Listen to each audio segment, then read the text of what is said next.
Hello everyone, and peace of Christ all of you. Please invite your friends and let us have some good time together. Usually my videos speak only answering Muslims. Today I'm going to answer both Muslims and Hindus. Here in front of us we have a person, his name is Sadhguru, and supposedly he is a guru.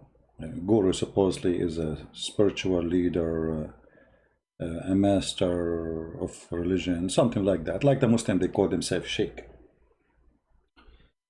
Now, the difference between the Hindu guru and the Muslim guru, if we can say, that the Muslim, they have their own fantasy, and the statement of Muhammad, they repeat it, which is funny and stupid, and we will go for that later. The Hindu are different. The Hindu, they have, we cannot even say Hinduism is a religion. As an example, they have 36 million god, and each one of them he follow as he wish, whatever he wish. So we cannot say really there is a religion as much as just a belief, kind of a system, a philosophy system. And today is a great example, of this philosophy, where this philosophy can take us. Does it provide answers? And in front of us there is a title here. It says, a Buddhist asked question to Sadhguru. And Sadhguru, if you see down in the text, it says he gave a brilliant answer. Brilliant. Well, we are going to see how brilliant the answer of Mr. Sadhguru. Listen carefully. What is the question and what is the answer? I will try to go through faster. You can watch the video by your own time. We are just trying to save time because, as you see, it's 21 minutes and 24 seconds. So if we want to play it all, and actually, to be fair, we should play it all, so people will hear the answer in full. But you can still hear it by playing the video, which is in the info credit for the video. We are just trying to get into the core of the topic. So a person, he asked question, and let us see what is the question. Waste your time, the decent thing for you to do is, if you're here, I don't know where you are. If you're here, take instructions and just do it. Otherwise, stick to the Vipassana and do it.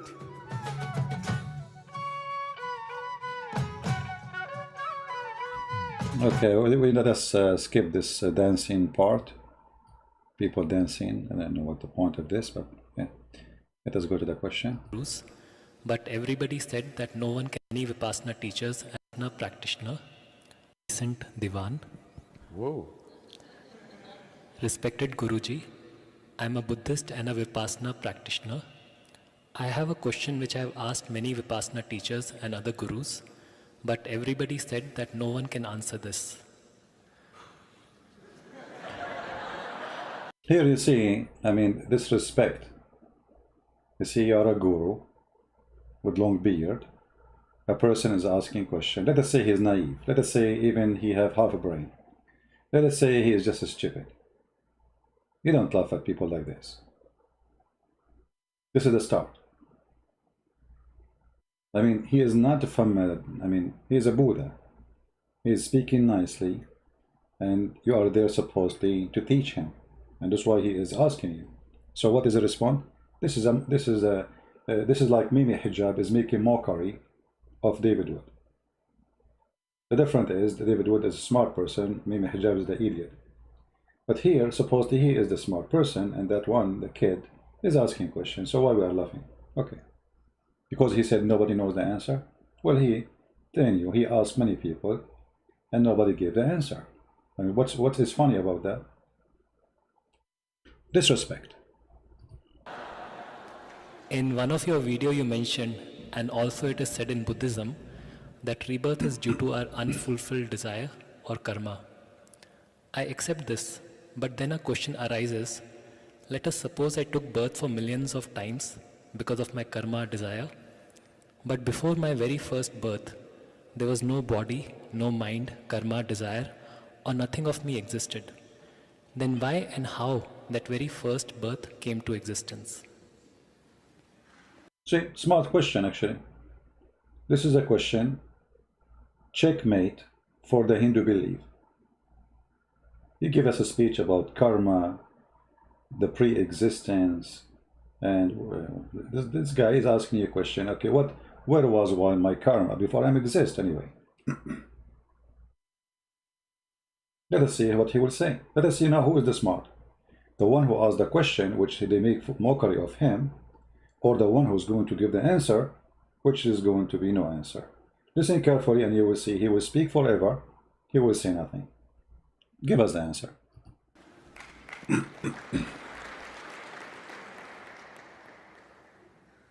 Now, even I'm wondering about that about you. See? He's making mockery of him. Well, no, you're a decent guy, I'm like this, what would I… What is this? The guy, his name is decent, his name. Why you are making fun of him? Right. Or maybe he said, I am a decent guy, so? And the crowd are laughing. I mean, this is actually, this is very disgusting. To make fun of somebody in your house, come into your house, asking you a question in a nice way. Gently and nicely and kindly. He did not insult you. He did not say anything. What is this mockery is about?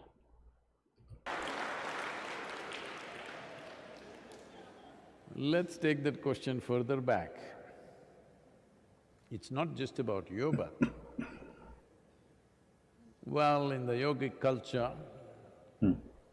there are theories which are explained in the form of dialectical stories, how Shiva was like Shava. Shava means a corpse. He was inert, phenomenal energy but inert. Then Shiva, he was an energy. Okay. And take notes. energy or Shakti came and danced around him, upon… Okay, how he was energy and then an energy came and danced around him. Which one is the energy? So now we have two energy dancing around each other. And what does that have to do with the question? I'm just trying to make you think carefully of what this guy is saying. He's going nowhere and you will notice nothing of what he said now makes sense. Let us go back a little bit because I disturbed the conversation. Was like Shava. Shava means a corpse. Corpse. He was inert, phenomenal energy but inert. Mm-hmm. Then energy or Shakti came and danced around him, upon him. Then he got… Is what? woke up. Well, we are, picturizing it as a man and a woman, but that's not what we're talking about. I wish you Inert means nothing happening, no reverberation. No reverberation means no creation. Energy got introduced, reverberation started. From a simple basic reverberation, it got more and more complex. As reverberations became more complex, it became matter, matter became small molecules, they became planets. What? So, energy and vibrate and became molecule and became what? How this happened? What do you mean? First of all, when you say energy, energy itself, it have to be electron, as long as you are talking about physics and science. So what vibrate and this was nothing? When you say energy, what do you mean by energy? Isn't it something exists? Energy is something exists, is not something. And then the creation happened. This is the most funny answer ever. Listen carefully. How he is trying to brainwash this kid by giving no answer. An answer even atheists don't accept. No reverberation means no creation. Energy got introduced, reverberation started. From a simple basic reverberation, it got… What reverberation? Where is the energy coming from? I mean, the guy is asking you how creation happened. Shouldn't you ask, tell him who created the energy? The energy you are talking about isn't a creation. Either this energy is a creation by itself or it exists. I mean, someone created or it exists by itself. Is that God? But he just said there is no creation happen.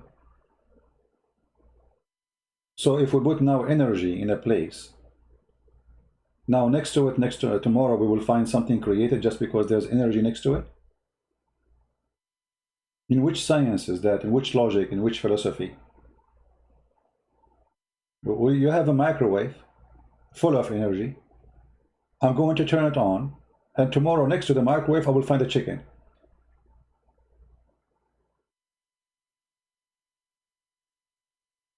Right? Energy is coming from God Shiva. My friend, hold on. He just told you that energy came to Shiva. Not Shiva, he made the energy. Are you listening?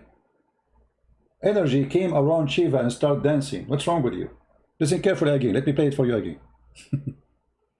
Here we go. Let's take that question further back. It's not just about your birth. Well, in the yogic culture,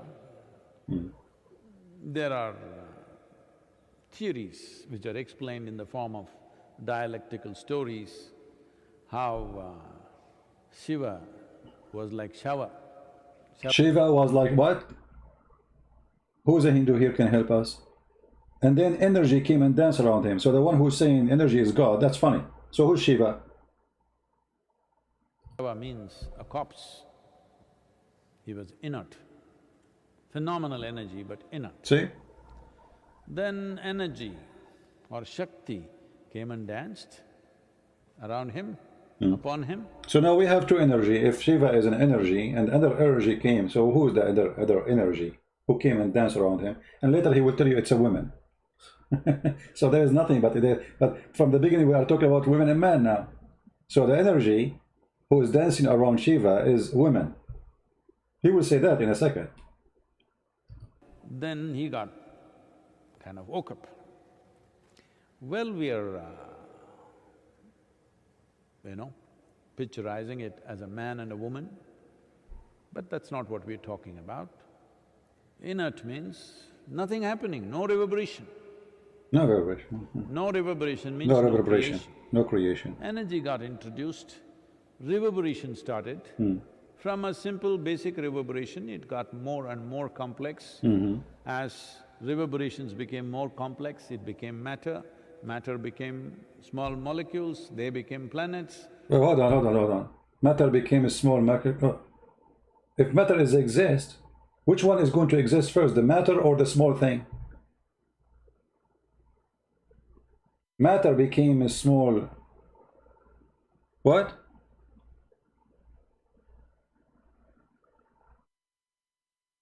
Well, you just said matter. When you say the matter, it means it already exists, not became something.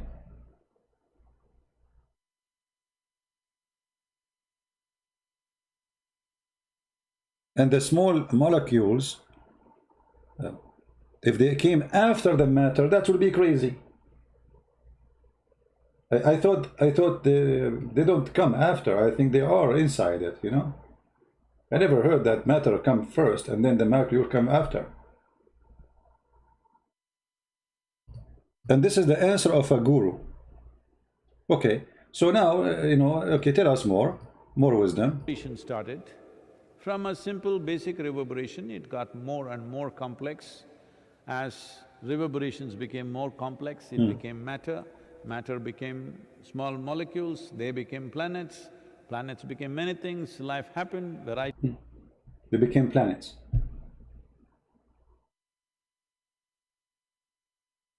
They became what? They became planets. Well, how they multiply themselves to become a planet? You see, this guy, he just believed in the multiply. Because they were nothing, it was energy dancing around energy, and then matter and the molecules, and then they became more complex and then became a planet. So from a small thing to a huge thing. They are growing in number. They are giving babies. Okay. Variety of things, you know the evolutionary theory from there on. Evolutionary theory only starts after life has started. or at the beginning probably, but if you go back, creation itself, we may not know the exact trajectory of how it happened, but we approximately know how it happened, even as per modern science. We don't know how it happened. You just told him how it happened. So what you were talking about, energy, what is that? You just said the evolution is about the, like life changing, evolution of life, which means after life is exist. But you mentioned before that, already you did. Itself, we may not know the exact trajectory of how it happened, but we approximately know how it happened, even as per modern science. So in the modern scientific parlance, the same thing is said today that if you apply energy, not even into it, just around it. Suppose you create vacuum in a container and apply energy not into the vacuum, just around it, virtual protons and virtual neutrons will erupt. That means creation begins to happen. That's false. That's not a creation. If a proton, electron, they are moving, have nothing to do with the creation. This is movement of energy. It is the conduct of energy. This is what electricity is about. We create a current, but we are not creating electron. So the energy simply, it exists. We are just moving it. You see, even the earth, everything we have, the energy we have, we are not really creating energy. We are using energy which is exist, either the energy of oil, gas, electricity which is exists in the earth already, or the energy of the sun. Even trees, they take energy from the sun and they convert it into their own food and supplement. And this is the energy. The food we eat is energy. So when this guy is talking about creation by moving electron, that is a false statement. There's no way or anyone who is a scientist, he will agree with this. Right? His belief harms no one and should be respected. For those who don't like me speaking about this guy, you can leave. I don't care. He's a Hindu or what, who cares? Anyone he speaks false, we are going to speak about his false. He can be Christian, he can be a Hindu, he can be a Jew. I have videos against people who claim to be Christians. So if you are a person who don't like to hear this, take a hike, take your proton with you. So this is a false analogy and this is a false philosophy, and until now he did not give the answer to the poor guy who's waiting for the answer.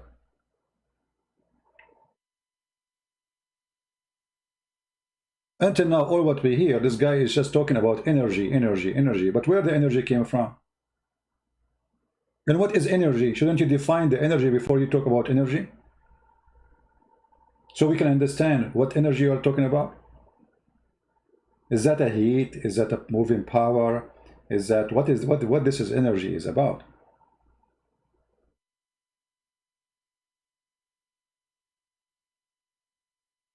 Let us listen more. Maybe he soon will get into the answer. Until now, talk is cheap. Mean nothing, say nothing. Virtual protons and virtual neutrons will erupt. That means creation begins to happen. This is creation, Proton, neutron just have to get together for an atom to happen. Once an atom has happened… And this guy, I think he is an engineer too. So proton and neutron and electron, they have just to get together and then atom will happen. And this is not true. Because those are not even free. What get together? Are they free? Like they swim in the space by themselves? What are you talking about?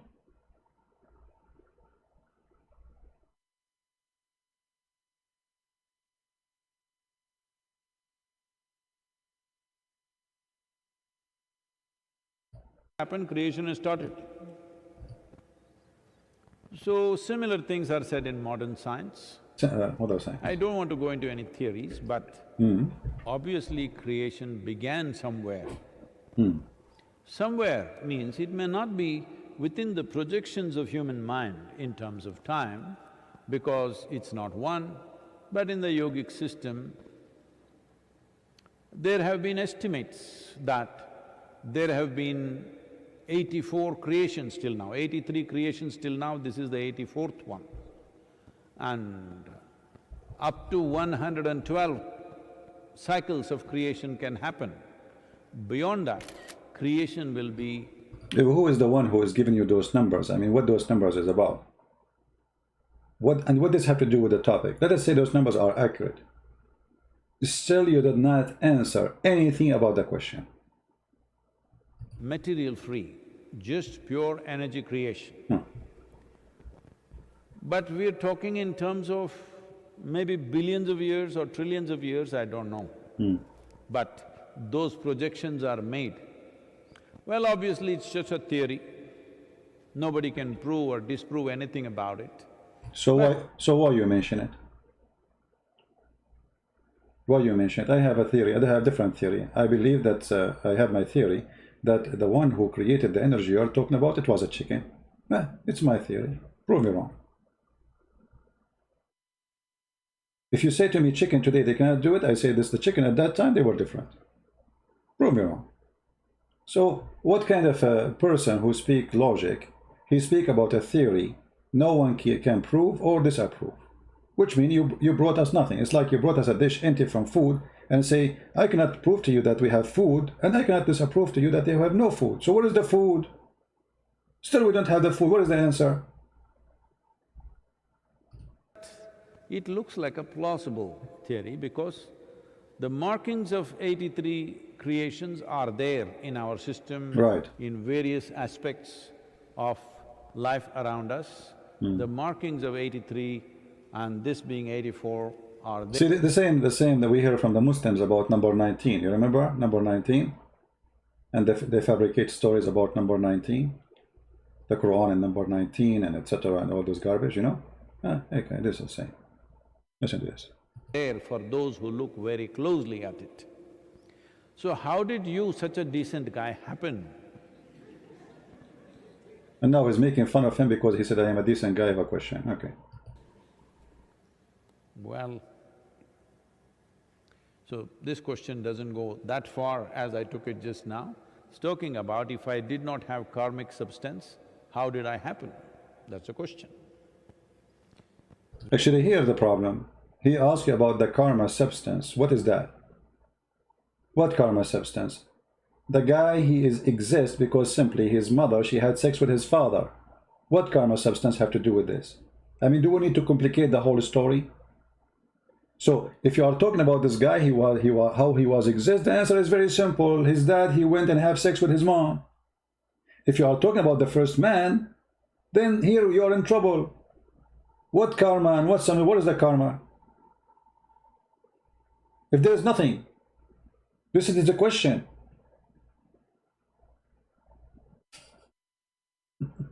Well, you don't need a spiritual answer. Charles Darwin himself. Charles Darwin, he answered it?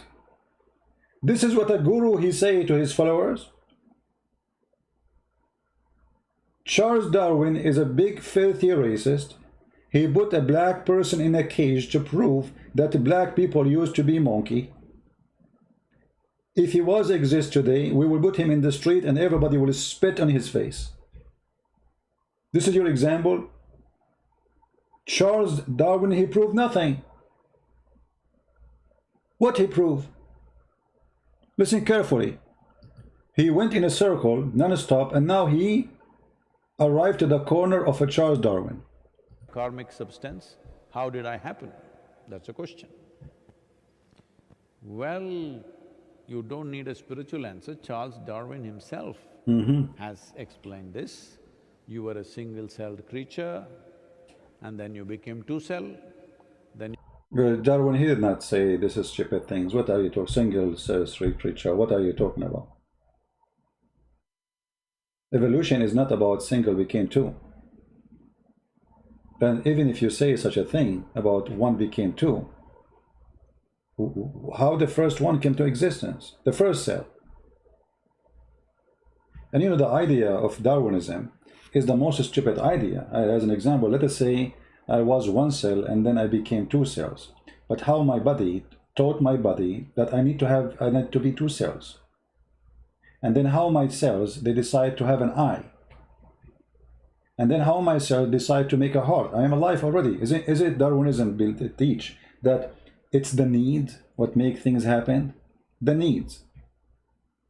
So what is the need of seeing if I do not know what is seeing? If somebody is blind, he never saw.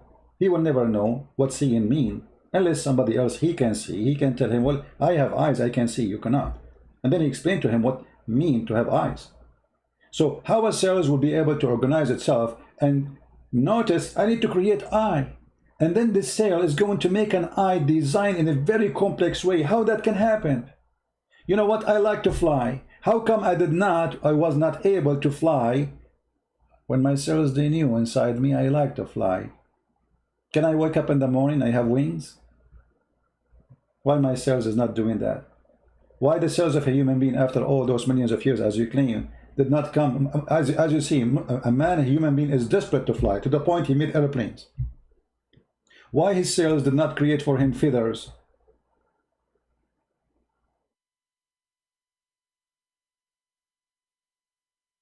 Right?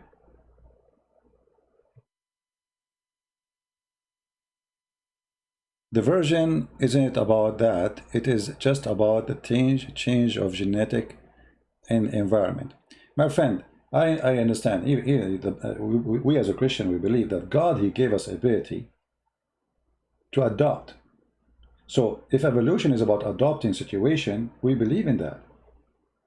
As an example, if you're a human being who live in the mountains, you will notice that those who live in the mountains, they have wide shoulders, they have big chest. Why? Because they have less oxygen there. That is possible. But the garbage they are coming to us with, and yet this guy, he claimed to be a spiritual guru, is a garbage. Why you are bringing a false theory? No one can prove it. Because scientists themselves, many of them reject Darwin. There is some scientists accept Darwin. There is many that reject Darwin. Scientists, not me and you, religious people. Did you ask yourself how a male and female came to existence?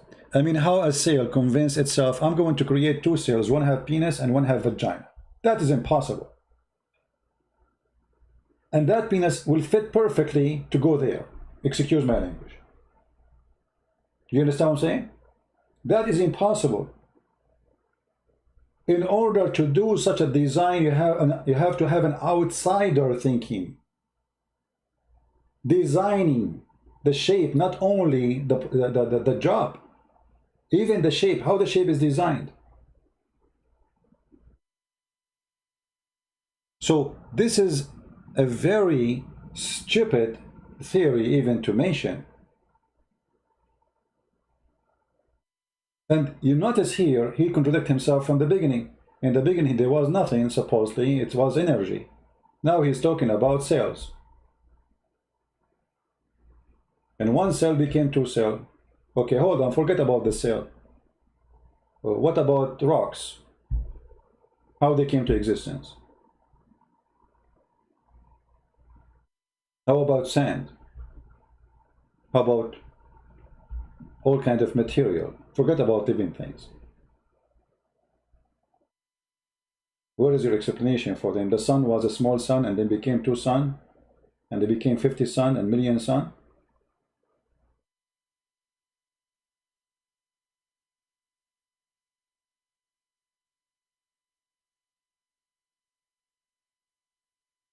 You became three cell, then you became multi-cell. Now you become little more. Little more only. No. Decently better. A decent development from a single cell has happened. So, in the process from the single-celled animal, from an atom to a molecule, right now this is a wonderful time to ask this question because there is virus. A virus is not a full-fledged life. It has proteins and enzymes to make it a life, but it's not yet life. Only when it enters your cell, it has a life. But by itself, it has no life, just a certain combo of protein. So decent, what? Dushyanta. Divan. And then now we have no answer. All this blah blah blah blah blah. The guy is asking how I came to existence without my karma, because Hindu, they believe in the karma thing. That before you became a person, that the karma is there. Okay, how I am there, how that my karma there if I am not there yet? So you were also pre-life, became life, became more and more complex life. Complexity itself. Pre-life, you also pre-life. Anyone can explain to me how you were pre-life?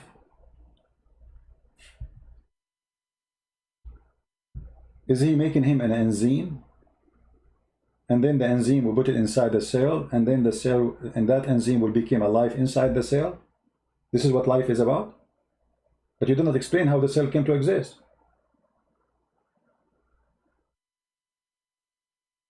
And he told you how I am exist. You say to him pre-life? The one who keeps saying to me, please answer my question, my friend, I will answer your question, but your question is so stupid to be answered. I mean, your question, so stupid to the point. It's coming while we are playing a video, talking about this guy, and you are repeating your question. You want your question to be answered, as long there's nothing we are busy about except you. This is why I say your question is so stupid. Secondly, you are asking me about how the virgin birth. Well, this is a stupidity itself. Virgin birth means that a virgin, she gave birth. How that happened? It's a miracle. And what is miracle? It is something nobody can explain. It's a God power. So why it is so hard for you, and you keep repeat the same question 24 hours, 7 days a week, until we answer you, and the answer mean nothing to you at the end? What scientific process? There's nothing scientific about it. Well, no Christians say that virgin birth is scientific, because God is above science. Science is you practice something to find something. That is what science is. God, he creates things above science. And this is why this guy is struggling to explain how life came to existence. If science can explain it, we will not be here. No science can explain anything.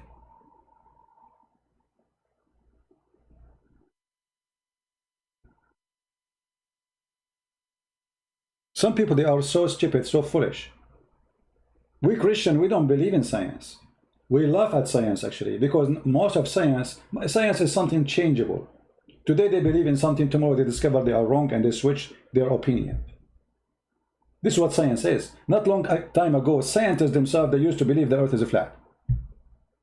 After that, they found that they are a bunch of donkeys. Not long time ago, scientists, they believe in all the theory of Einstein. And not long after, they found that they are donkeys. Because some of the theory of Einstein is true. Or let us say, according to them is true. Not all of it. Or Newton, etc.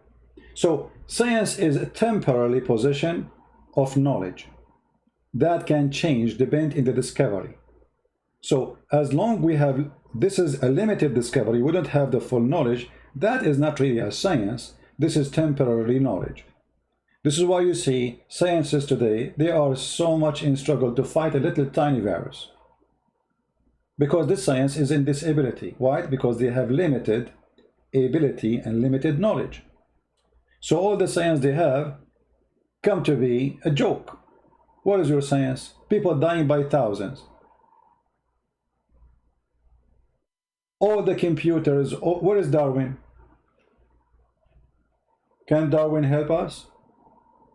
And now what they do, they are practicing drugs on that virus, and that practice will teach them about the response of the virus, which means there's no science really. It's just a laboratory. You know, they call it science, but it's not science. I bring an ant, I put salt in the ant did not like salt, so I write down this ant did not like salt. That is their science.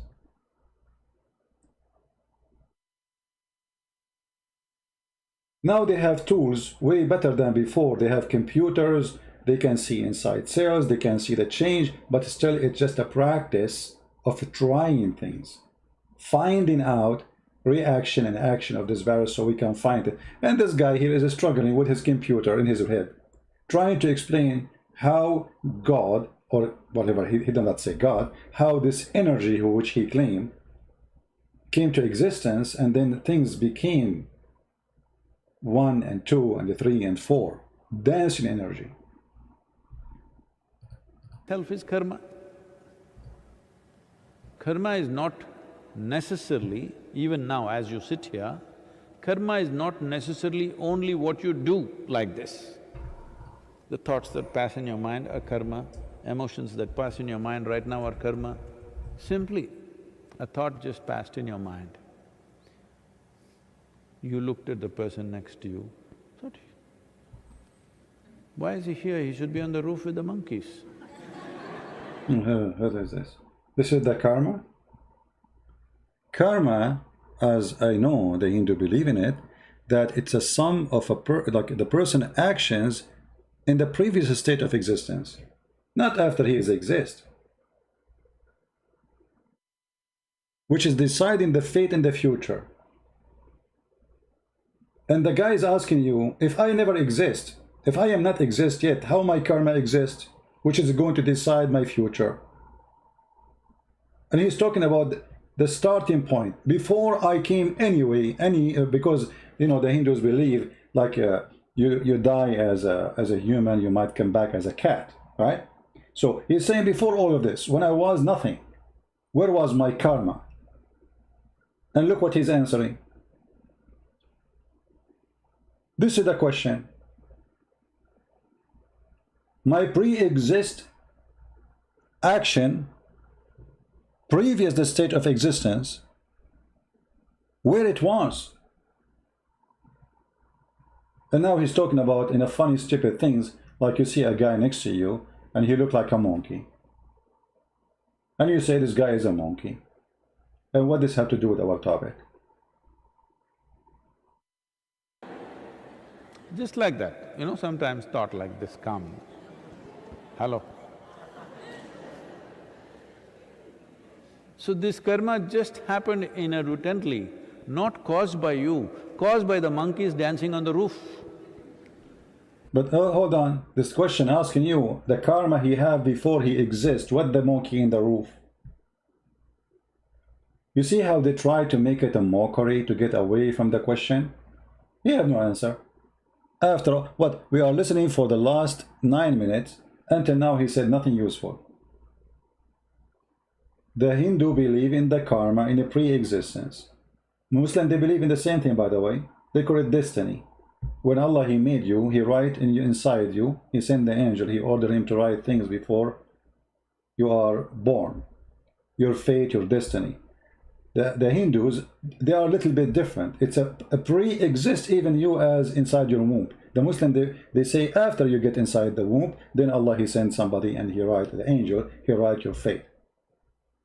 But all what he said have nothing to do with the question.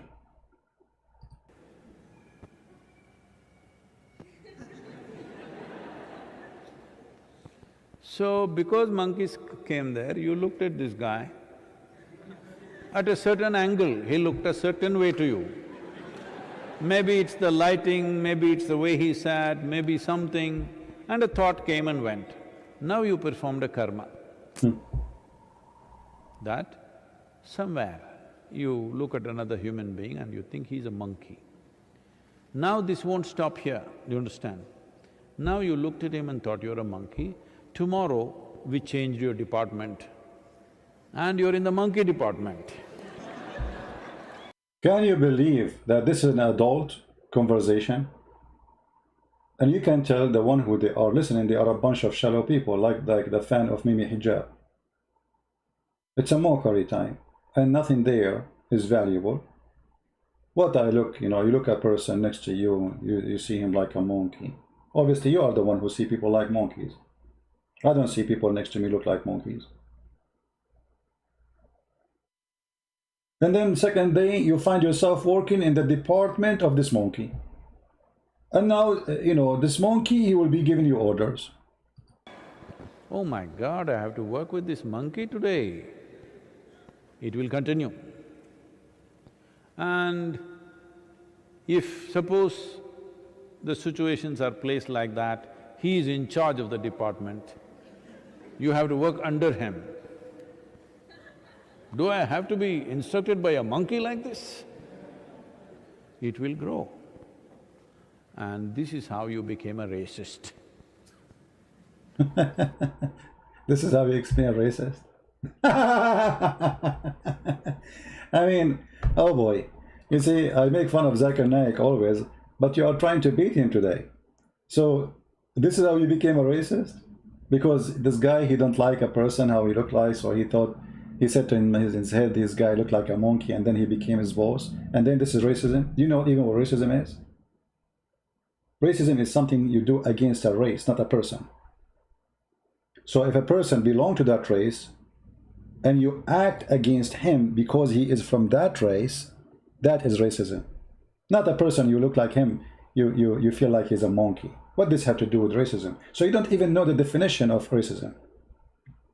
And until now, we do not know what is the answer. I mean, what does this have to do with my topic? Before I exist, what was my karma? Very embarrassing. All right? Because initially it's just a passing thought. Then depending on situations, how they corner you here, there, slowly it multiplies. This is even happening to every other creature. So somebody saying he might be ignorant, but at least he is not trying to convert people with his lies. That's not smart, my friend. This is his lies. This is converting you to his lies. Already he is converting you. He making you believe in his lies. He is more dangerous than somebody want to say to you, convert to Islam. Because now you, if you are listening and you are shallow, you believe in this garbage. So who said he's not trying to convert you? Anyone he claimed to be a guru or a master or a teacher, he is teaching you something and he wants you to believe in something. So if he is not truthful, he is converting you. It doesn't matter if he name a religion or not. Already you became his potato. You are a follower of him and you believe in what he say. So now what you learn from this, that racism, that you look at a person and you think he's a monkey, second day he worked for you, you hate him, so that is racism. In fact, you know, Hinduism is very racist. They divide, you know, but the racism there is different. It's a religious racism. They divide the society into ranks and levels. So the one who is from the Brahma, they are the highest, they are the holy, they are the good ones, and the rest they go down. And the society is separated to the point this person cannot marry from that rank. If you are a person who works as a barber, your son is going to work as a barber. This is your rank. If you are from the Brahma, you are the top, you marry from the Brahma. So as long as you understand racism about the monkeys, so which monkeys you believe in? How your society divide people into monkeys instead of dividing them into one unity of a human being, respecting them all. Gradually, karmic substance builds up, becomes more and more complex. Well, clearly, evolutionary sciences are telling us the initial human beings were very simple, half-bent human beings, very small brain, they couldn't think much, they just survived like any other creature. Everybody knows that, right? So from there you built your karma. I don't know why nobody could answer this question for you. Supposedly he is the one who answered it. I mean, did you see? From there you built your karma. You see a guy second next to you, and you look at him, he looked like a monkey. This is where you build your… The guy is saying to you, before I exist. This is a guru.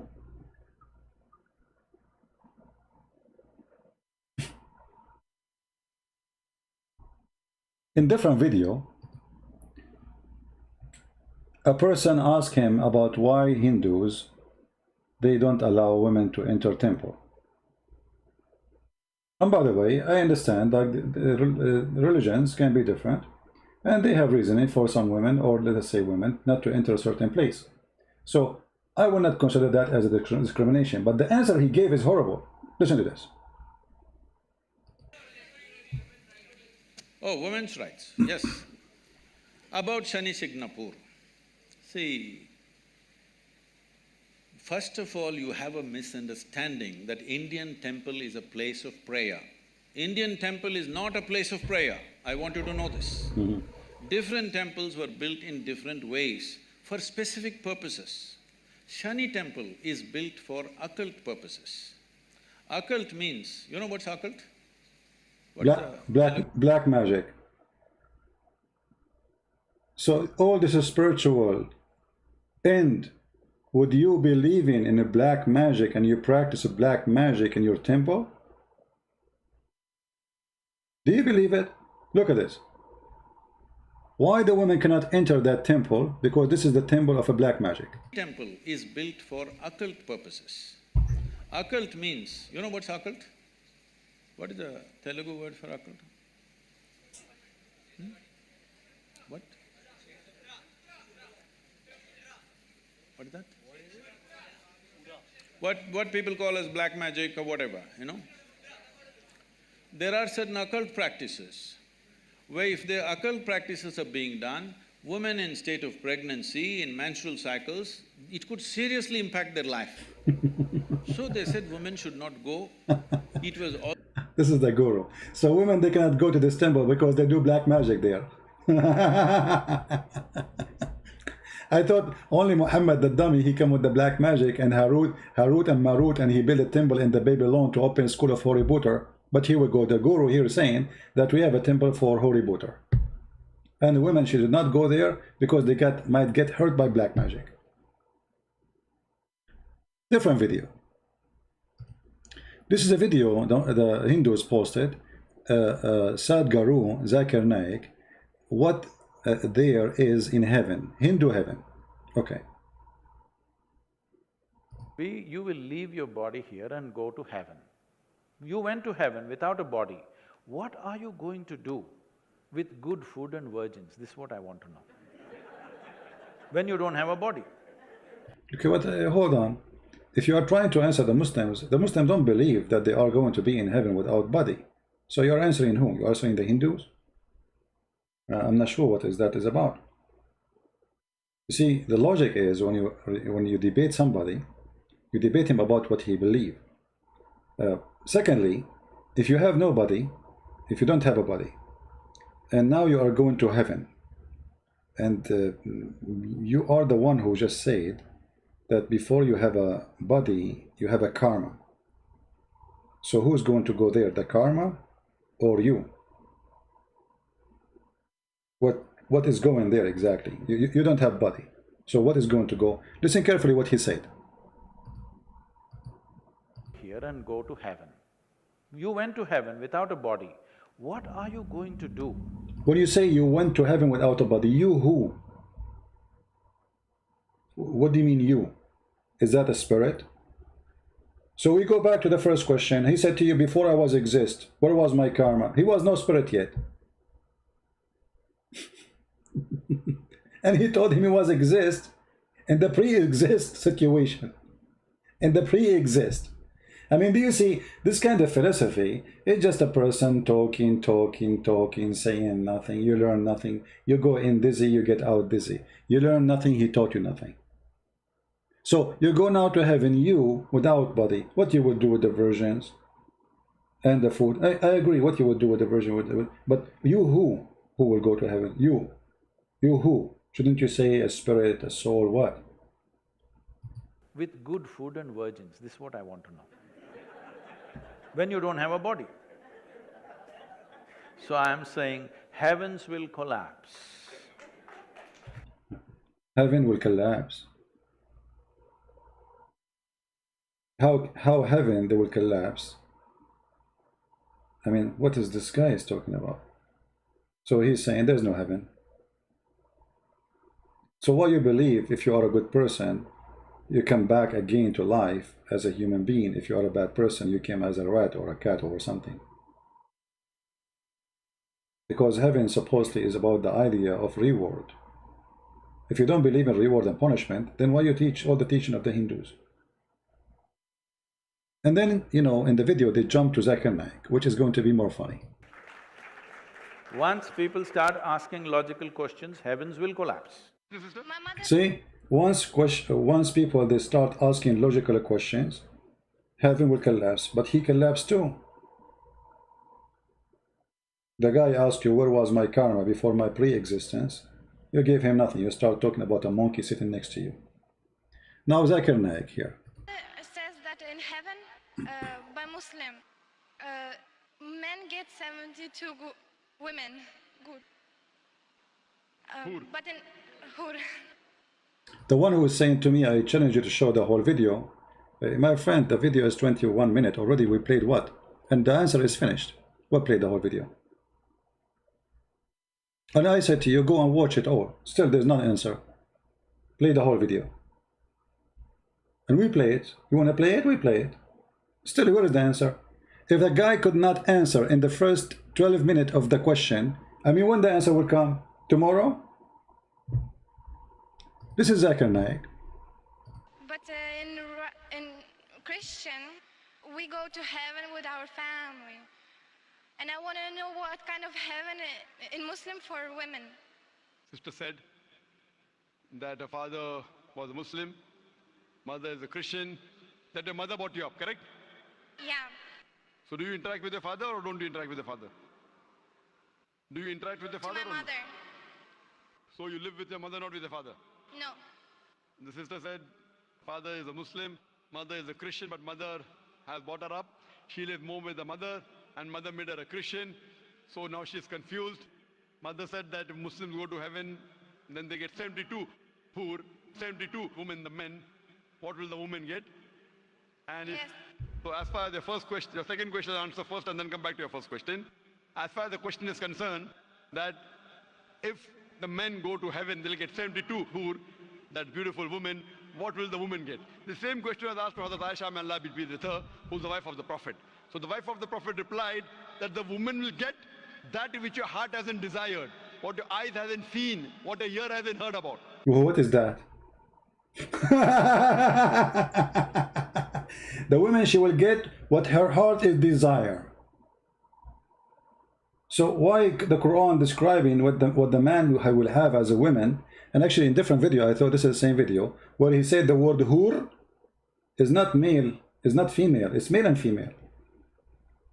This is the answer. She will get whatever she desire. What if she desire a monkey, chimpanzee? What if she desire to sleep with a woman? That means inshallah you will get something equal. Salah, What your salah. heart hasn't desired, what your eyes hasn't seen, what your ear hasn't heard.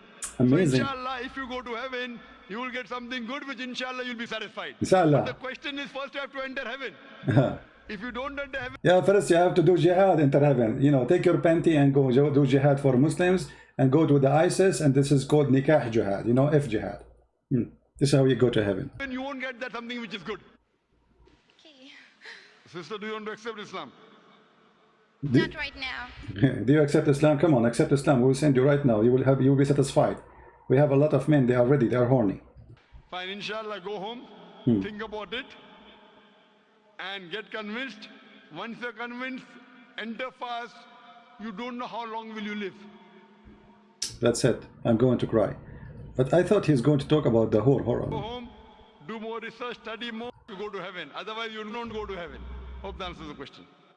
A new No. See, in different video, he discovered, now he correct himself. He don't dare to say what he said before. He said that whore is not a word for female. Not necessarily. It's male for male and female. But the Quran says that those whore, they did not lose their virginity by breaking the skin of their vagina, using the letter N in the end of the word, which is the letter of women. So this guy is a potato. He is not. You see, here we have two guru. One is a Muslim guru and the other one is a Hindu guru. But obviously both of them, they are in the stage for a wrong reason. generation is coming, young people, whose thought process, whose way of looking at life has changed in many ways. Today, for the first time in the history of humanity, more human beings are able to think for themselves than ever before. So why they are coming to listen to you if people they can think for themselves more than ever before? If this is true, nobody will be sitting, listening to you, asking you questions. And especially we're not asking you about explaining this verse or that verse. You are giving us philosophy of life. So if they have the answer, they will not need you. You are going to lose your business, my friend. Because then people will say, well, we can answer ourselves. We do not need you. Let us go.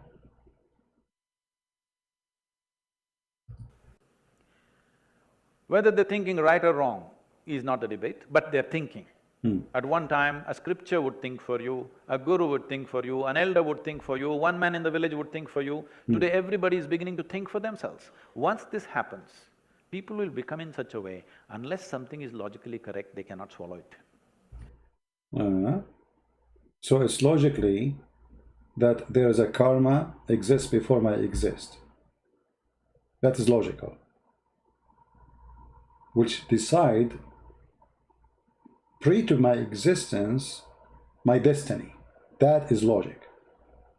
So I was not there, but there was something it's called karma, and this karma decide for me, but I wasn't me there yet. What me will be, but there's no me. After I became exist as me, what I will be. And that supposedly you are saying how logic works. Right?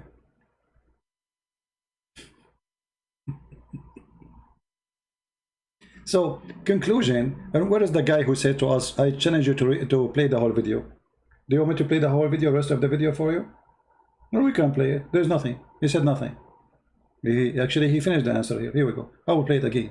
The guy asked him, where was my karma before my existence? I not exist. Where is the answer? Everybody knows this. Maybe they thought you are not worth answering. See, he's insulting. He's saying nobody answer me. This he said. Maybe they thought you are not worth answering. But did he answer? The Hindu who's listening, be honest, did he answer where was my karma? Before I exist? What is my karma? What is this karma is? Can you explain to me what this karma is? If there's nothing exists. What is karma which is deciding for me what I will be? And what kind of logic that is, that the karma will decide for me what I will be? Which means, you believe, that I am not a free person. If I commit a crime, it's my karma decide for me to be a criminal. If I am a good person, it's not me being a good person, it's my karma decide for me to be a good person. Is that fair? Is that justice? Is that the logic? So why we have jail? A person who went to jail because of a crime, he should not go to jail. The karma should go to jail. Correct? The one who made him do it is the karma. So why don't take the karma to jail? The guy is a victim. The same as Muslims. Allah, He decides for you what you will do. So why the person will be punished for what he did if Allah decides for you what to do before He create you? Allah should go to jail. If a woman, she committed adultery in Islam and she is married, the punishment is stoning to death. But it's Allah who decides for her to do adultery. So we should stone Allah.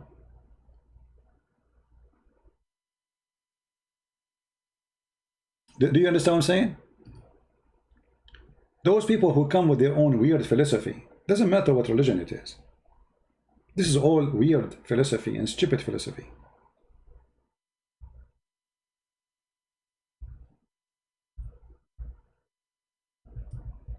Read with me and love.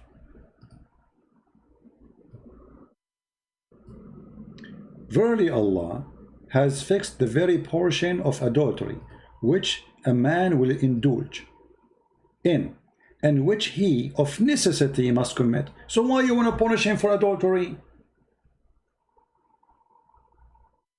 I mean, have you ever heard of a stupid religion more than this?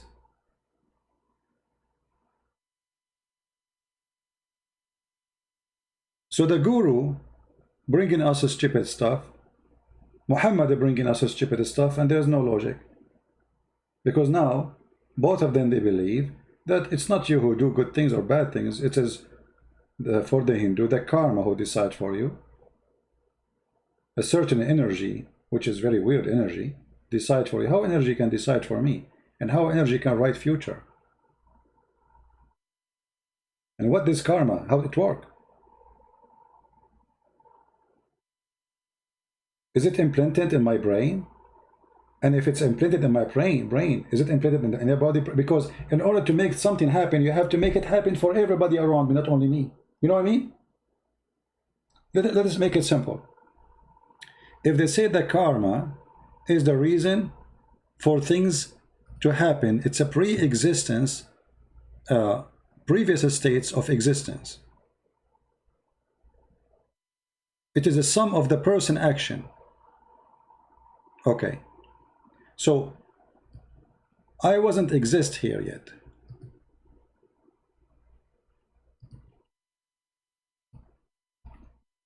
This is my karma now. Let us switch to English. Okay. So now the karma is there, but I am not there yet. And this karma is going to decide for me what I will do in the coming, let us say I will live for 70 years, 60 years, 80 years, God knows. So this karma is going to decide for me what I will do in the coming years when I exist. This is before I even exist, it's not exist yet. So let us say this is the point of existence here. And then you have a journey after the existence, and this journey is going to fulfill the karma, which is the karma decide for me. But in order for this karma to do to me what is supposedly planned to do, it have to be the same karma for those who will interact with me. Let us say when I was 30, let us say in this stage here, let us say I was 30 years old. Okay. I was driving my car and I fought with somebody with me in the car and I killed him. All right.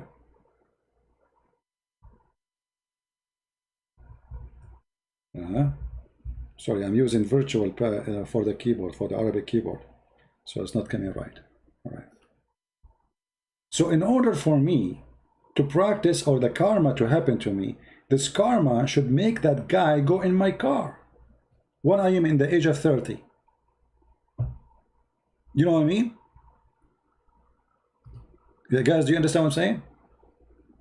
Because as long as this karma is going to decide for me what I would do in my life, well, this karma obviously is not going to decide only for me, it will decide to anyone who interact with me. So it's not a plan for one person. It's planned for billions. You know what I mean? That's mean all the human beings, they are programmed, let us say viruses or something like that, and they do a machinery behavior pre-decided by the karma. It's like the movie we see that there is a brain or like an eye, you know, a fiction movie, a computer, big computer is controlling every human being.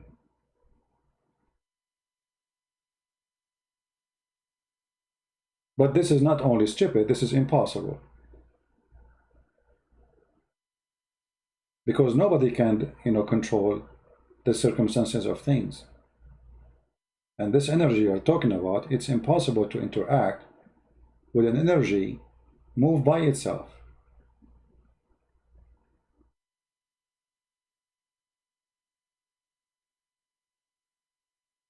So this is very stupid. And here Muhammad is making the same stupid mistake. He is telling us that you have a karma, and this karma is Allah. And this karma, which is Allah, decide for you the very portion of adultery which a man will indulge in. Then he says to you, because you did the karma, which means you obey the karma not willingly, Allah will punish you for practicing how Allah made you do it.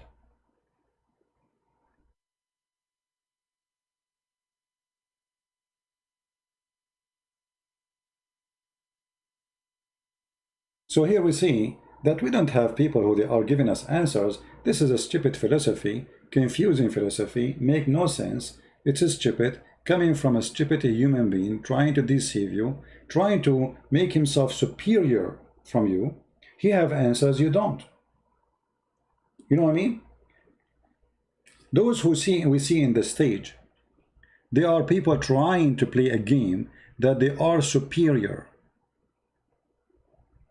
They are superior in knowledge, they are superior in understanding, and you are the fool. And now we are going to explain to you how life works. The Muslim, they have a big fool, his name is Muhammad, he claimed to be the big guru. And he is superior of all mankind. And whatever Muhammad he say, he have to accept because you are a fool.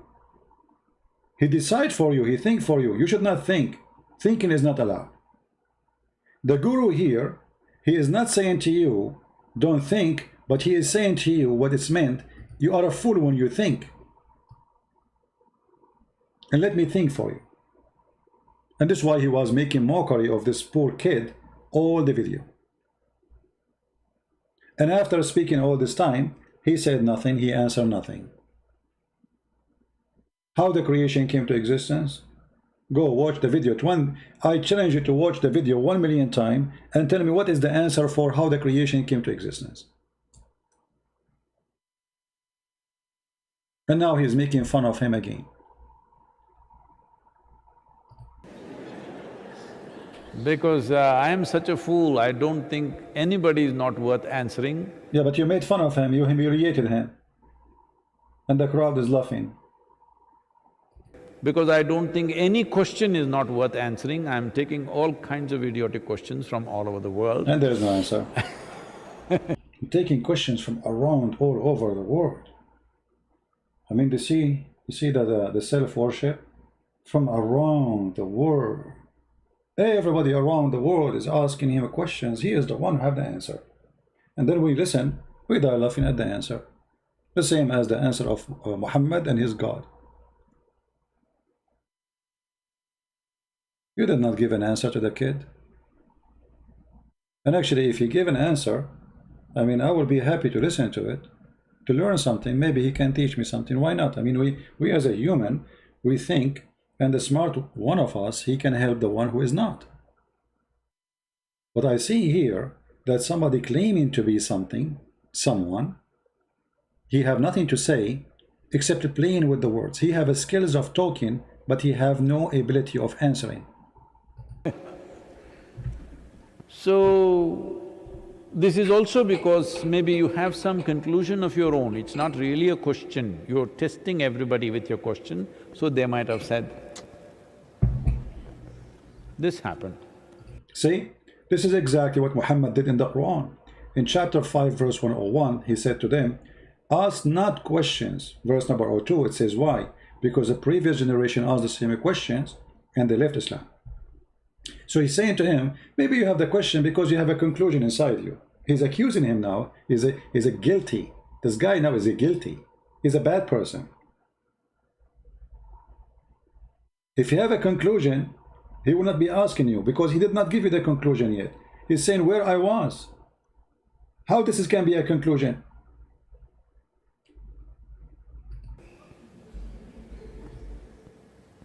A committed, marijuana is legal in many states in the United States.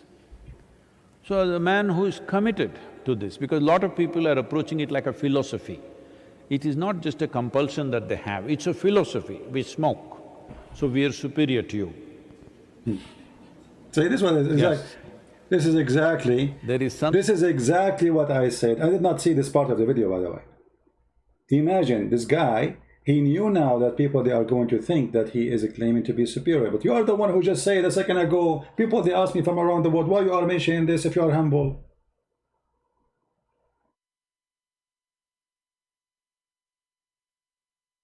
If you are not a person trying to say to us that you are a superior, why you are giving all this lecture to this guy, humiliating him, making people laugh at him, and you did not shout, say, shame on you, why you are laughing at the guy?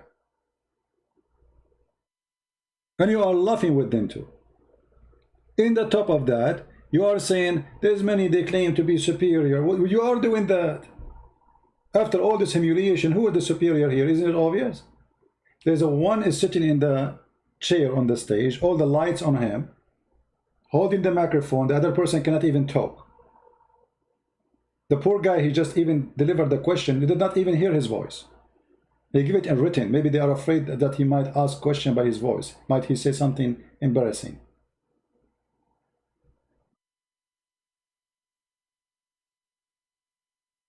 Something called as endocannabinoids that you can generate within your own body. That means whatever the cannabis does, you can do it in your brain and your body. That is why cannabis receptors are there. Because you are a malfunctioning system. What? What? Malfunctioning system? What? All right. I think we are done with this. So, you know, as you say, both are the same. They are doing business. The Muslim mullahs, they are a bunch of liars, and this guy is not better than them. But let us say he is a guy. He, you know, maybe if you are a person who like to hear somebody speak too much, he say nothing. I mean, you get in with zero, you get out with zero. It's like, you know, when you go in the casino to gamble, if you're a gambler, many fools, they do gambling. You go out with $100, let's say, you come out with minus $10. With this guy, you get in with no dollars, and you get out with no dollars still, which means it's just a waste of time. Anyone from those who they are listening, he's a Hindu, he can tell me what is the answer? Anyone who is a Hindu in the chat, he can tell me what is the answer in this video for the question.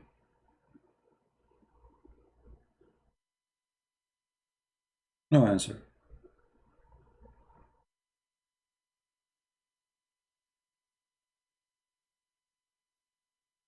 Confusion, you know. Guru. The only guru I like, actually, and I find him very smart, let me introduce him to you. He's my favorite guru, actually. I learned a lot of knowledge from him. You know, big, huge guru. Is, you know, very, very smart. I mean, I think he is the best guru ever exist for mankind.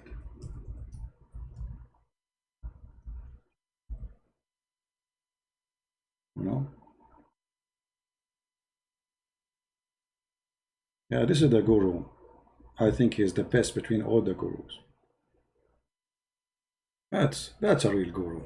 I mean, are you kidding me?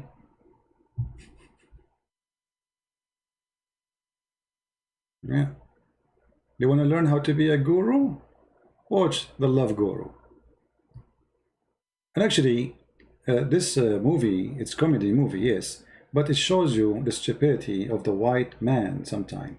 And sorry to say the white man, I'm not being racist, but you will notice that many European white people, they go to Thailand, and, you know, like to, you know, and suddenly they are wearing like orange clothes, and they are following a guru. But this guru, he say nothing.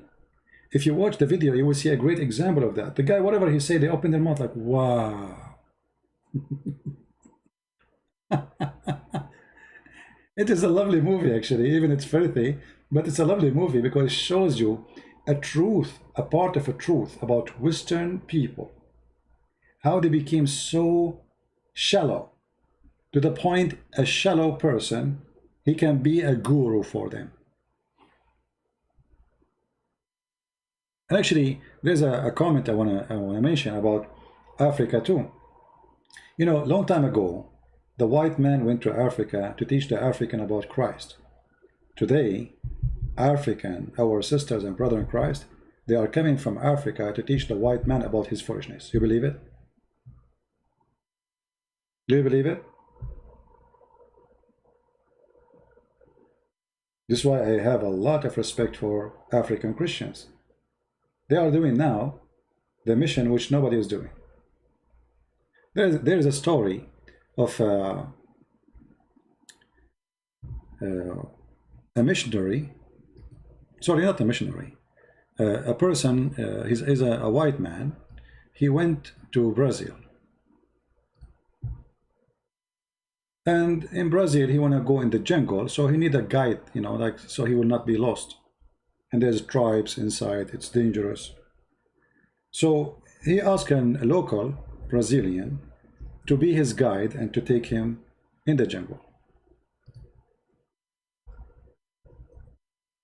When they are in the jungle,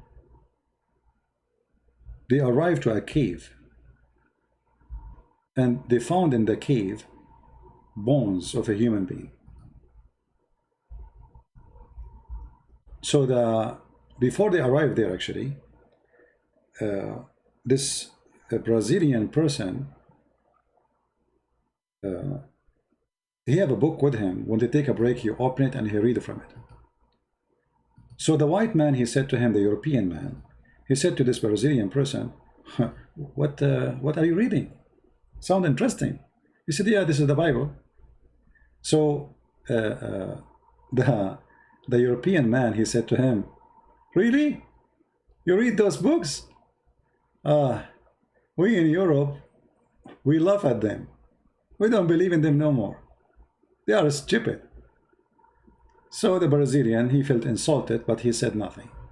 You know, he did not answer. He did not show anger, but he felt how wrong what this person, how rude he was when he spoke to him. So when they arrived to the cave and they saw the bones, the European man, he said to the Brazilian person, so this is what? He said, this is bones of a human. He said, here they used to cook and eat a human.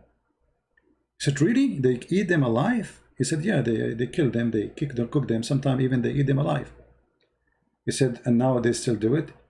He said, well, in the way, when we are coming here, you ask me, he said to him, so now they are doing it? He said, no, and this is my tribe actually. I am from this tribe. My tribe used to eat people. So he said to him, now you are not doing it? He said, no. He said, why?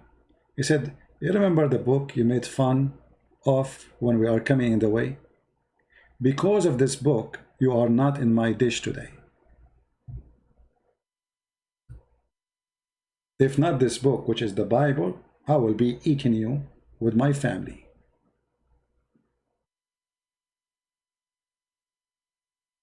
That is the book of life.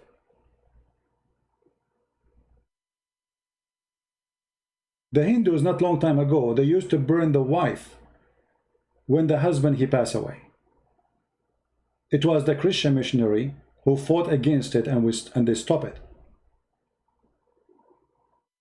Not the Muslims, not the Hindus. It was the Christians who stopped burning the wife alive. The women, the man he died, they burned the wife with the dead man alive. In Brazil, it was not different. They used to eat each other alive. The Bible changed the life of many. This is what our book can do. Our book provide answer, provide solution, provide love, not philosophy. Philosophy will not feed you. Jesus said, I was hungry and you feeded me. I was thirsty and you gave me drink. I was a prisoner and you came to me, you visited me. I was a stranger, you took me in. That is a Christianity, not just philosophy. God, Spirit, this is philosophy. If there's no action of God. If this God cannot change your life, this God does not exist. If this God cannot change your life to be a better human being, not change your life to be a terrorist, because that would be the devil. For there's two gods. There's God of this world, that is the devil, and there's God of heaven and the universe, and he is the one we worship. The God of this earth, he will change your heart to make you evil, terrorist. The God of the heaven is the one who will make you love a human being, be a human being again, bring you back to humanity. Love a stranger who you never know.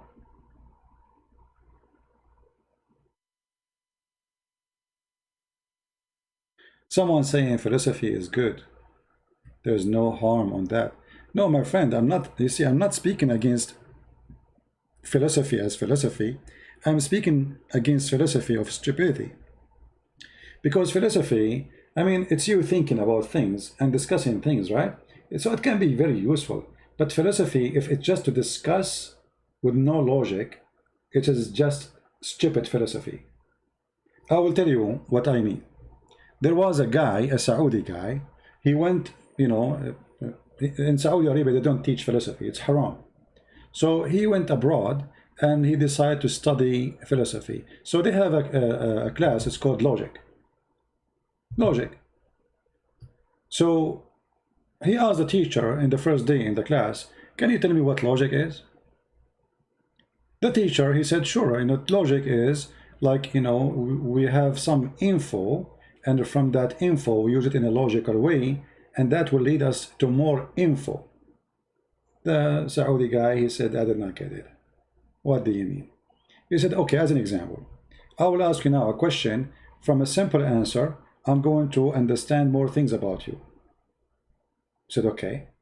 He said, do you have in your home, do you have a dog?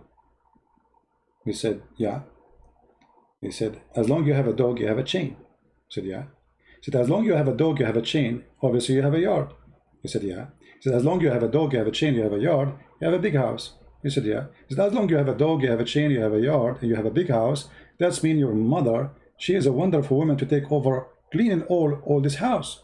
So from the chain and the dog, we were able to find that your mother is a wonderful mother. The Saudi guy, he loved this logic. Wonderful. So from the dog and the chain, we were able to find that his mother, she's a decent woman. So he went in the street and he asked the first one he saw in the road. He's saying, do you have a chain? The guy, he said, no. He said to him, your mother is a whore. Because this is what he got from the logic. He just learned from the teacher that the one who have a chain, his mother is a decent. The one who don't have a chain, his mother is not. But this is not the logic. This is his stupid logic.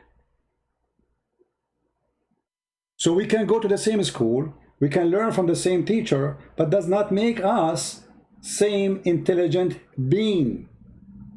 Because there is some people who think they have philosophy, but they are still, as what the Chinese they say, he left as a donkey, he never came back as a horse. Do you understand what I'm saying?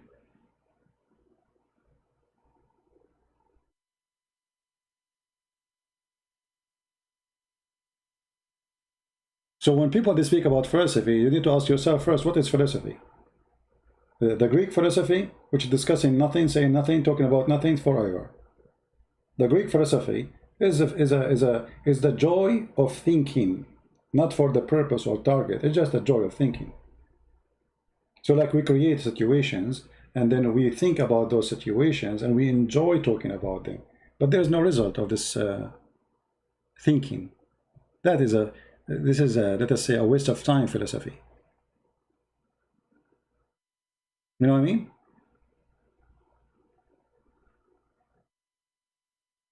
Do we have anyone have a question?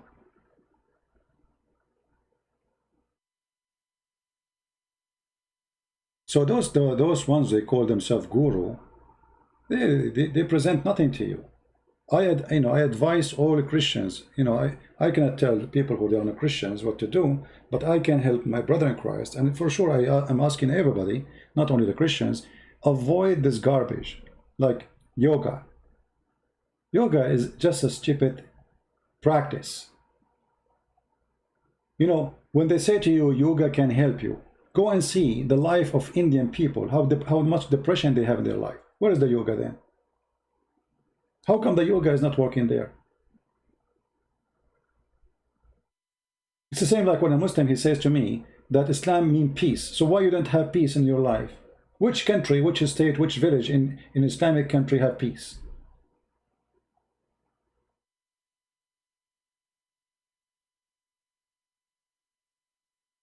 You know what I mean?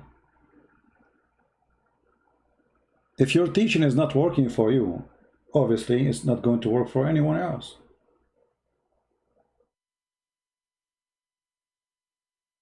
It's too much relax? No, yoga is not relax. Actually, yoga will make you more tired. Secondly, it's a selfish practice. If I ever, let us say, meet a woman and she tell me I practice yoga, I will never be engaged to her, because this is a very clear sign that she is a person who concentrates in herself. She is selfish. Never marry a selfish person, no matter who, if you are male or female. A selfish person is somebody he focuses in himself and he forget about the whole world. That is yoga. You want to be the center of interest, the center of health, the center of relaxation, the center of benefit, the center of taking but not giving. And the second you became that, it's the same second you became a bad person. You see, Jesus is the opposite of the yoga. He is for everybody, not for himself. For God, he loved the world, he sent his only begotten son. God, he can do yoga and have you enjoy the yoga, you know, like relax. God, our Lord, he don't want yoga, he want action. He sent rescue. He sent the Messiah so you might be saved.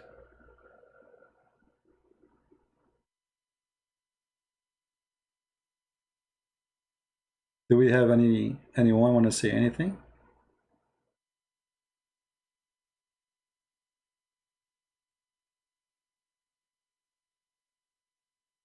And you know, when the people they speak against the Trinity, I see some people speaking about the Trinity, I find it very funny, because if the Trinity for you is something not right, well, what is right? Can you tell me what? I mean, you have to bring me a solution. What is not right? Why the Trinity is not right? You see, if we look around us, we will see the fingerprint of God and everything is created. The water is a trinity, 2 oxygen, 1 hydrogen, the source of life. The golden ratio of a beauty is trinity. The design of trees, even a house will not be beauty unless it's based on a trinity design. Will be ugly. Try it.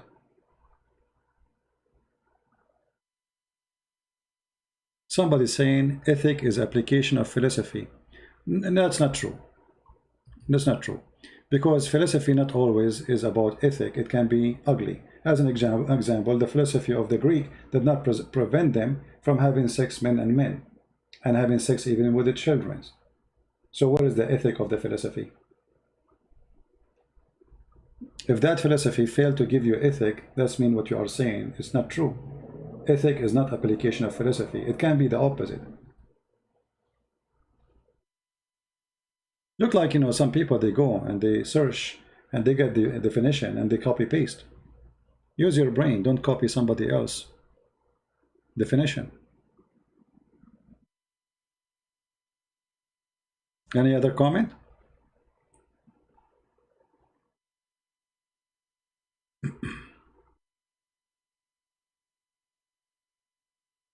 Well, how yoga, you see, if the yoga you are talking about is a sport, like, you know, I mean, moving your body in a certain way, do it. That is a sport, don't call it yoga.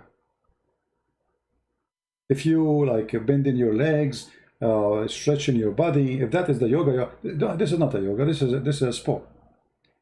Yoga is something else. Do sport.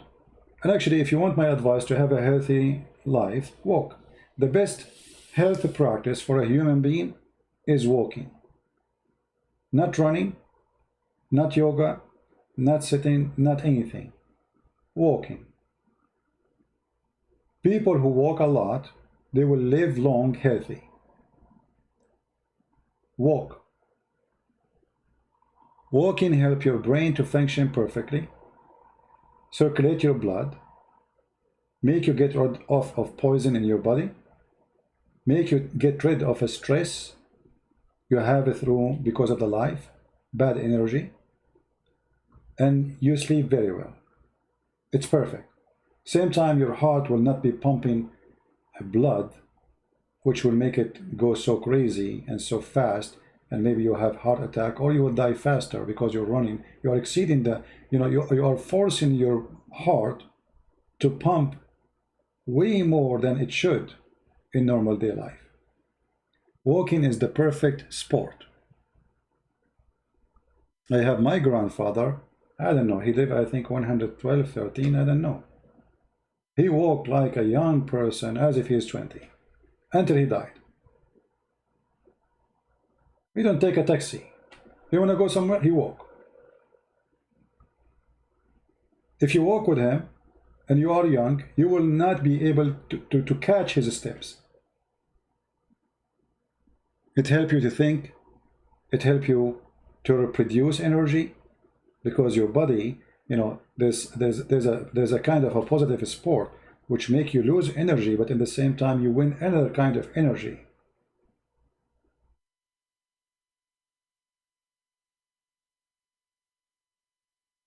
You do not need yoga. Yoga is a person who is, he decides to be lazy, and he don't want to think and do things. It's like, you want to give yourself a break from being exist. It's like you are going in a mute of existence, not only a mute of sound. Like you don't want to be exist for the coming, let us say, 2 hours.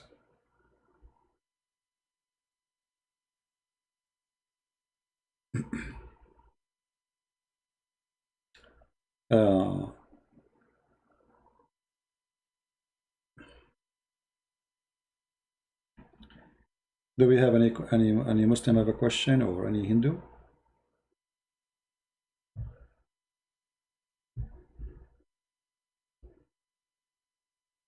Anyone?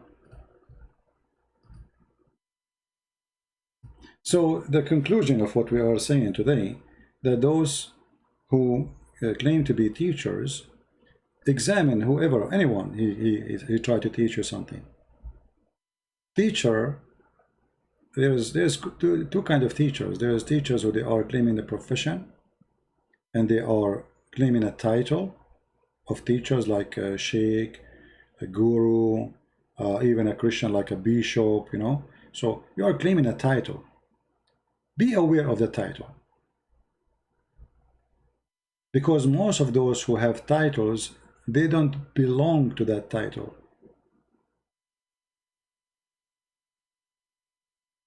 They are false.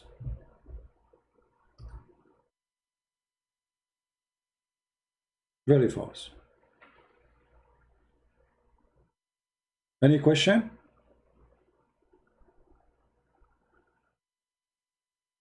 Anyone want to say anything? Mayday, mayday.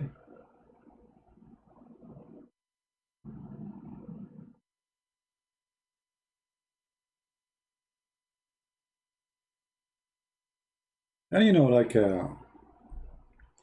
will notice that yoga is a kind of a popular between people who they have like luxury of life. Like a Hindu or a Buddha priest who don't work. People, they work, give them donation, they eat. Like when I was in Asia, I saw some Buddha priest, and I saw how selfish they are. There's people begging for money all over the place. Women, they are working in prostitution in Thailand.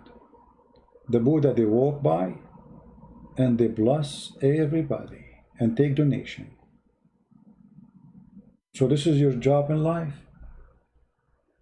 They eat, they pray to Buddha, they collect donation, and they don't care what's happening in the country.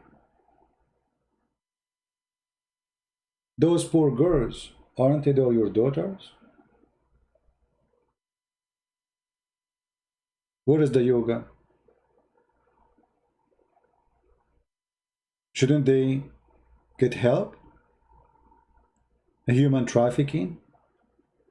Isn't it hurting to see young, beautiful girls used and abused for sexual entertainment? in a country full of a priest, Buddha priest. Where is Buddha?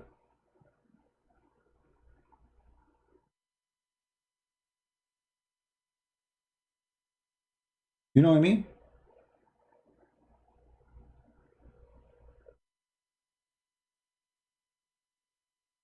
Where is Buddha? Where is the good ones? Instead of doing yoga, go and help those poor women. A guy, he come from Saudi Arabia with some dollars in his pocket. He sleep with your daughter. He spread AIDS.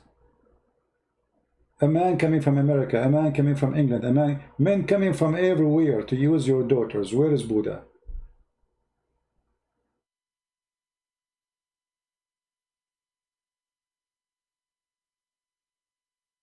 Someone was saying master seed is significant and not in the Bible. Okay, is he a Muslim? The one who was saying that, Maxarak, the one who's talking about the master seed. Is he a Muslim?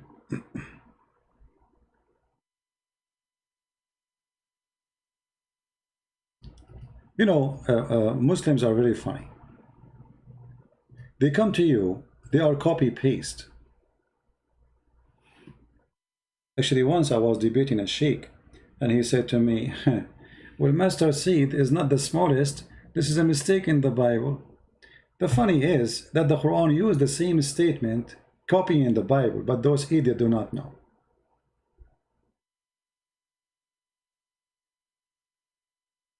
It was a Hindu, no problem.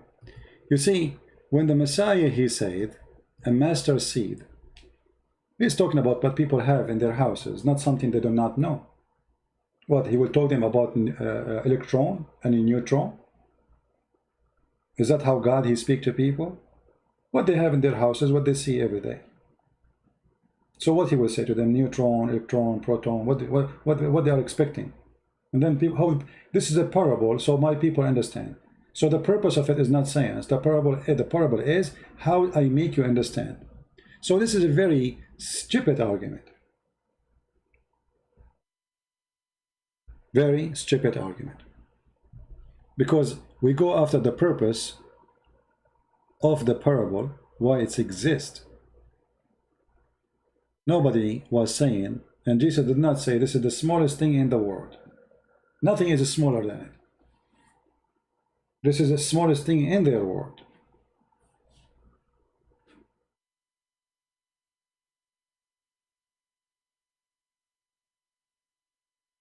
This is why it's called parable. It's an example. It's not even real. So when Jesus speaks about the 3 servants and 1 master, it's not real. It's an it's a parable.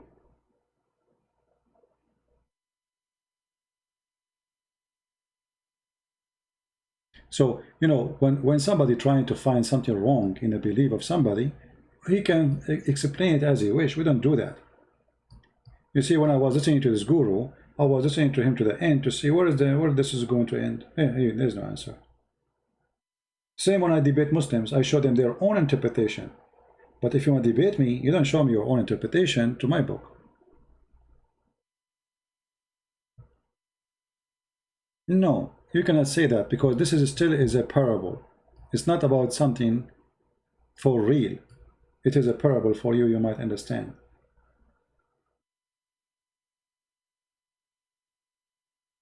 At the same time, how is going to talk about cars if they are not exist? Let us say we talk about things, but they are not exist, or people do not know about it. So how people will understand?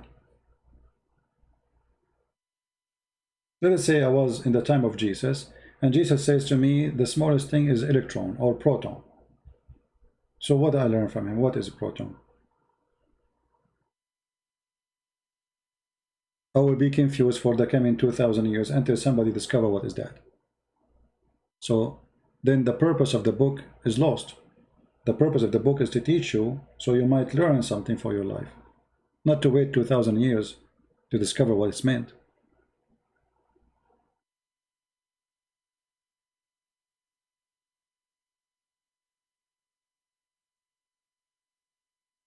The Bible is a spiritual book. It's not a scientific book, have nothing to do with science. When an idiot, he just asks us, explain to us the virginity, or the virgin giving birth. This is not scientific. There's no science accept such a thing. We Christian, we accept it. We don't follow science. We believe in it. Why? Because we believe that God is almighty. He can do what nobody can do. That's why he's God. When we say almighty, almighty, which means all might of power, his power is not limited to our ability. His ability is beyond. So we don't care what they say, and we don't claim that the Bible is teaching us science. And it's not a book of science, and never meant to be a book of science. And it should not be a book of science.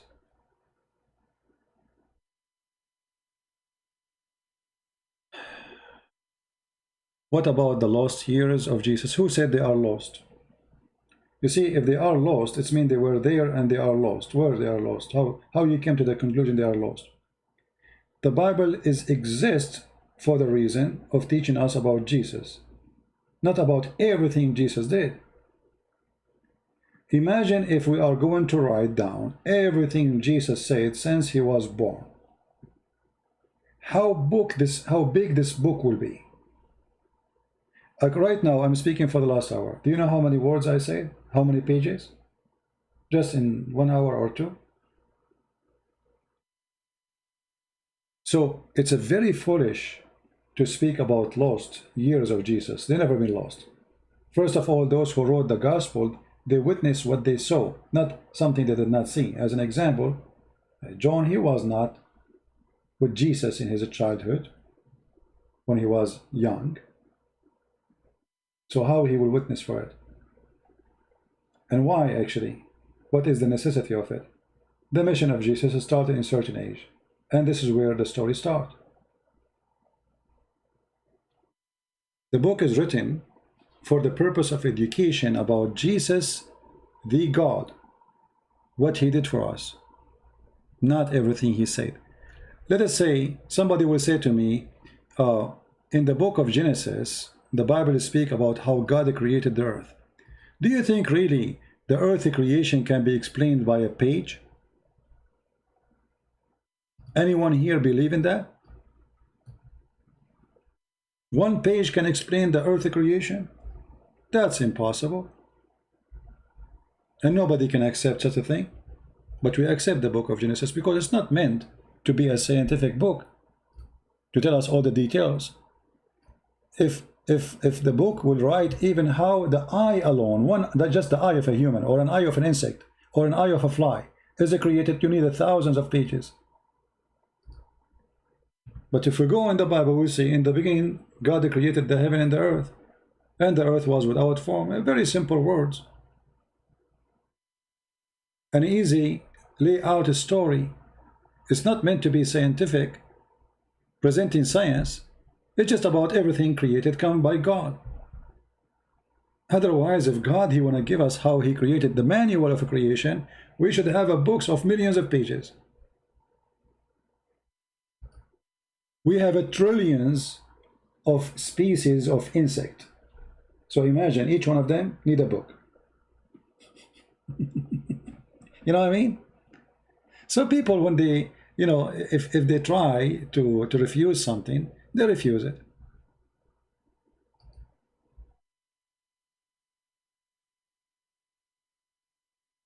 That is such a hypocrite when Sadhguru explained in better way than CP was. Mr. Avi, do you like to call me and explain to me what Sadhguru said? Guys, Avi is a Hindu, obviously. And I played all the video of Sadhguru and we got no answer. Do you like to call me and tell me what is the answer in the video of Sadhguru? Can you do that? I will open Skype just for you.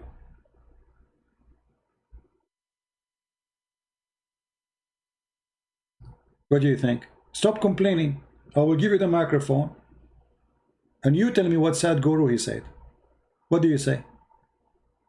Guys, do you have an excuse to say I did not give? So we played almost the whole video is what? The whole video is 20 minutes. I played, we are in the minute 11 and 32, and he finished the topic. That's it. Now he's talking about different thing. So what do you mean I did not let Sadhguru talk?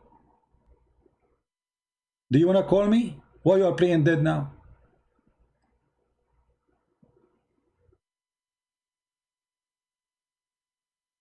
What do you mean show us verses about what you said about regard? What is that? What verses mean? What do you mean?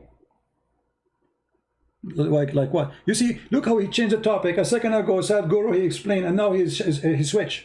You don't want to talk about Sadhguru no more.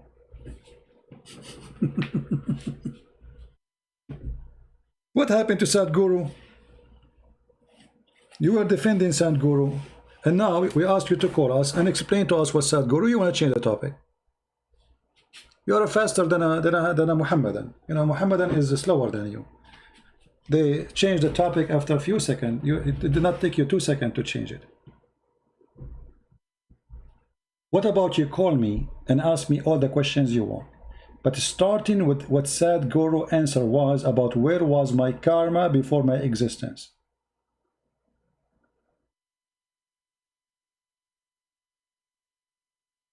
Do you like to call?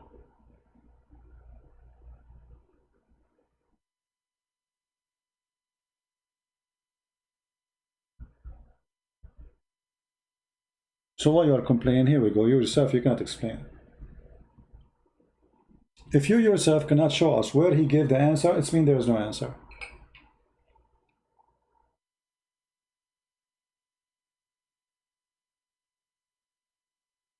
My friend, I don't care what you think. Attacking Sadhguru is attacking Hinduism. Who care? So, I am a Christian. I don't believe in Hinduism. For me, all those religions are false.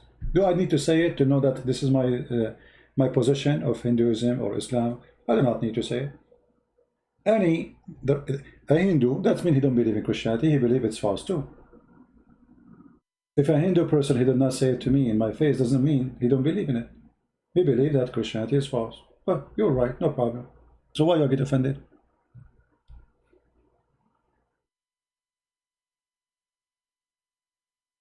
No problem. If you tell me when you are ready to call me. No problem. Download the Skype. But can you tell me right now, which part in this video Sadhguru he gave the answer until you finish downloading Skype? So we can go there. The video is in front of us. We did not close it. Which minute in the video Sadhguru he gave the answer for the person who gave the question? Do you know where he gave the answer? Or talk is cheap?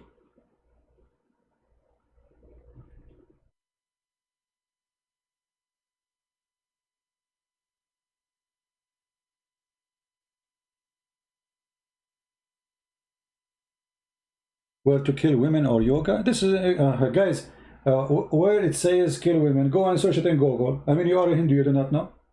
Until the time of the occupation of the bridge, you were practicing burning women alive. Go search it in Google, will take you 2 seconds. If you want to say to me it's not exist in verses, that's because you are stupid. What verses? That's mean you Hindus practice something does not exist. It's not in your religion, but you practice it. Are you going to say to me that the Muslim, this is a tradition, Sahih Bukhari, Daif? This is the question will be for you. Is it true that until the bridge occupation, when a man he die, the woman she will be burned alive? Yes or no?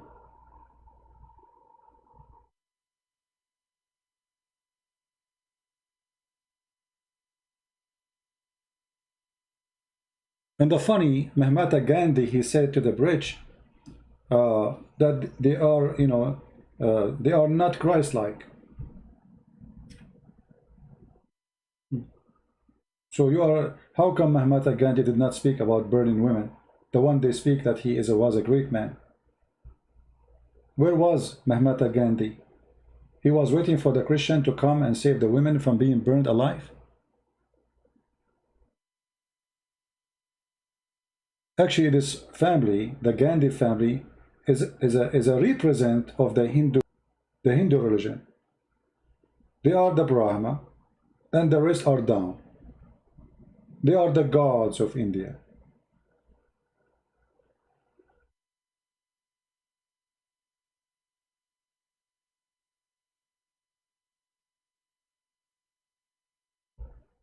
It was called Shagman.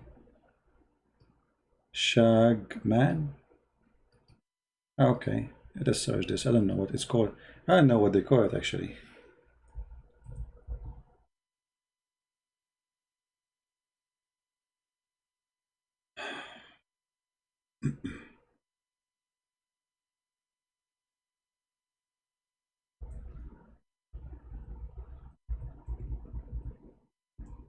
Did you download the Skype, Avi, or not yet?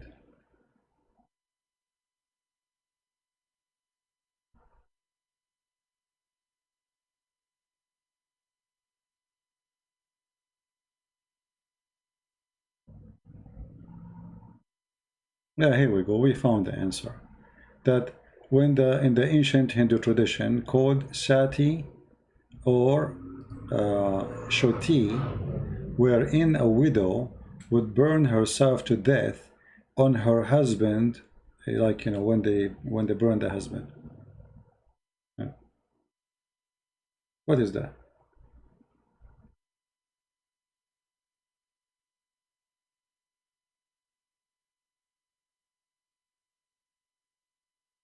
In which logic we can accept such a thing? That a man he died, the woman burn herself next to him. Regardless if you force her or she do it. But you made it a tradition. That's mean if there is a pressure on her. If she don't do it, she is the bad woman, obviously. Why she have to burn herself? I mean, what this is about? And burn herself alive? I mean, this is evil. Like, did she commit a crime as a punishment? No. That just the husband, he died.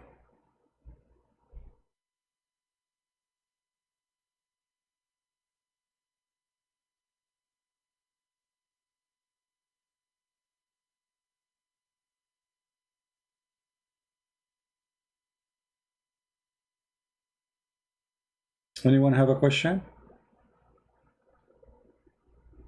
Avi, I don't care if you have a scriptures or not. I am not a specialist in scripture of the Hindus, because simply you Hindu don't have a scripture. Since when you have a scriptures? You have 36 billion God. Which scriptures you are talking about? 36 million God. Which one of them scriptures you want me to read for you? You yourself, you will spend your life just to count their names. 36 million.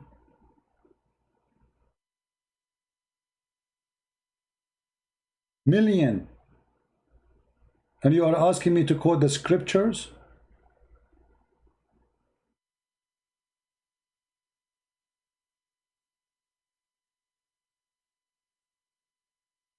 And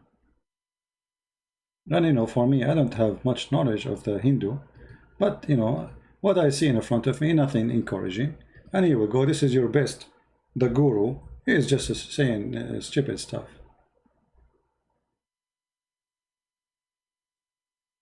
And actually, here we go. Somebody he posted for you the verses.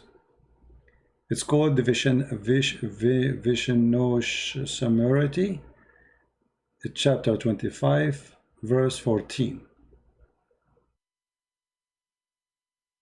And that's what it says.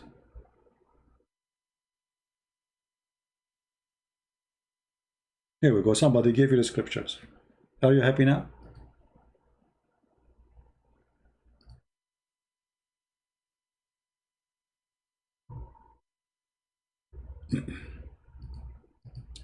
Most of Hindu believe in one God.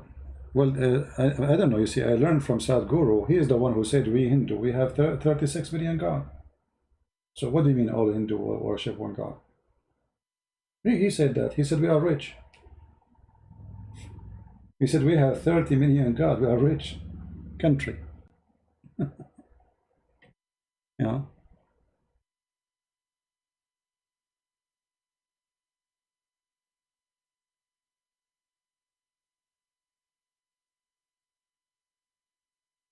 Okay, well, we are not talking about even Hindus. We are talking about Sadhguru himself.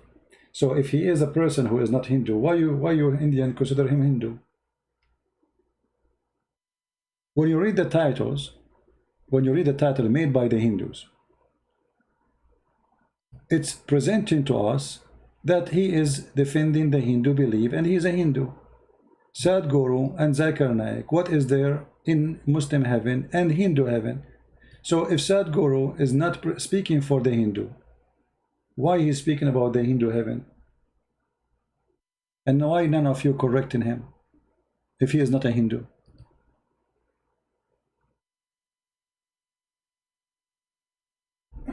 Somebody wanna call? Let me get my Skype. Hold on.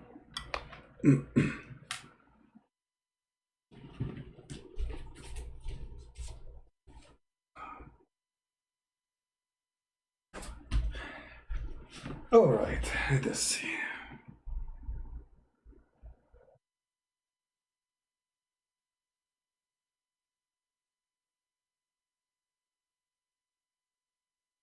Are you there, Avi? Are you ready?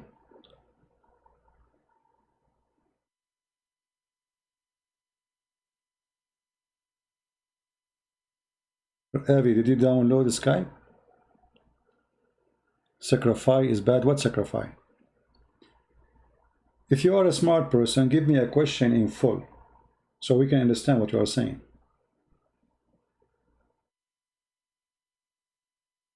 The word sacrifice have a beautiful meaning, but it can be something ugly. Like as an example, a father, he sacrificed himself for the sake of his family. That's a good thing. So what do you mean sacrifice is bad? Can people make a smart question? Is it hard?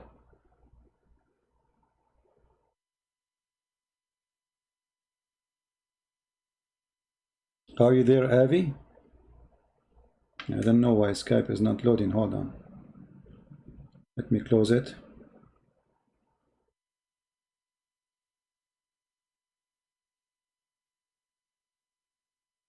Okay, let's try again.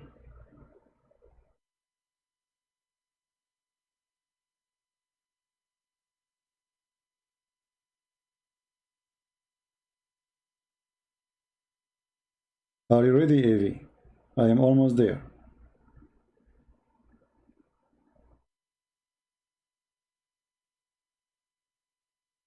Call me, Avi. I am live on air, my friend.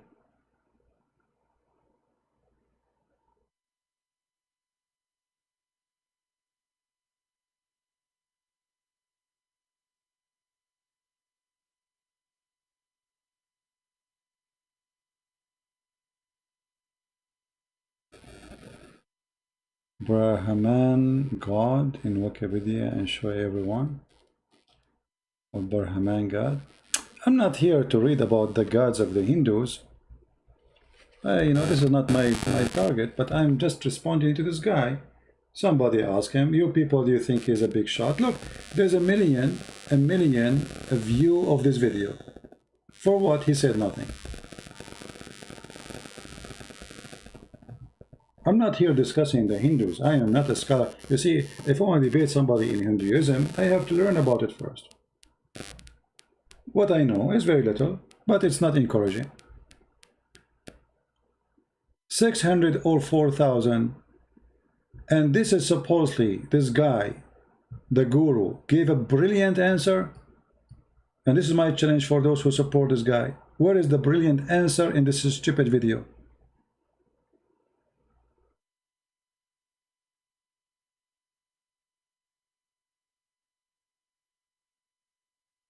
What do you think? This is my topic.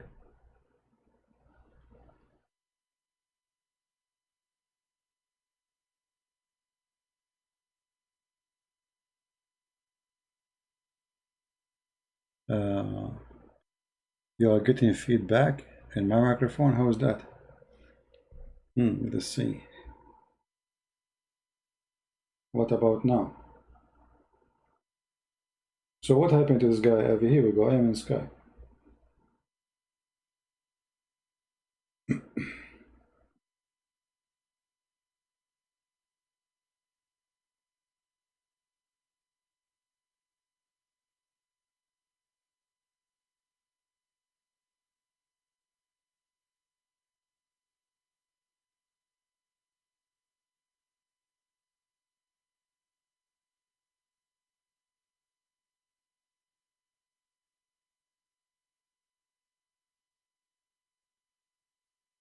Anyone?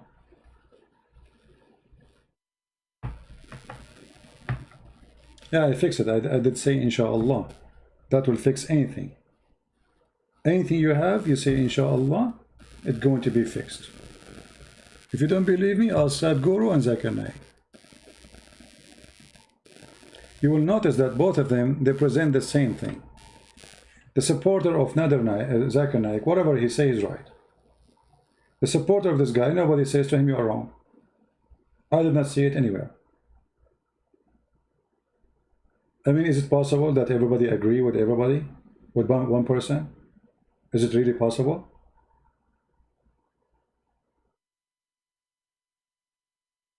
The mic is buzzing again. I don't know, from my side I have nothing. No problem. Buzz buzz. I don't know why it's buzzing.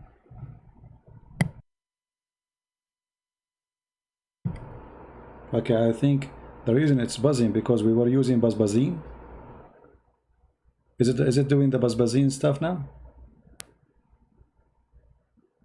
Buzz.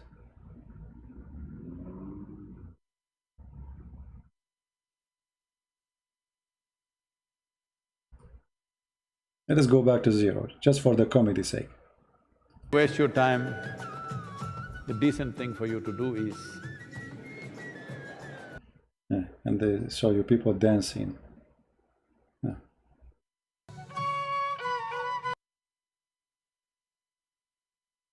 Okay.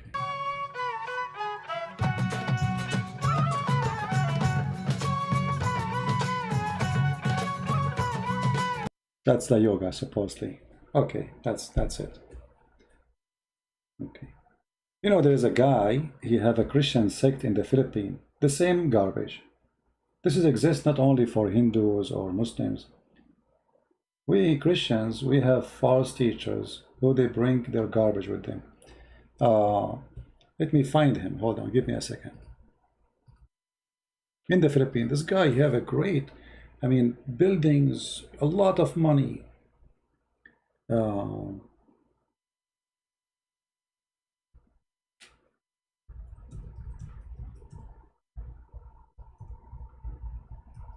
And actually, we contacted them and I offered them to have a debate. The coward, he ran away. But this guy, you know, he can kill you literally. This guy is very powerful. He have millions of followers. You believe it or not? And look what he called himself. He called himself, I am the Son of God. Can you believe it? This garbage exists everywhere. I am the Son of God.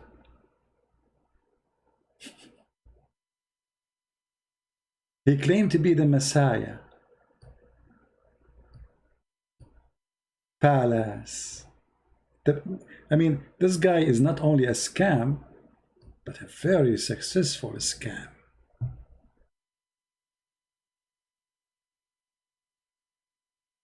Oh. Once I was sitting with a group from his false church, and they supposedly, you know, they heard about me and they came, they said, can we talk to him?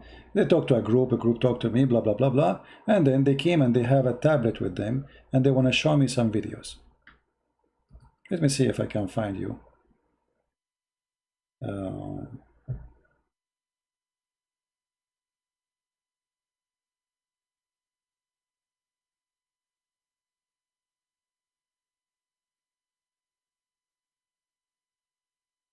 I will try to find something here.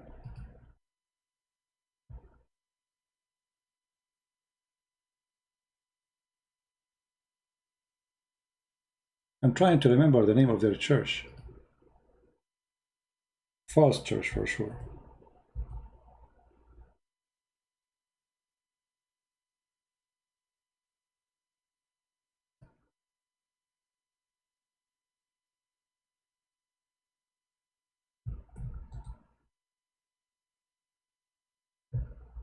Yeah, here we go. I found him, but I will try to find.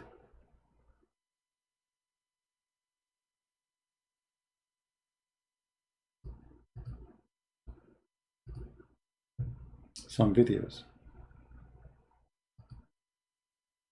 If you go to their, if you see their videos, they have a very professional TV station, and always those who sing, they are very good looking, and the camera only in a very good looking women and handsome men. Not a single person in this false church is not good looking. So anyway, those people, they came to me and they were like asking me if I like, they invite me actually, they offer me free accommodation, meet the Son of God.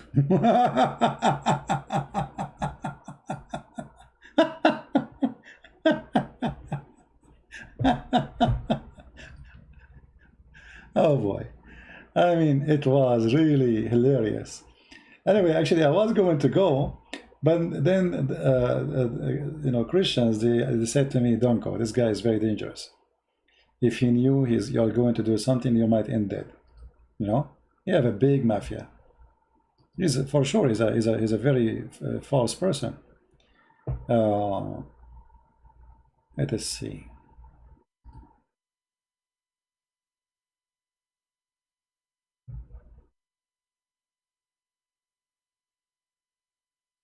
And this guy, he have now branches of his corrupt false church everywhere in the world. He is the devil himself.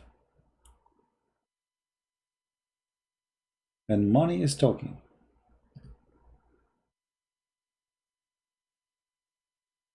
Money is talking. I will not be surprised if sooner or later they found that he is doing drugs like Muhammad. Let us see, somebody is calling. Hello? How many years you been in America, brother? Huh? How many years you been there? And you can't speak English? What you been doing there? Hiding, yeah? Hiding! Who is But the all of these conversations you're having on Skype, you're hiding, boy. who is the dog is talking? Mimi Hijab?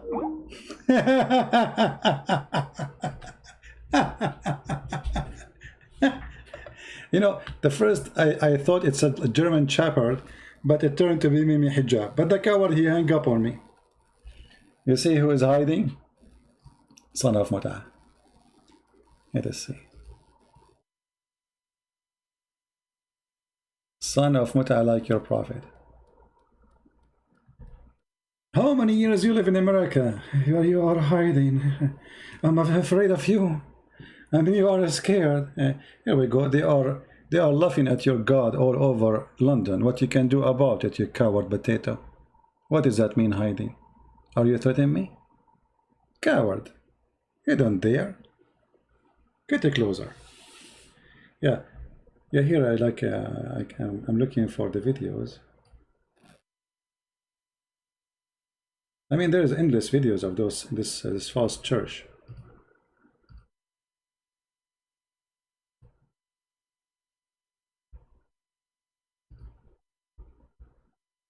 You see? This is the guy who he claimed to be the Son of God.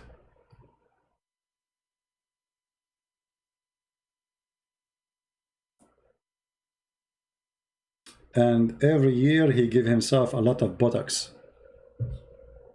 The Son of God. Yeah, this is a recording of the coward Mimi. Mimi Hijab will never dare to call me. It is me who called him the coward, and he is the one who hung up like a potato. It's me who said to him in his face, I was quoting your filthy prophet, suckle me, son of Muta. And literally, they sound like a barking dog. Do you think one day any of those puppies, they would dare to call me? Here we go, my Skype is open, anyone can call me, and you are my witness. Why you don't dare to call me? As long as I am hiding. And how I'm hiding, and they are posting pictures, they say this is me. Is that me, or this is wrong person? Obviously it's wrong person then. So you are posting a stupid picture there. If this is not me, you coward, son of Muta.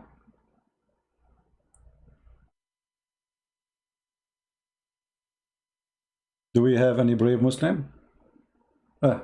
Brave Muslim, you're right.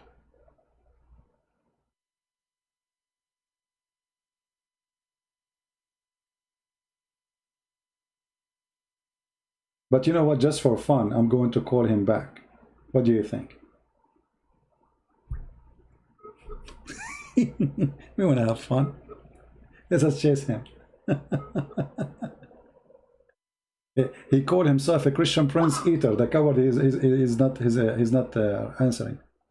He's a Christian prince eater. They want to eat me.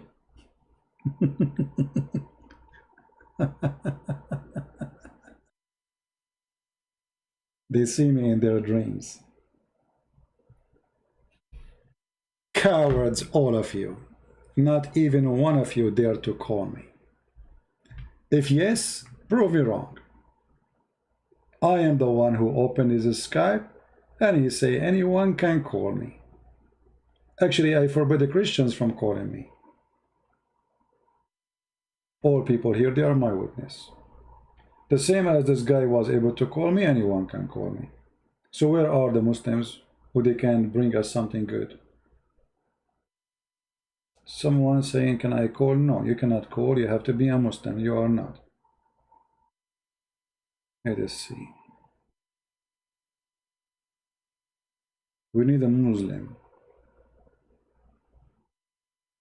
Do we have any Muslim?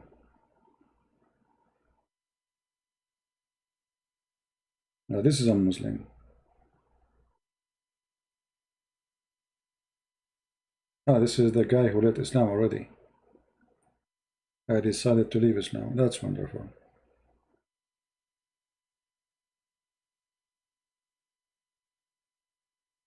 This guy who called me as a Muslim, he left Islam. That's wonderful.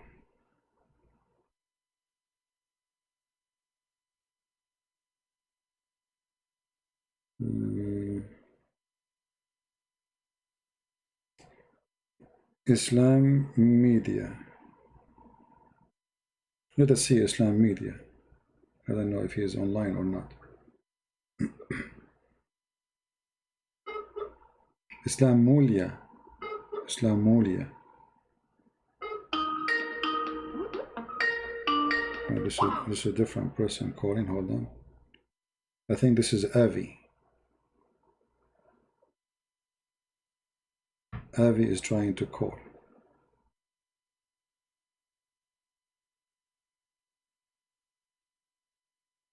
Make a normal call, Avi, not join call. I don't join call. What does that mean?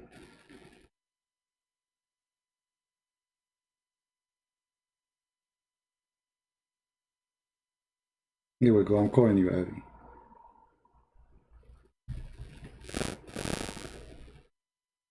It's like internet is not good for Avi.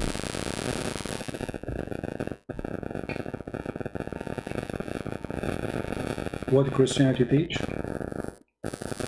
That's very weird. Hello? Yes, hello. Hello? Yes, Abby, how are you, man? Hello? Go ahead, you're live on air, Abby. What do you like to say to us? Hello? Hello? Yes, Abby, we hear you. Yeah, now I'm getting your voice clear. Okay, no problem. Go ahead, what do you like to say to us? Yeah, so, I've been following you since past 1 year, and I'm a big fan of you, actually. I mean, I've been following you since a lot of time, and I appreciate the way when you speak something, prove it with logics, you prove it with verses, and that is what I like about you, and that is the correct way to do things as well. I mean, if you say something, I will believe you if you show something, like certain things that you said. Hello? Yes, I hear. We are listening. Go ahead. Hello? We hear you. We hear you. Yeah, I mean, today, CP, I normally felt bad because of any Sadhguru and other stuff. The way you talked about Saudis and Americans and Britishers coming and doing sex with Indian girls and I did not say Indian. No, I did not say Indian because I never said Indian. I spoke about Buddha priest. I said I went to Asia and I was speaking about Thailand, and I saw how Buddha priest. You did say that it's in this this video itself. So No, I did not. I never said India. No, don't say India. India is not a tourist direction for sex. I was speaking about Thailand. I never been in India all my life. I never been in India. I said I was there, and I saw how a Buddha priest, not Hindu priest. Buddha priests are located not in India, they are located in different places. So I saw Buddha priests, they are walking by with prostitution place, and all what they care for is collecting donation even from those poor prostitutes. Yeah. I hear you, go ahead. I can't hear you, your voice is echoing. I was saying, I did not say Indian girls, I was saying Buddha priest. Buddha priest. You can go play my video again. I never been in India. I never even entered Indian airport all my life. I cannot speak about India. CP, can you call me back? I mean, I'm not able to hear you, and I'm new to Skype, so I might not be able to do it. Can you call me back? All right, no problem.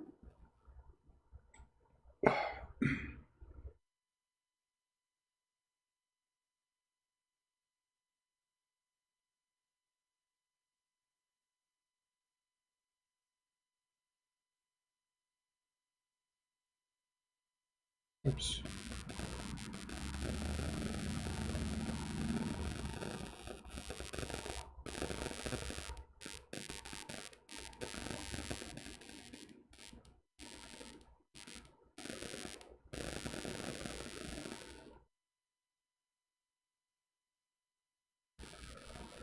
All right.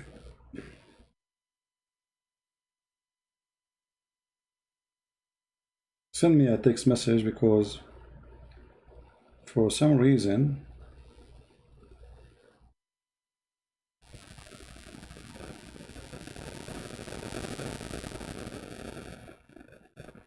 I don't know.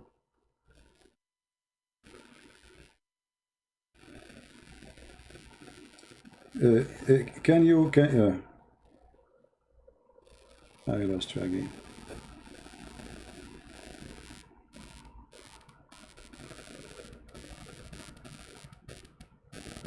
Don't do the group thing. Don't invite me to a group. Just make a call. I'm calling you now.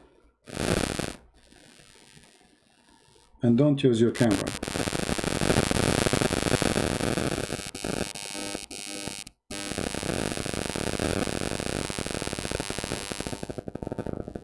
Nothing is working.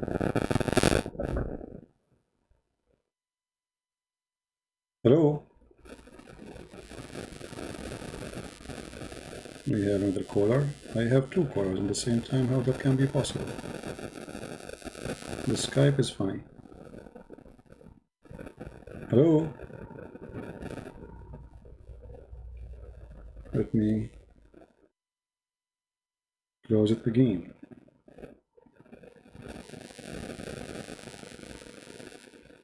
The Skype freeze. You received two callers for some reason. And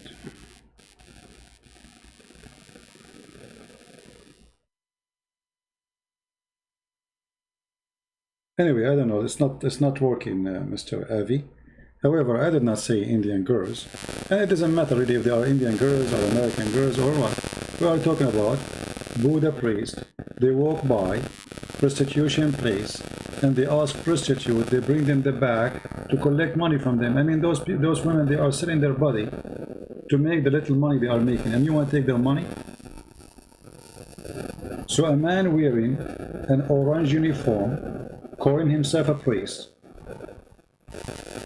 instead of helping them to get rid of out of their misery, he is collecting donation from them. And not only that, those girls, they bow down in front of those priests. I mean, what kind of logic this logic is? There's a feedback, annoying noise. Okay, I don't know why.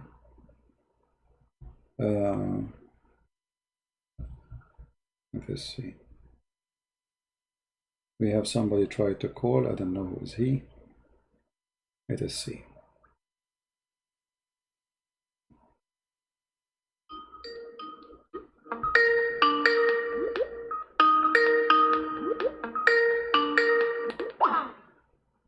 Okay. Well, hello? Hello?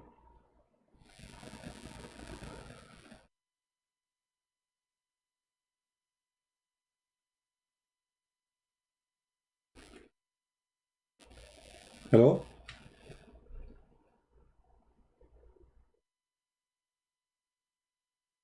Look like they have bad internet.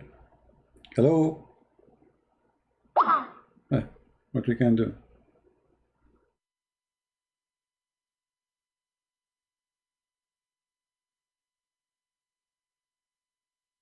Let's try again.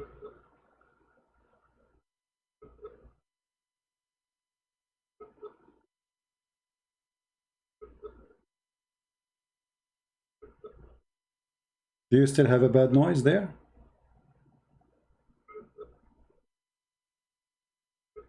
See, I'm trying to call them, but it's not working. What I can do? It doesn't matter what, you know, a window burning things, if he's upset or not, my friend. I'm not against you. I'm against wrong things. You see? And yes, actually, we found the scriptures speaking about that. Or let us say what it's called, scriptures for the Hindu. You know? It's called Vishnu Simriti, chapter 25, verse number 14. So yes, it's true. It exists in the teaching of Hinduism.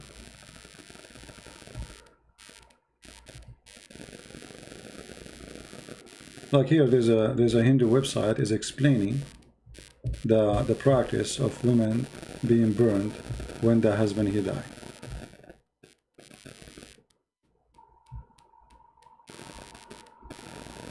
And if this is just a tradition, so why the priests allow it? Because, you know, remember, in villages, in towns, nothing will happen unless the priests allow it and approve it. So it have its roots in the tradition and in the religion. A woman, she burned herself. Why? Is that right?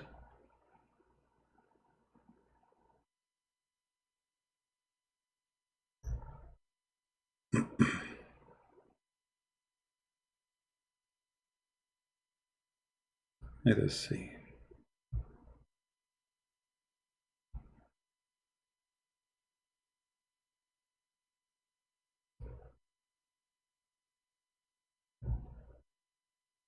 I understand that you as a Hindu, you will be upset. You will not like what you are hearing. But if what you are hearing is what is there, don't be upset from me.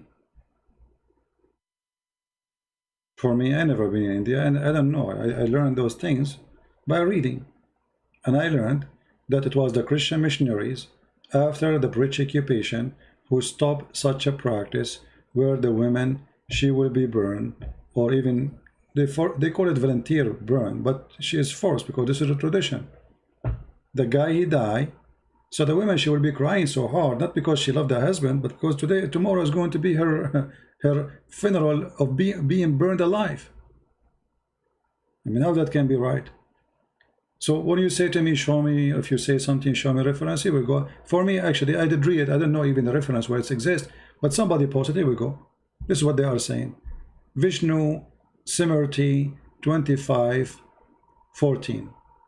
After the death of her husband, to preserve her chastity, or ascend pale after him, etc. So she burned herself. So you asked me for reference, here we go, this is the reference. So now what we will do?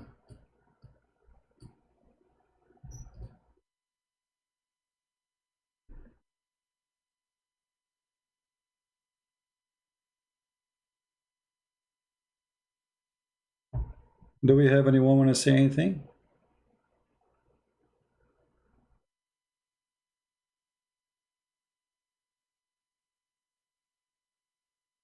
You see, if this was a punishment, even if it's severe, scary punishment. At least she did something, but she did not do anything. I mean, the husband, he died. If she is a criminal and the crime is extreme, I would say at least she did a crime. But she did not do anything, just the husband, he died, she is going to be burned. Same time, in Hinduism, which I don't like a lot, at all, is discrimination between society. So there's people who they are going to live poor, stay poor, and even if you get rich, by the way, like now, because of technology, etc., so you might be from a poor society, your son became a software engineer, he made an email or software, he became a millionaire, still you are going to be considered from the low society. Because obviously Hinduism discriminate you, the same as the Islam discriminate. Islam discriminate, the Arab are the highest, the rest are just servants. Why Osama bin Laden became a leader in Afghanistan? Because he's an Arab, he's Saudi. Why the Arab, they are not equal? Because even Arab are not equal. Even Muhammad, he said it clearly, that Allah chose from the Arab tribes. He chose from the nation's tribe. And then he chose from those tribes, from the Arab, certain tribes. And he is the best of his own tribe.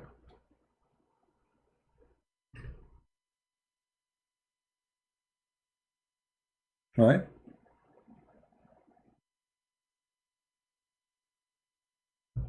Do we have any Muslim?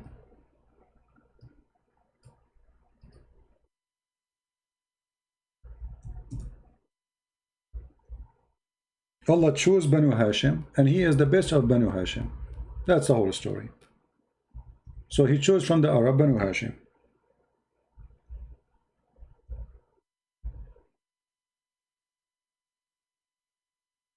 And Muhammad supposedly is the best of mankind.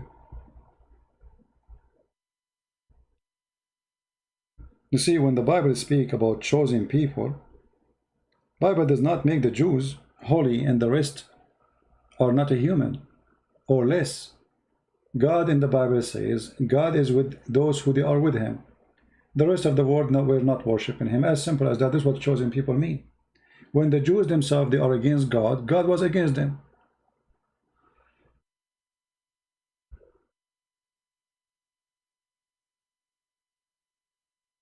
Huh?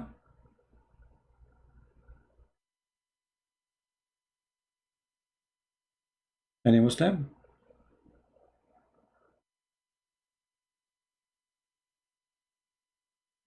Who's a Muslim want to say something?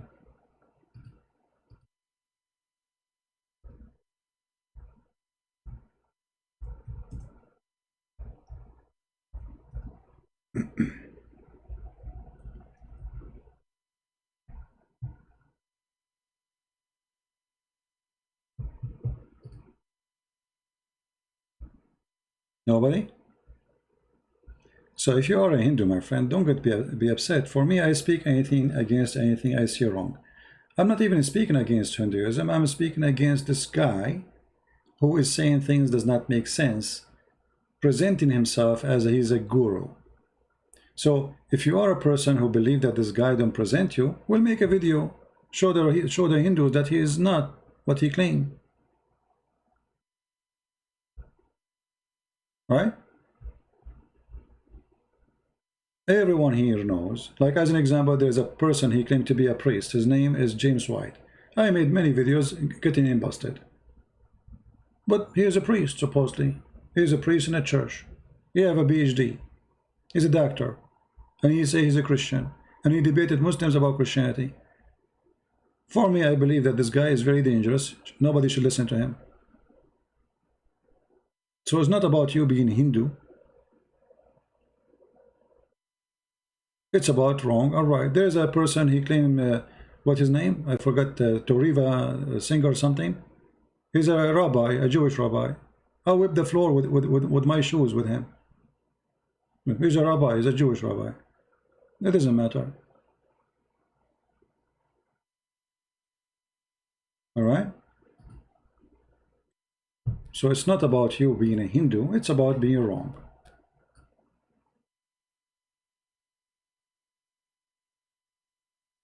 Anyone have anything to say?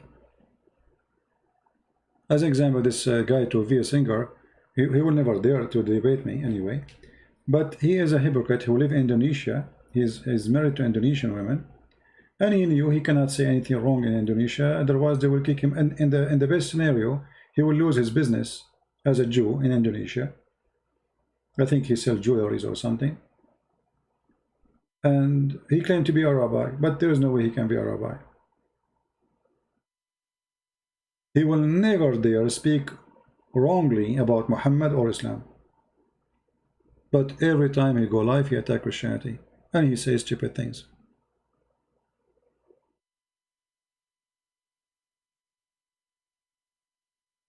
The Hindu have 5,000 God?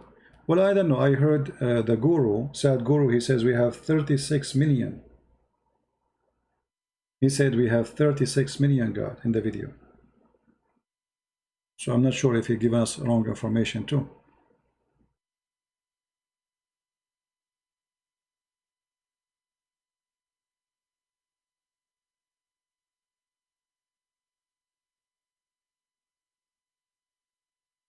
Any Muslim? Any guru? Any guru want to say anything to us? We take calls from gurus and we take calls from Muslims.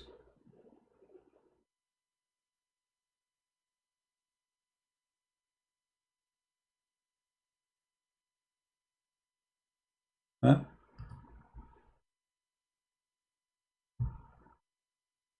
And what I find it embarrassing, that in description in his channel they say, or whatever this channel present, he gave a brilliant answer.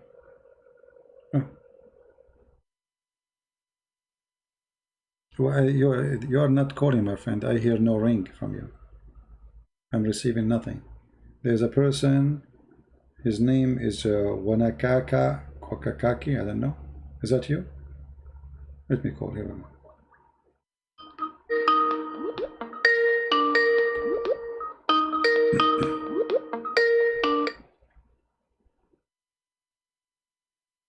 Hello? Hello? Yes. Hello? Yes, go ahead. You are live on air. Pardon me? You are live on air. You are calling me. Yes, yes. All right. I'm not Muslim, I'm not guru. I'm just calling to just say, hey, Bo, I champion you, continue, you're doing an excellent job. And I really, really was touched by the guy from the French Muslim who you really spoke to so cheerily. And I want to say, we are praying for you, we are backing you. You have you're not politically correct, but you're God-fearing and you're doing an excellent job. So I just wanted to say that. Thank and you you very have much. people who are just backing you in prayer, just keep on. And God will protect you and bless you. I just praise God for the many who will come to know Christ through what you are doing, and many Muslims who will come to know Christ through what you're doing. Bless you, Christian. Thank you very much. Which country are you from, if you don't mind to say? I am from the, I don't want to say, but it's from Caribbean. Caribbean. Oh, okay. I like the Caribbean. That's it. You have to empty your house. I'm coming tomorrow.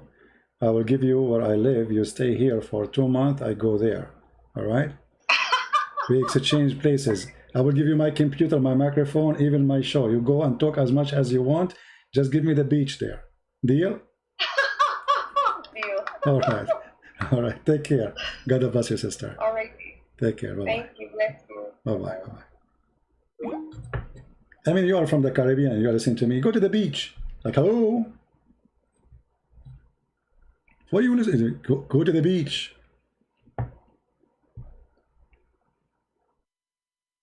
Instead of listening to the Sadhguru, this idiot, talking nothing, saying nothing, go to the beach. You're living in the Caribbean, listening to me. I feel sorry for you now, actually. Like, come on. Go to the beach, you will see God there, the glory of God there. The amazing beauty created by God is there. The fingerprint of God there.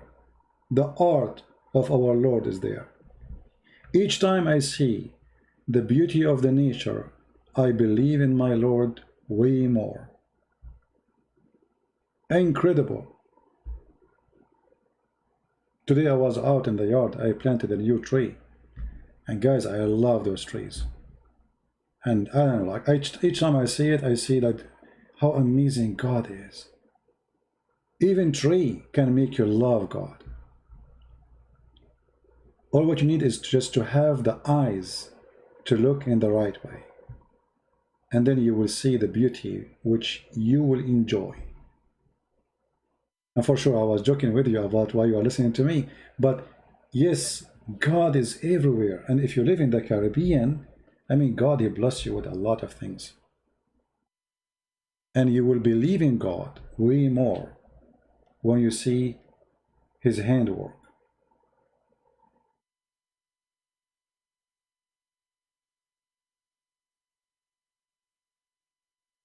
Anyone else? I thought we have a fish. It turned, no, not a fish. I thought I got a customer. خدني معاك إن كنت مسافر خدني معاك. Oh, take me with you where, Amelia? Hello?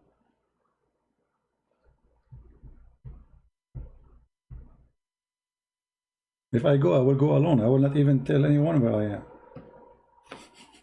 am. All right. No, it's not the nature is true beautiful. It's God beautiful. That is not the nature. That is God. See, the beauty is the beauty of God, because nature is not beautiful unless there is a beautiful God. He comes with such a beauty. In order to generate a beauty, you have to be beautiful yourself, extreme beautiful. You know what I mean? An ugly being cannot provide something beautiful. And the ugliness here is not about just about a look. It's about the structures, the design, the suitable design, how they fit together. Each time I see the sky and the cloud, I love to look at the cloud. I love the cloud, especially when the cloud they are down and they have different color. Like sometimes the sun hit the top of the cloud is so white in the top, and then it go a little bit darker and darker and darker, and that lighting is a piece of art. The lighting alone is an amazing art. So if you are a person who don't want to believe in God, shouldn't you ask yourself how this beauty come to exist? Is it really an accident?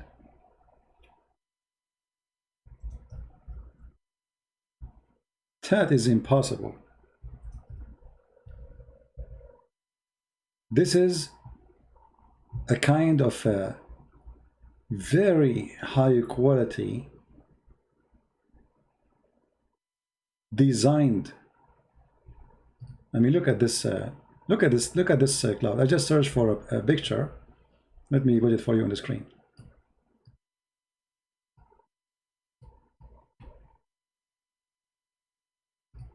Look at this. How we can describe this? And then, like, I cannot show you the rest of the picture because it's too big, but you will see then the reflection of the cloud on the water. I mean, isn't it amazing? Or when there is a storm, or when there's, it's so beautiful. Actually, you recognize God when you see something ugly. And that is the benefit of Muhammad and Islam. You see how ugly Muhammad is. And you see how filthy Muhammad is. And then you remember that we need a savior from the ugliness of someone like Muhammad. Otherwise, we will lose all this beauty. So sometimes even ugly exists for a reason. If there's no bad, we will not know what good. If there's no salt, we will not know what's salty. If there's no sugar, we will not know what's sweet. Everything adds to us more knowledge and more understanding.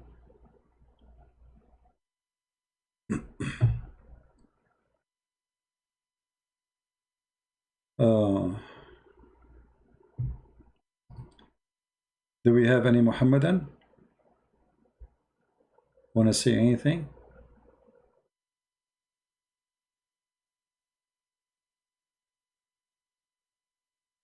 Yeah, whatever this Sadhguru, obviously this Sadhguru is sad, Obviously he say things, it's philosophy, and he bring his own philosophy and he mix it up together. And actually, if you watch his videos, he say things contradict what he say in previous video. He's the same as Muhammad somehow. But people, they like to listen to those who they have, let us say, skills of talking, but in the end of the day they teach you nothing, and you cannot take anything against them, supposedly. But not for me. I send you IV Skype. Well, he wasn't. He's in. He called me. I spoke to him, but it's not working. You do not need to send me IV Skype.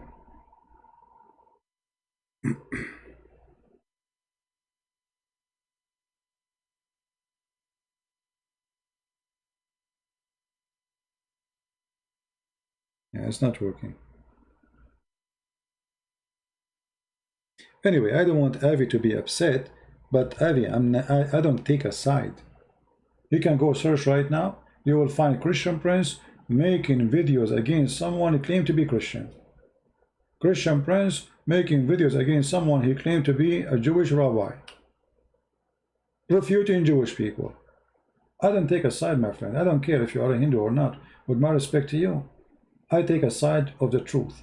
Anyone he speak wrong, he says something stupid, I will be against him. And especially, and I'm talking about against him as what he said, not him as a person. Otherwise, I have no problem with this person. But isn't it embarrassing that tens of thousands of people, they sit and listen to this guy saying this rubbish? Isn't it? And why nobody from the Hindus make videos to expose his lies? Do you really accept as a Hindu what he said? That there's no creation, there's no creator? Is that what you Hindu believe? So what the word God mean for you? If there's no creator, that means there's no God. So what God? What is this word idea of God then? What make him God if he created nothing? You know what I mean? When this guy in the video, he made it clear that there's no there's no creator. Then why you believe in God? Why you claim that you have God?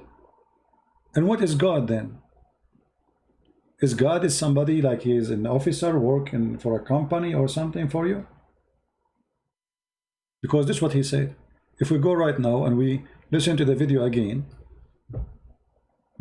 which is boring. I don't want to annoy you, but we can listen to it again. You will find that, the answer is very silly and very stupid. There's no God. But yet he said we have 36 million gods, 36 million. So what is God then for you?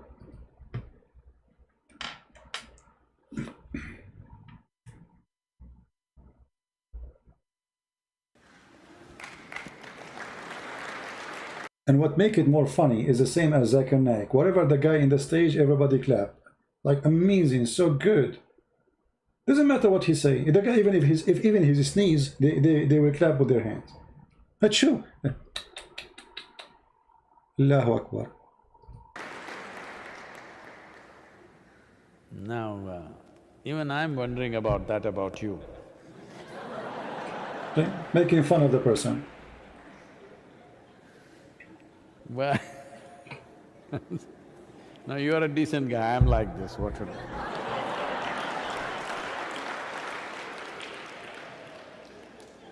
The one is asking me, Battle of Abu Bakr. What is Battle of Abu Bakr?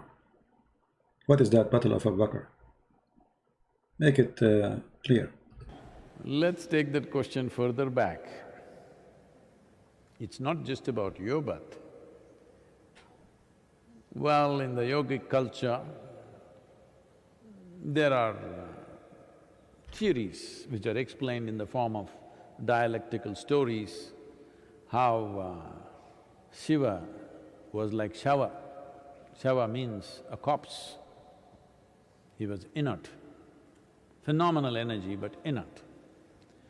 Then energy or Shakti came and danced around him, upon him, then he got kind of woke up. Well, we are, picturizing it as a man and a woman, but that's not what we're talking about. Inert means nothing happening, no reverberation.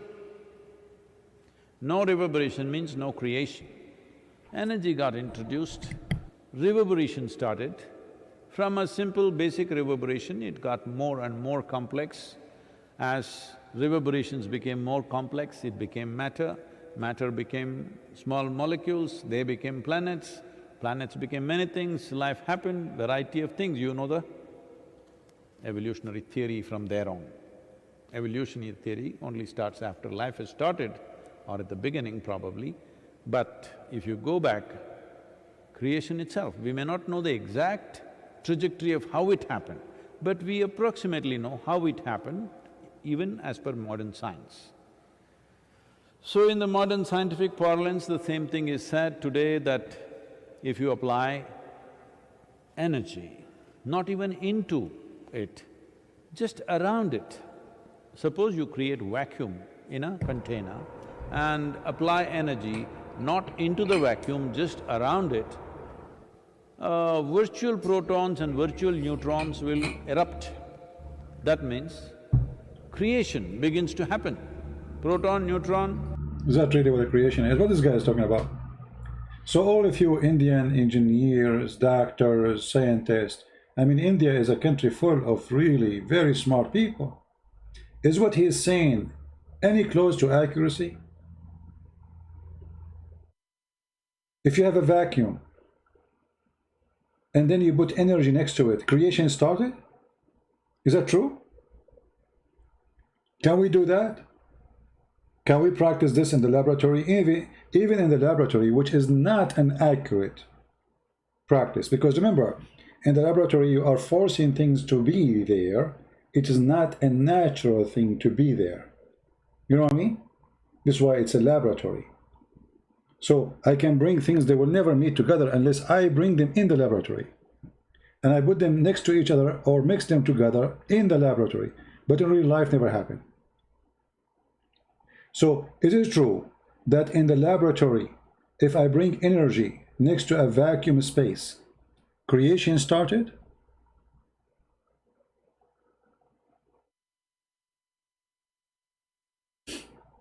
You know what I mean? That's not true. That's a person throwing words. And if you go back in what he said about the creation, you would die laughing. No, even in laboratory, they were not able to do it. You see, they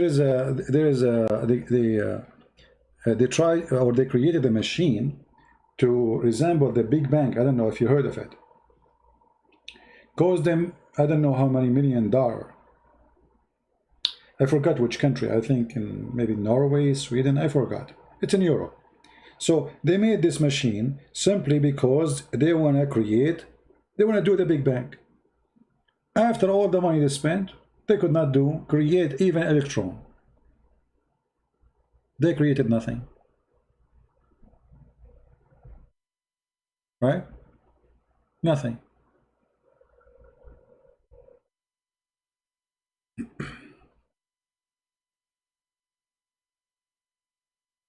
Was Hindu tribe in the Arabian Peninsula at the time of Muhammad and his companions? I believe strongly that the Arab are Indian. There's nothing is called Arab. I believe all the Arab are originally Indian. And I can prove it to you very easy actually. As long as you're asking this question. If you look at the map, you will see how close India is from Saudi Arabia. Very close. Extremely close. But I will prove it to you in a different way.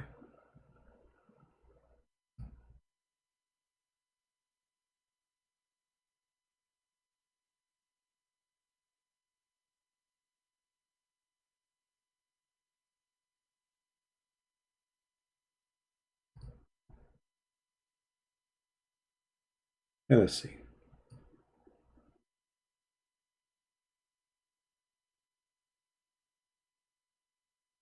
Take a look. If you see this guy in Pakistan, are you going to notice that he is an Arab or he is a Pakistani? He is from Pakistan. He is 100% from Pakistan.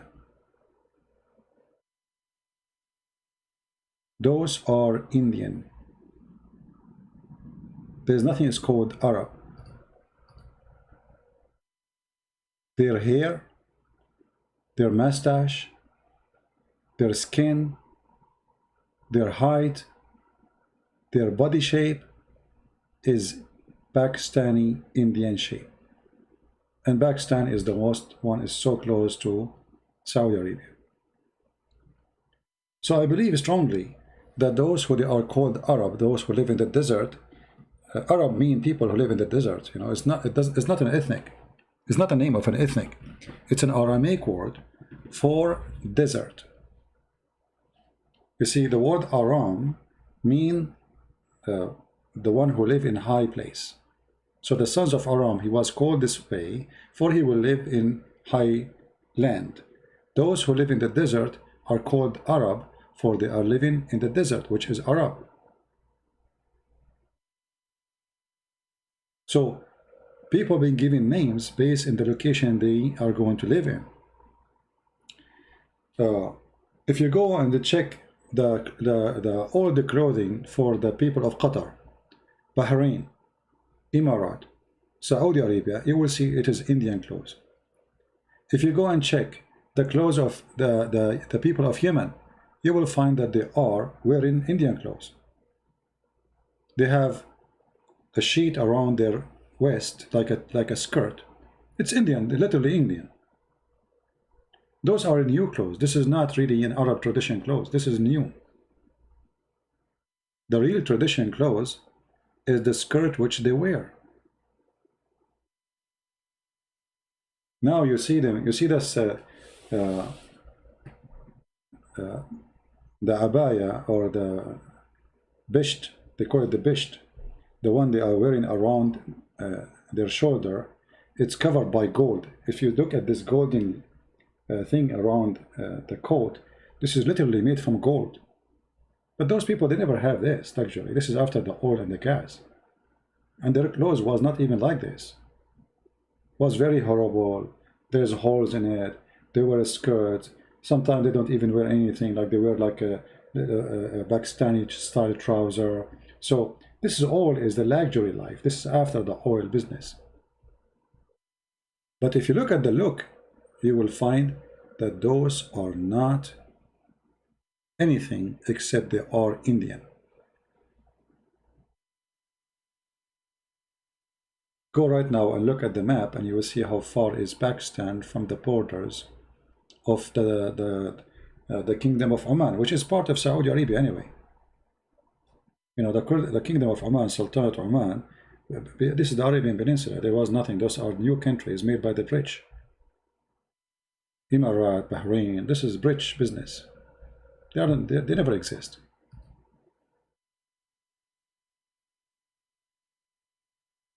All right. So there's nothing called Arab today. Anyone who speaks Arabic, they call him Arab today. This is how it is today. But Arab are not an ethnic. And actually, even Muhammad, he proved that to us. If you remember, Muhammad, he said Allah, he sent the Quran in 7 reading. What does that mean? They say to you 7 dialect of Arabic. Okay, how different that they are, those dialect, to the point we need 7 dialect if they are one language. You know what I mean? If it is one language, why we need it in 7 dialect? I mean, if the difference between this and that is 1 letter or a pronunciation of a letter, what a big deal. So why we need 7 dialect? Because they are not one nation. If I go right now to Yemen, I will not understand what they are saying. I will have no idea what they are talking about.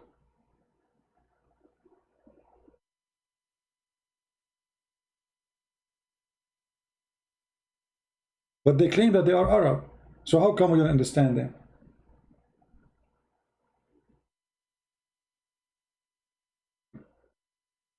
What is the crown? A gal. They call it a gal. This is just to, it's a weight to weight up your scarf so it doesn't fly with the wind. It's not really, I mean, it's just, all those things, by the way, is made by the Aramaic. This is a clothes given to them by the Aramaic. Those people do not know how to dress. They never make even clothes. The Arab, they used to buy their clothes from the Aramaic. They exchange with them their animals, and the Aramaic gave them the clothes. They didn't know how to make clothes, they didn't know how to make swords, they didn't know how to make anything. Even Muhammad himself, he used to go in trade business with all the way to Syria. And the trade business is very simple. They take animals, palm date fruits, whatever they have from the nature, and they exchange it in Syria with swords, clothing, jewelries, etc. Why the Saudi fight in Yemen? Because the Yemeni controlled by the majority, which is the Houthi. Houthi is a form of Shia. They are kind of Shia. So the Shia, they are taking over Yemen, and that is a big risk for the Saudi, who they are Sunni. Which means if the Shia of Houthi, they took over Yemen, that means Iran is in the border. That means Saudi Arabia is surrounded from many directions by the Shia. And that will be the end of Saudi Arabia. So if you look here at the map,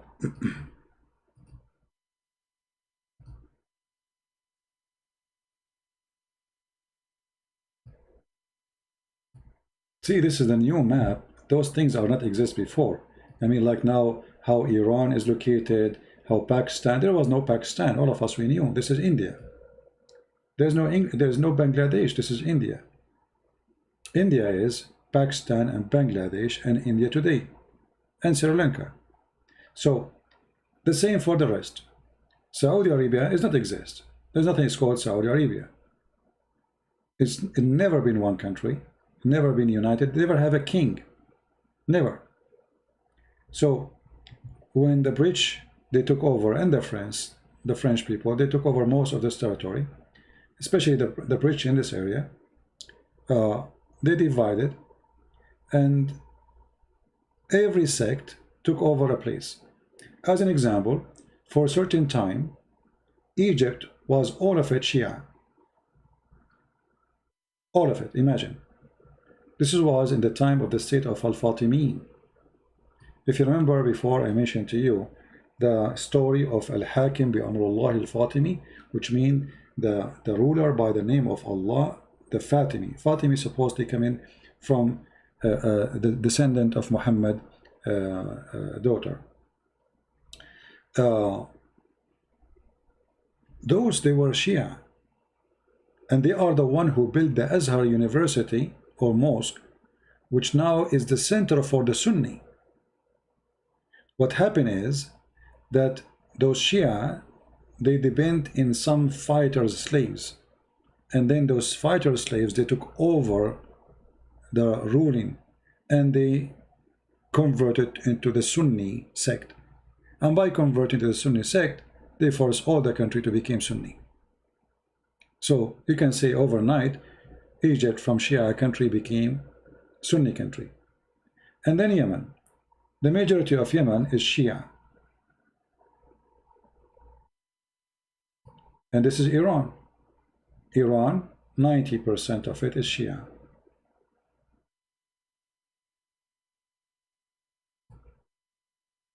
And this is Saudi Arabia.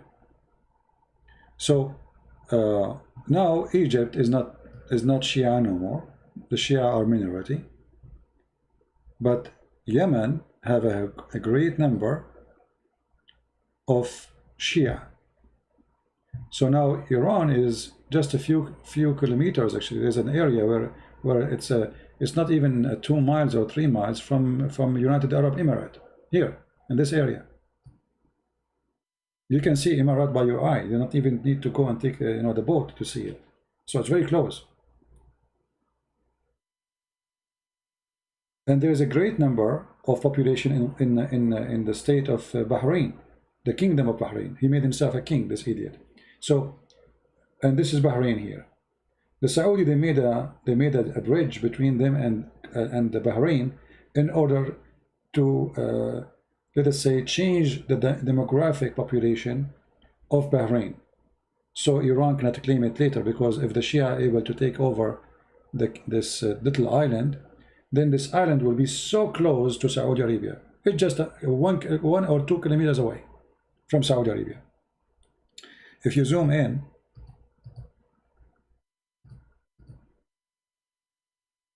let me show you here.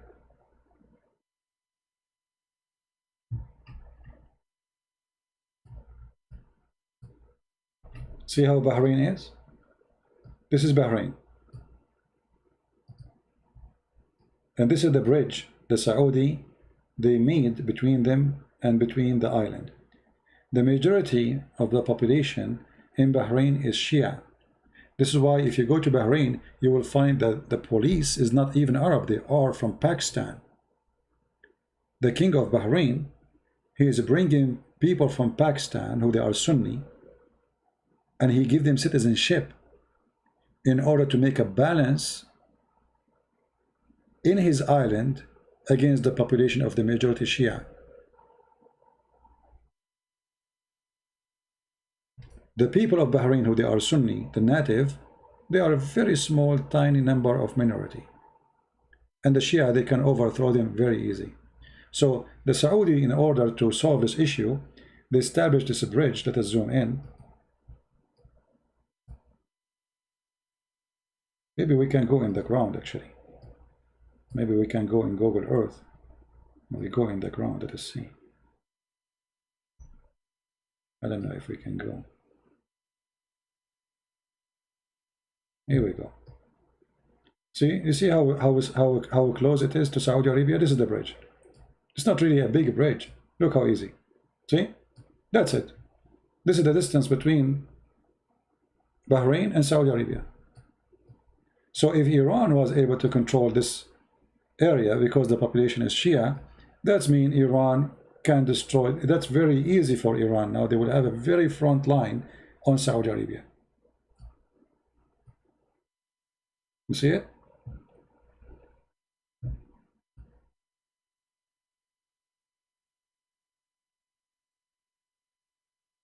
CP have a different view about India than it is reality. No, my friend, I don't have a view on India at all.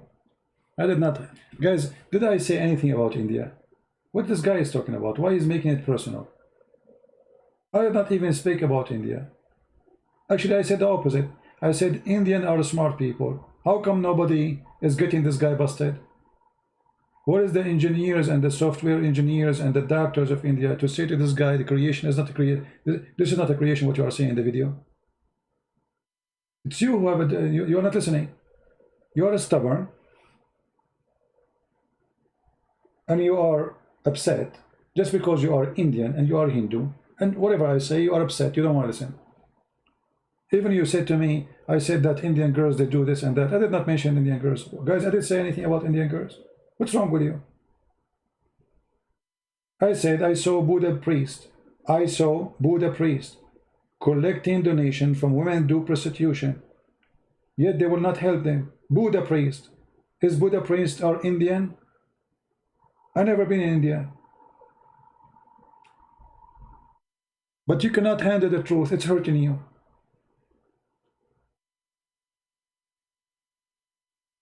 Anyway.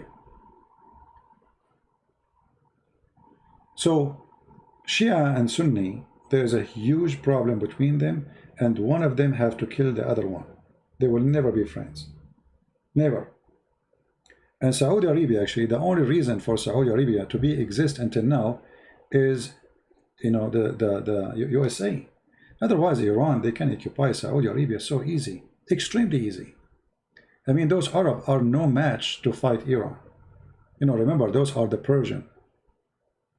Persia one day used to be the enemy of Rome, which means it was a super power. So they are no match in everything, the way they think, the culture, education, even population. So if the Iranian, they decide to invade Saudi Arabia, I assure you they will take all over Saudi Arabia in a few hours, not even in a day. The same as Saddam Hussein, he took over Kuwait in less than 6 hours. He attacked in the morning, by 11 noon time, he have the whole country. So now the Shia, they are extending their arms. They are building a military base to train militant fighters in Ghana, in Chad, in Niger, in Nigeria, in Mali, in Sudan, all over the place. And they have a huge population in the south of Lebanon, Hezbollah. And they have a great population in Iraq. So look, the things is getting really bad for the Muslim Sunni. The Shia, they are growing in number, and they are growing in power, and they are surrounding the Sunni. So this is Iran, and this is Iraq. Iraq was controlled by Sunni, by Saddam Hussein for a long time. And before Saddam Hussein was Sunni too. But then George Bush, he decided to change history. And he did. He took Iraq from the hand of the Shia and from the hand of the Sunni, and he gave it to the Shia. So now Saudi Arabia have a huge borders controlled by Shia. Iran have a huge control and authority over those Shia in Iraq. This is why we saw Trump, he ordered the assassination of one of the Iranian leaders in Iraq. What he is doing there? I mean, he is an Iranian military general. What he is doing in Iraq and Syria. Add to that, that Shia, they took over Syria for a long time. The Alawi, they are form of Shia. And now Iran have about 200,000 soldiers inside Syria. Here. And Hezbollah too. So things is not getting good for the Muslim Sunni. There's Shia from behind them in this area.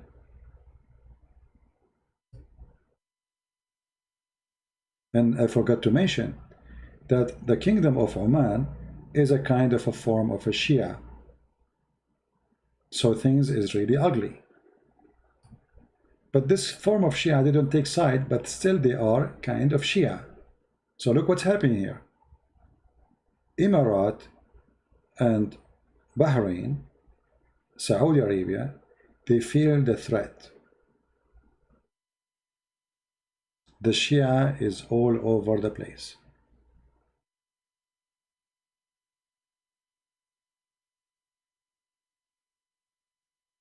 Any other question?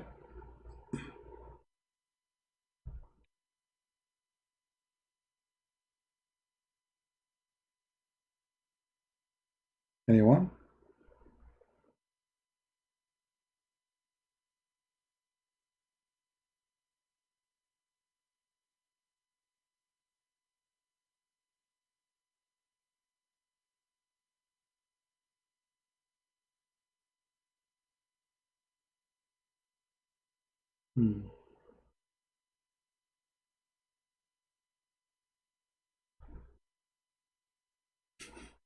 This is Budi from Indonesia. He says, I feel I was not finished with my explanation about talking about the Einstein relativity. And I feel, I did not finish my explanation due to your continuous interpreting.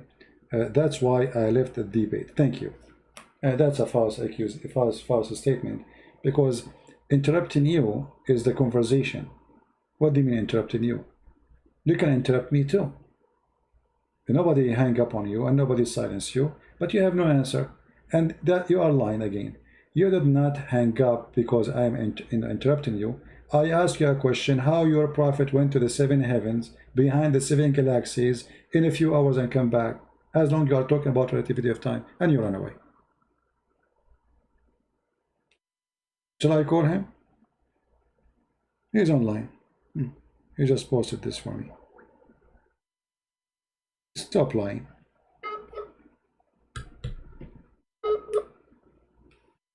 Have you ever visited Israel? No. I wish one day.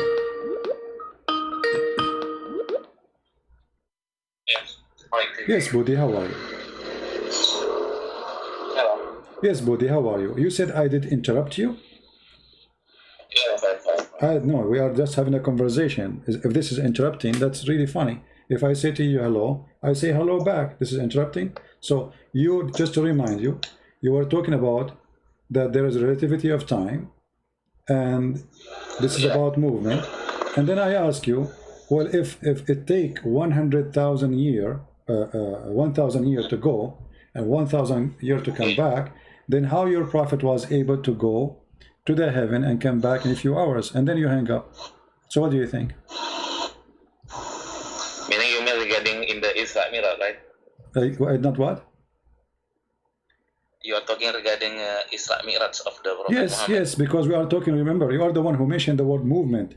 You said to me that in the Bible, it speaks about one day for God is equal to 1,000 years of your time, correct? But you said there's no movement. Okay, so what is the point? The point is movement, correct? Yes. Okay, your prophet, he was moving in which speed when he went up to the heaven with the angel Jibreel, and he come back in a few hours? Yeah, it is right, because this is the Surat Al-Ma'arij. Al-Ma'arij means the way in the sky to meet the Allah. So if you read of the scientists already said in the sky there is a wormhole. Wormhole is just to make shortcut of the way in the sky. Okay. So if for example and how many million years away this hole exist? How many million years away from us? Actually, as per scientists say, the wormhole, it will be much shorten the distance. I cannot say. This is another question. This is another question. This is another question. You see. Now you will say I am interrupting you. This is not interrupt. I'm just asking you. Try to understand how many million years this hole is far away from us. So you see, you're avoiding what scientists they say, and you misquote science, claiming it is science. Because if you want to talk about that hole, then we have to talk about Muhammad. He have to go for millions of years before he arrived there, in the speed of light, not in the speed of a flying donkey. So again, we go back to zero. In the speed of light is the speed they are talking about, yet is going to take millions of years. Your prophet, he went up to the seventh heaven in the top of a donkey in a few hours and came back, when you are the one who said that the Quran speak that there's 1,000 years to go, 1,000 years to come back. And this is in the speed of light theory, because you are using Einstein, right? Yeah. Okay, so speed of, okay, in the speed of light, 1,000 years to go, 1,000 years to come back. Okay, what speed Muhammad he used to go to heaven and come back with the angel, who is his speed maximum will be is the speed of light? CP, I was not saying that it consume 100 years. I'm not saying that. I was not saying that. No, not you saying that. The Quran said that. The Quran says that, my friend. The Quran said that it's going to take you 1,000 years to go there, right? That is misinterpretation, sir. What misinterpretation? Okay, read the verse for us. Go ahead. You give me the interpretation. You name the scholar, and I will read it for you, or you can read it for us. Once again. You are saying this misinterpretation. Get me busted. Go ahead.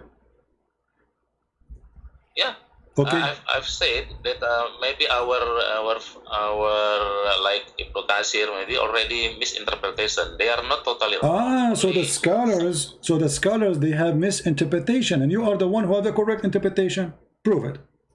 The scholars who speak Arabic, and they all exist for centuries, and they are the one who taught you Islam.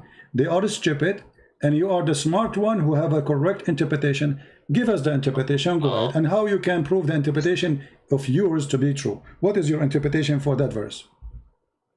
It's like this, in the school, in the 18 years old, this lesson already studied. In the 18 years old already studied in the school. this relativity Einstein. What does have to do with my topic? Can you prove to me, my friend? Don't change the topic. Don't change the topic. Don't change the topic. Don't change the topic. You say the interpretation of the verse, the scholars they give is wrong. Give us the interpretation of the verse. Go ahead. The verse in front of you. Yes, Ibn Qasir, it is he was alive. It is in the 12th century. He alive. Now already 21 centuries. So the interpretation should be updated. So, but the Quran is updated or still the same Quran? Same Quran. Okay, the Quran is so clear. I mean, what's wrong with this religion? Are you saying to me by the change of the time we change the meaning of the Quran? That is funny. Same time, the Quran in front of us says very clear words. It take them 1,000 years. It take them 1,000 years for those angels to travel. Did the date and the time change? So the interpretation will change? No, it's the same. It's 1,000 years. So give us the interpretation. Go ahead. CP, you should change your time consume minded. You should change it. It is not time consume. Really, it is not time consume. My friend, so please check. It's time consumed because it take them 1,000 years to go. So they have to consume time. They have to consume time. Aren't you the one talking about Einstein? Einstein speak about what? Speak about speed and time. And time is something consumed in order to accomplish the speed. Which means if you go zero time, you go zero speed. So what are you talking about? Yes, the time is consuming. So he rules all affair from the heaven to the earth. In the end, all affair go up to him on a day. And the space wherefore will be 1,000 years of your recounting. So the space of your years, who is recounting? Us. This is a time we are counting it pass. Go ahead. If you read the formula of the time relativity or exactly special relativity of the time, it is not talking regarding time consumed, sir. No time consumed on that formula. Well, no, that's mean you are using the wrong formula with the wrong verse, because the verse in front of you, look what you just said. If you read the Einstein formality, he is not talking about time consuming. So why you are using it with a verse speaking about time consuming, if it is what you are saying?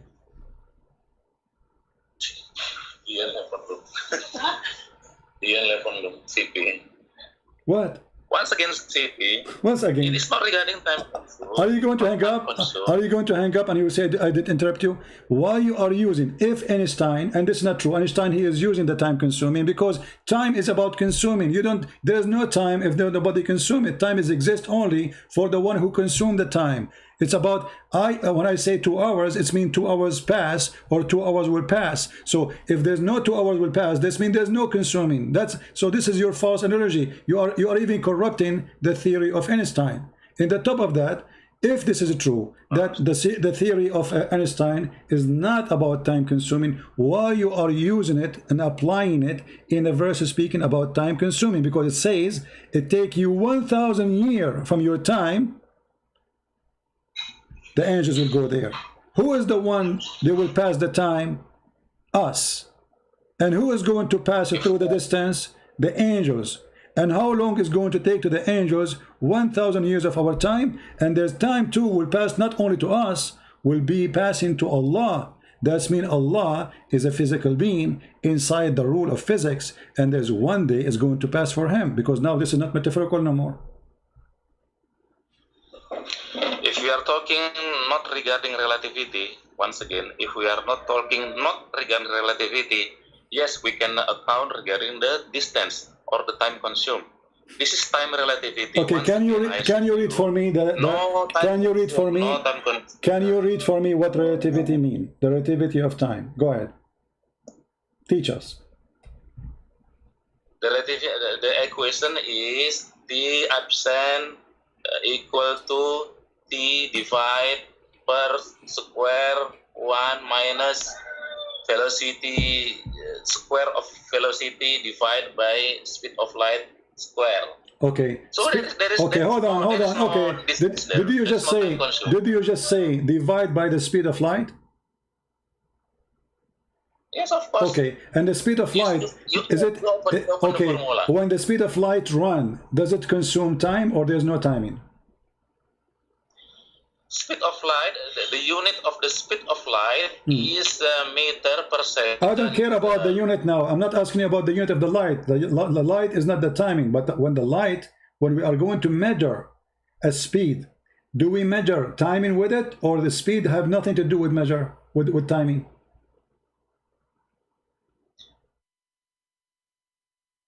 I think you never see the formula, I think. My friend, don't tell me I never see. Teach me. No, I'm learning from you. I'm learning from you. I'm asking you now. When we measure a speed, do we measure it by timing, or timing is infinite? It doesn't matter. So how we can know the speed then? When the second you say speed, you are going to divide what? What does the speed mean? What does speed mean? What speed? When we speak about speed, is it about an object moving from a place to a place? And in this case, it's a light. Is that true? It's not the speed, not individually stand by. What do you mean? So The speed of the light. When we say the speed of the light, are we talking about the movement of the light or no? If only the speed of the light, yes, of course, we need distance and time consuming. No problem. If only the speed, yeah. Okay, no problem. But that's it. It's not only. What only? Here, the Quran mentioning time and mentioning how long it take in your lifetime. So it is your God who mentioned the timing. So if your God is mentioning the timing, why you decide to delete the timing from the story when all the verse is about timing? Do you see there it says a speed? No. Do you see there it says light? No. Do you see there it says like the vision of it? No. It says it take 1 day for Allah equal to 1,000 years of your time. So the only thing mentioned in the verse is timing. And look what you did. You decide to take the timing and throw it in the garbage as if the verse is not talking about timing. So why you do that? Now I'm challenging you. Show me which formula showing the relation between this. I'm showing you the formula. I'm showing you the formula of Allah. I'm showing you the formula of Allah. Allah, He said time. He did not say anything else. Why you are throwing the time out of the formula if this is the formula of Allah? Are you disrespecting Allah? Did Allah say the speed of light there? Did He in the verse mention the word light? No. Did He mention the word speed? Did He mention the word speed? No. Did He mention anything except timing? Be honest. He is not directly. He is not directly. No, he's directly. He's directly. He said 1 day for him equal to 1,000 years of your timing. That's it. Directly. This is directly. What do you mean not directly? He mentioned directly. It's not, no physical formula for what you said. No physical formula. Okay, you see, yeah. Okay, hold on. Okay, I'm going with you. Let us go back to zero. Let's go back to zero. Based in the relativity formula which you are talking about, which is funny and not exist. When Muhammad he went to the 7th heaven in the top of a flying donkey, which formula worked for him? Regarding the time relativity, still same formula. But as per what the scientists said, that can be from the wormhole that can be shortened. But we just told you that those holes are far away millions of years by the speed of light. So in order for Muhammad to enter one of those holes, he need millions of years before you arrive there. So either you are scientifically correct or you are scientifically joker. So don't mention those holes unless the hole is next door to the house of Muhammad. He jumped from it and he went there. But as you see, Muhammad, he told the story that there was a donkey, and the donkey come to his house, and then he carry him, and he flied with him with the angel Jibreel. So what hole? If there is a hole, there's no need for the donkey. So, GP, this is surah regarding the Al-Ma'arij, I think. Al-Ma'arij made the way in the sky to reach the heaven. Okay, what? Okay, hold on. Okay, guys, the way to the sky. When your prophet, he went to the sky, did he find rivers of the Nile and Euphrates there? Yeah, Gabriel brought it. No, this is not a question. Did he find the river of Euphrates and the Nile in the heaven, in the way of the sky you are talking about? I don't understand your question. You just said that the sky have ways. Okay, so now Muhammad, he took a way to the sky. That's wonderful. He went all the way to the sky. Okay. When he arrived to the sky, did he found the Nile River there? What is Nile River? I don't know what Nile River. The Nile River in Egypt, in Ethiopia. You never heard of the Nile River? Nile. Yeah, the Nile. River. Yeah, the Nile River. Did he found it in the heaven? You mean the Nile River in Egypt? Yes. I never heard that story. Okay, here we go. Let me teach you then, as usual.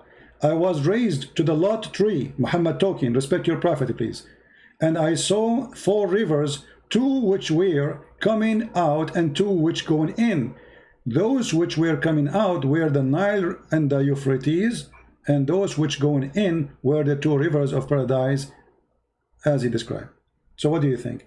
You're a prophet, he took a bath to the sky, and now he arrived to the borders of Allah's house, under the lotus tree.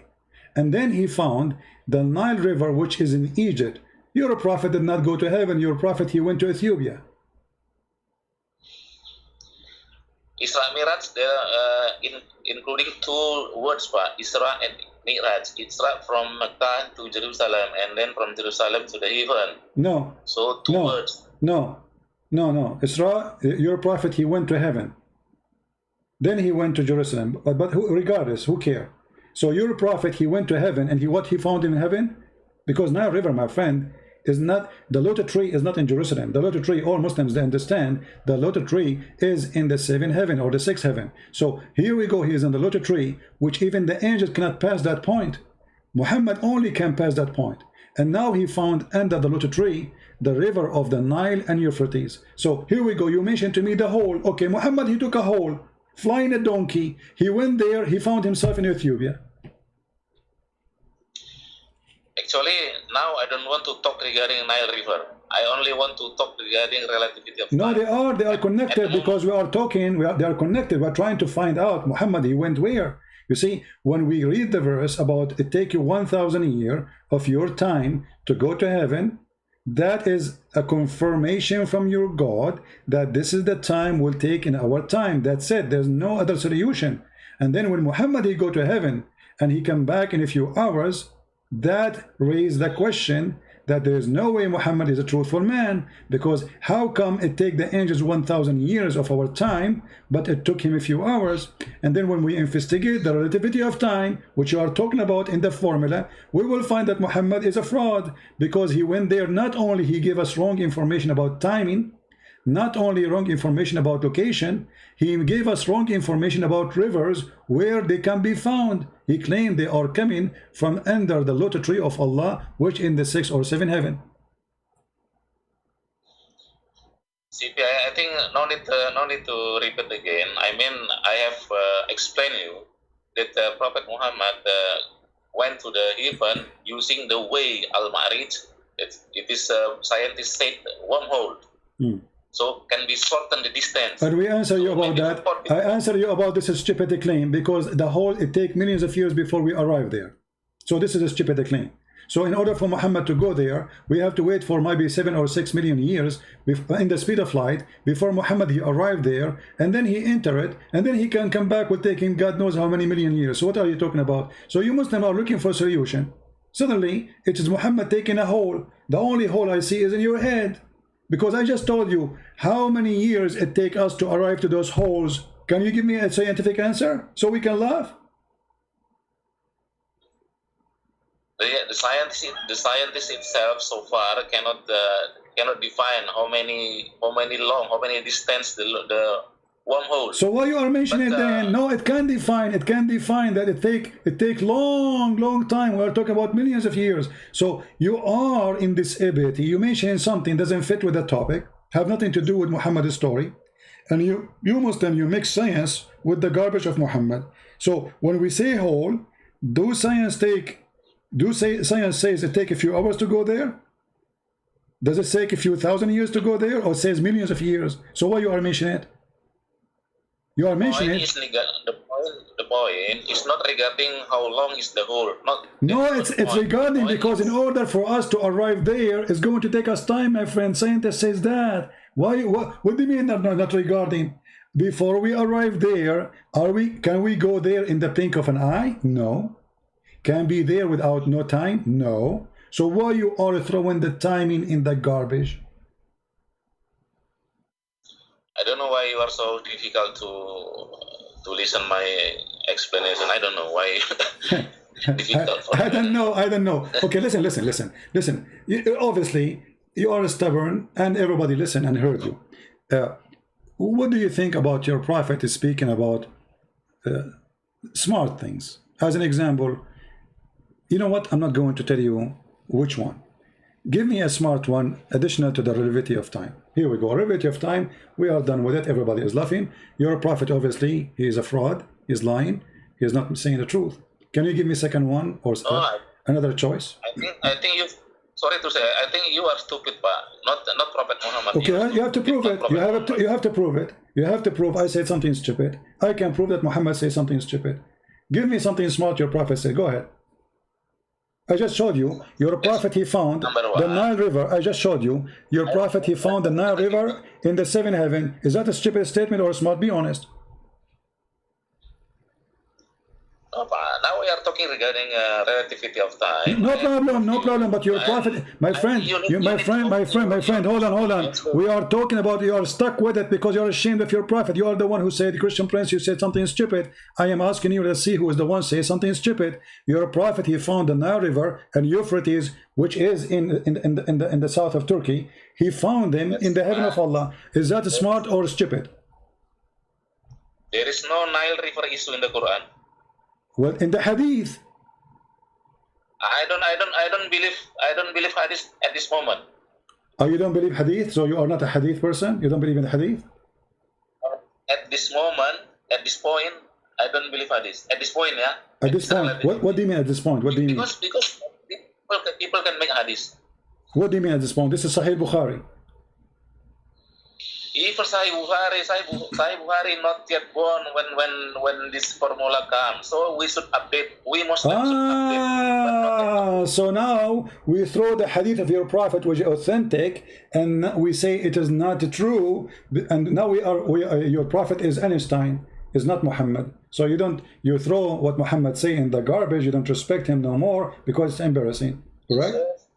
See, now I only in Quran on that ayat only. Don't. Okay, I will go, guys. He is only in the Quran. He is a person who believes in the Quran only. I want to ask you a very simple question. Be honest with me.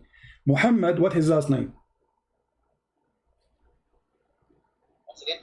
Muhammad, what is his last name? Last name? Yeah. I don't know what you mean. I mean, how simple the question is. What is his last name? What do you know what I mean? Muhammad, what is his last name? I don't know. Okay. Tell me. Muhammad is our prophet. Okay, who's he? And actually you're a prophet also, but you deny it. No, hold on. Yeah, he's my prophet for sure. He is the one who decide where he decide that my sperm is coming from the backbone. Yeah, prophet. I'm asking you now, serious question. Why you do not know who is Muhammad?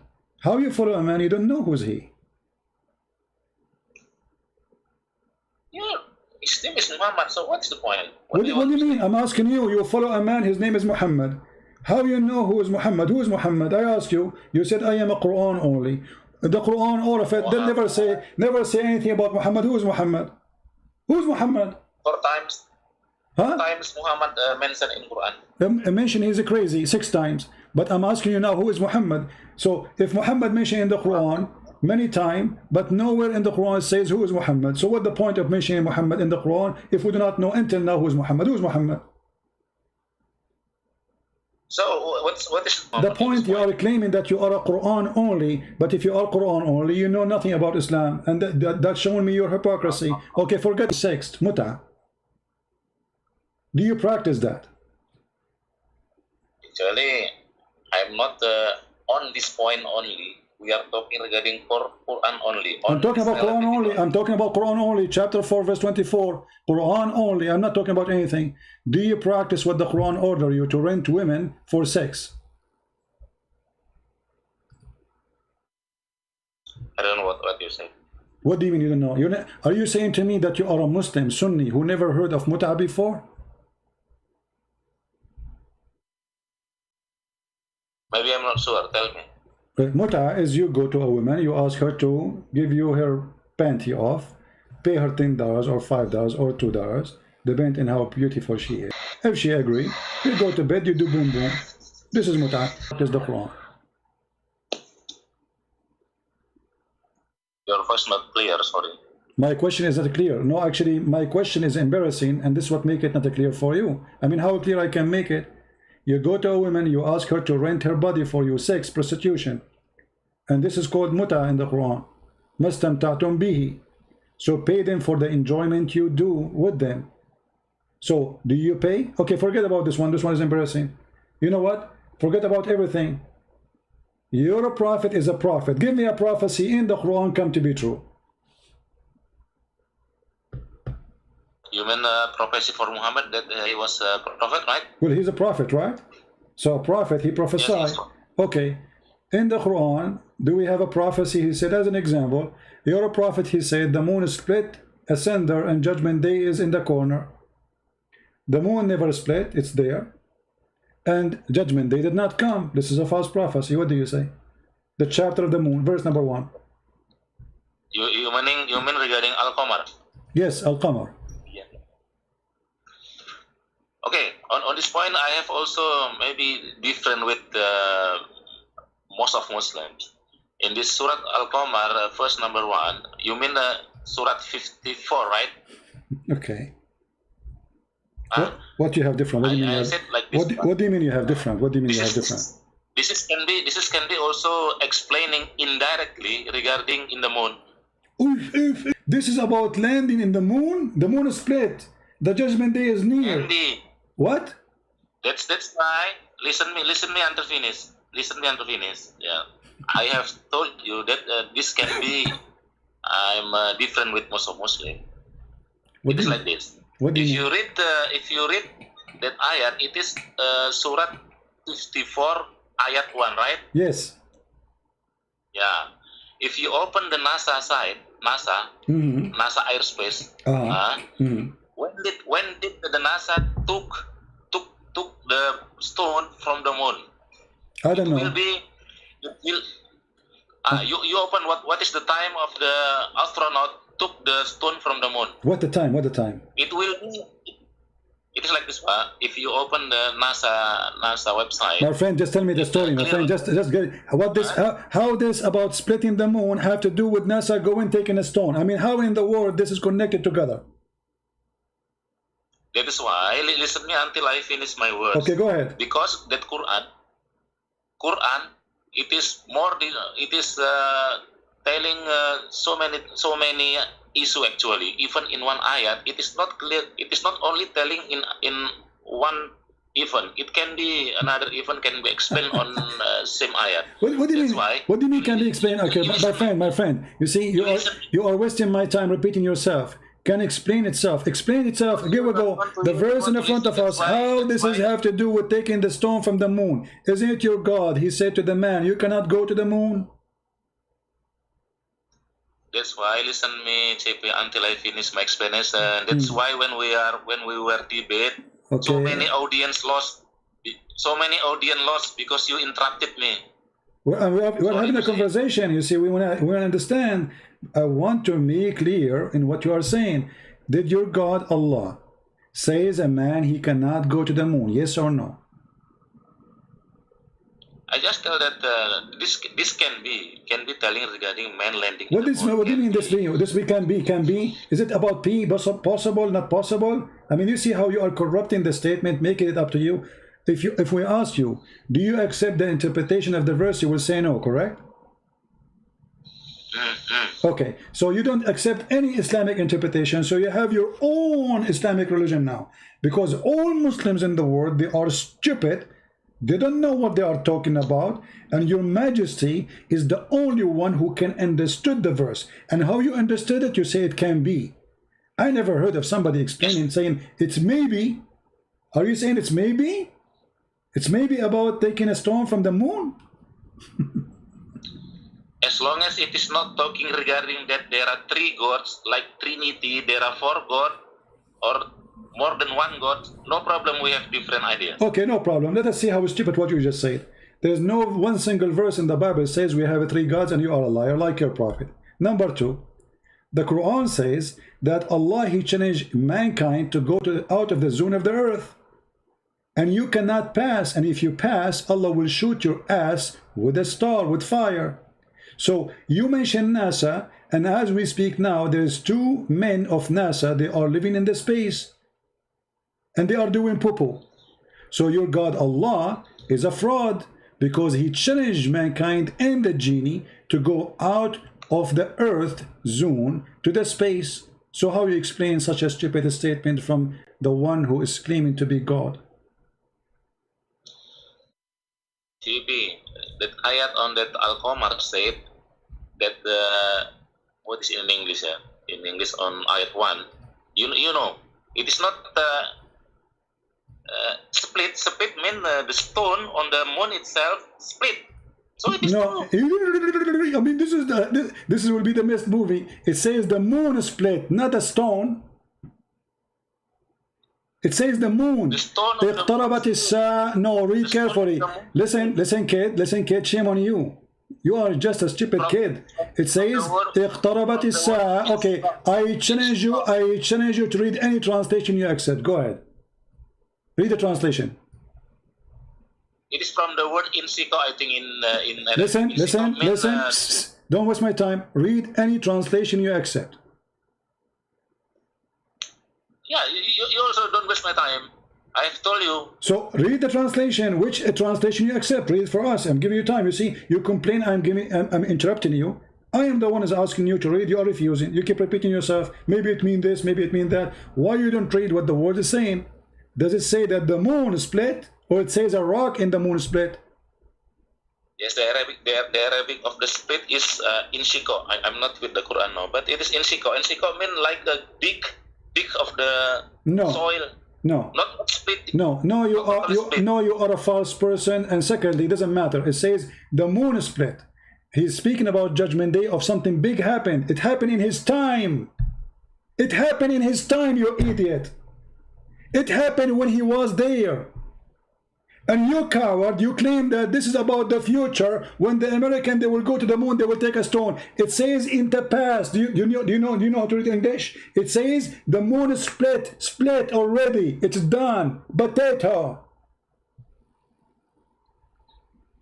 Split on that ayat is insiko.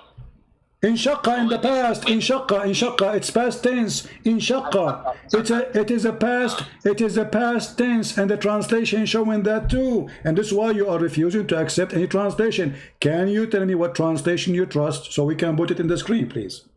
And then everybody will laugh at you. Is it past tense or something will happen in the future? Now, if we see from our time, why you don't want to give me a translation? Is a true translation for you? You accept. Why you are refusing to do that? Which translation? Any translation you accept, because we want to see if it's past tense or something will happen in the future. According to you, this is something will happen in the future. According to the Quran, I speak Arabic. This is my first language, and all Islamic translation, this is something happened in the past. Yes. So as per Arabic, it is past tense, right? Yes. Yes, because we read it now. Quran, it is for until kiamat.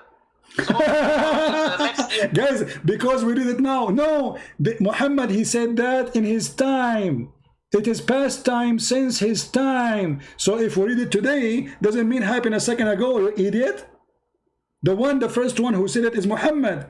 So he said that 1400 years ago. So how you, with your genius stupid idea, you say this is about something that will happen in the future, if he said 1400 years ago, the moon split asunder in past time? It can be across the time. It can be. No, I will tell you what it can be. It can be that you are a donkey.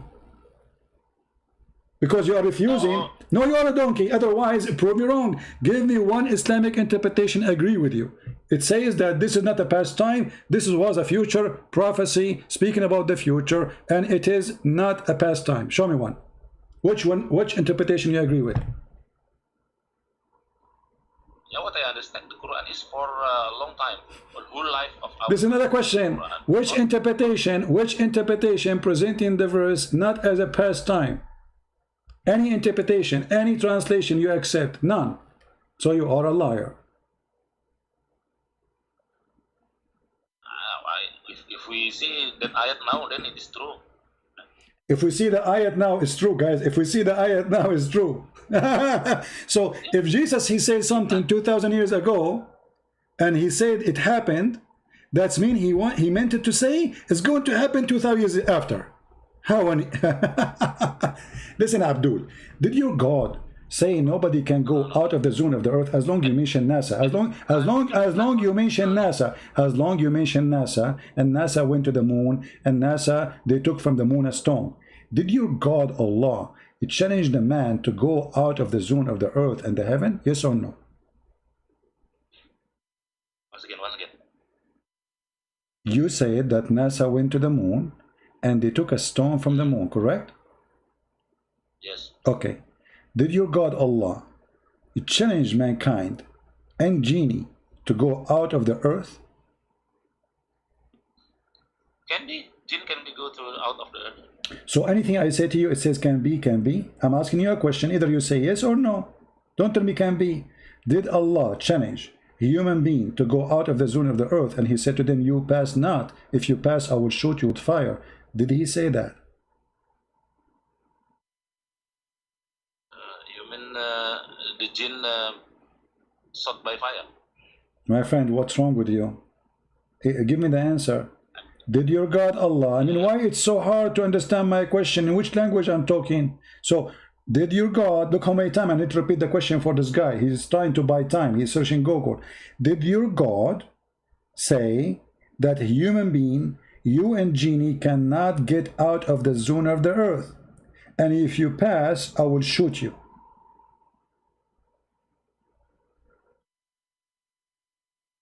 I don't know with shoot. I mean, the Satan will be shoot by the stone, right? By the fire. Are you asking me? I'm asking you. I'm asking you. Did Allah say that or no? Yes, Okay, as long you said, so finally he said yes. Finally he said yes. As long Allah, he said you cannot go out of the zone of the earth. So how dare you to say that Allah is a liar and NASA went to the moon? Because that proved that Allah is a liar. You just, everybody heard you saying that Allah, he challenged us to go and he will shoot us if we go. And then before that you mentioned that the American, the kuffar, the Christians, they went to the moon and they even took a stone from the moon. So Allah is a liar. What do you say about that? No, the first not like that. What I understand, the first is, ya ma'saral jinni wal insi, if you want to go outside of the space, you cannot. You only can go out of space with the sultan, with the power. So there is a possibility people go outside of the earth. No. The possibility there is only for those who they are angels or prophet. And here the verse after it, verse number 35. Why you don't want to read it? And you will be sent, oh you evil, a flame of fire, and you will be burned as a smoke. Do you see it? And you will never be victorious. You will never accomplish what you are trying to do. So if you try to go to the heaven, Allah will shoot your ass with a flame of fire and he will burn you. You cannot accomplish that. It is in the topic of Satan. In the topic of what? If Satan want to steal the information from the sky, no, it says genie. No, it says genie and the human. Genie and the human. No. I think no genie and the human. No. Well, here we go. Does it say? It doesn't say jinn and the human. Does it say oh jinn and the human? And in Arabic it says tantasiran, both of you. Tantasiran, both of you. Both of you what? Both of you, human and genie. What I understand the ayat, the first say. Don't tell me what you understand. You see, when you say you don't understand, doesn't say genie and mankind in the first three words. Does it say genie and mankind, or doesn't say that?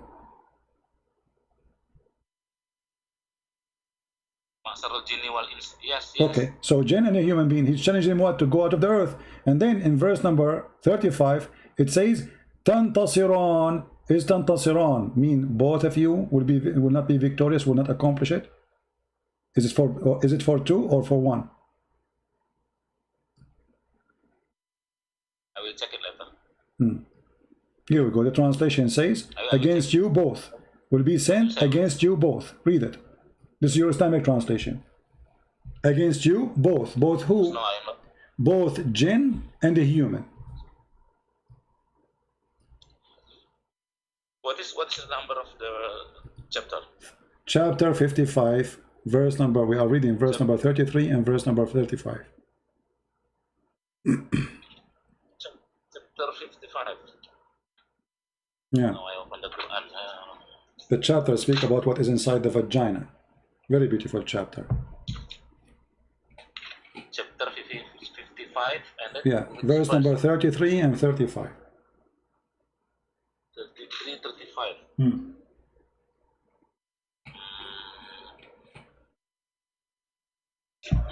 Yes, yes, jin, 33 with What?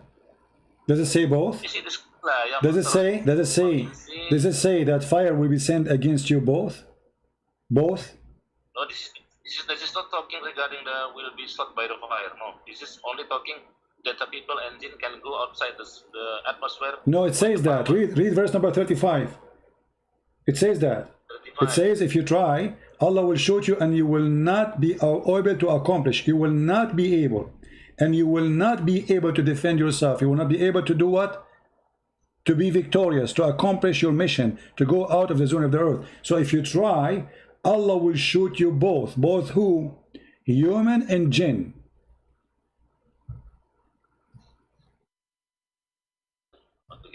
Once again. Yeah, original install 35. This is talking regarding other event. I think, yeah. Because I just read this. Talking about what? It seemed like talking regarding in the day of judgment. And where is the day of judgment? Where do you find the day of judgment? I mean, you are a hilarious kid. Abdul, listen. It says, listen. This is your God. He keep repeating the same sentence. Verse number 34 is just repeating. Why you are denying the Lord? Why you are denying the Lord? Why you are denying the Lord? Speaking to the jinn and the human. And this is not about anything except a challenge. Okay, hold on. I will go with you. So from now until the judgment day, Allah will not allow anyone to enter heaven. If you try, Allah will shoot you. You are the one who just said in judgment day. So how come NASA went to the heaven?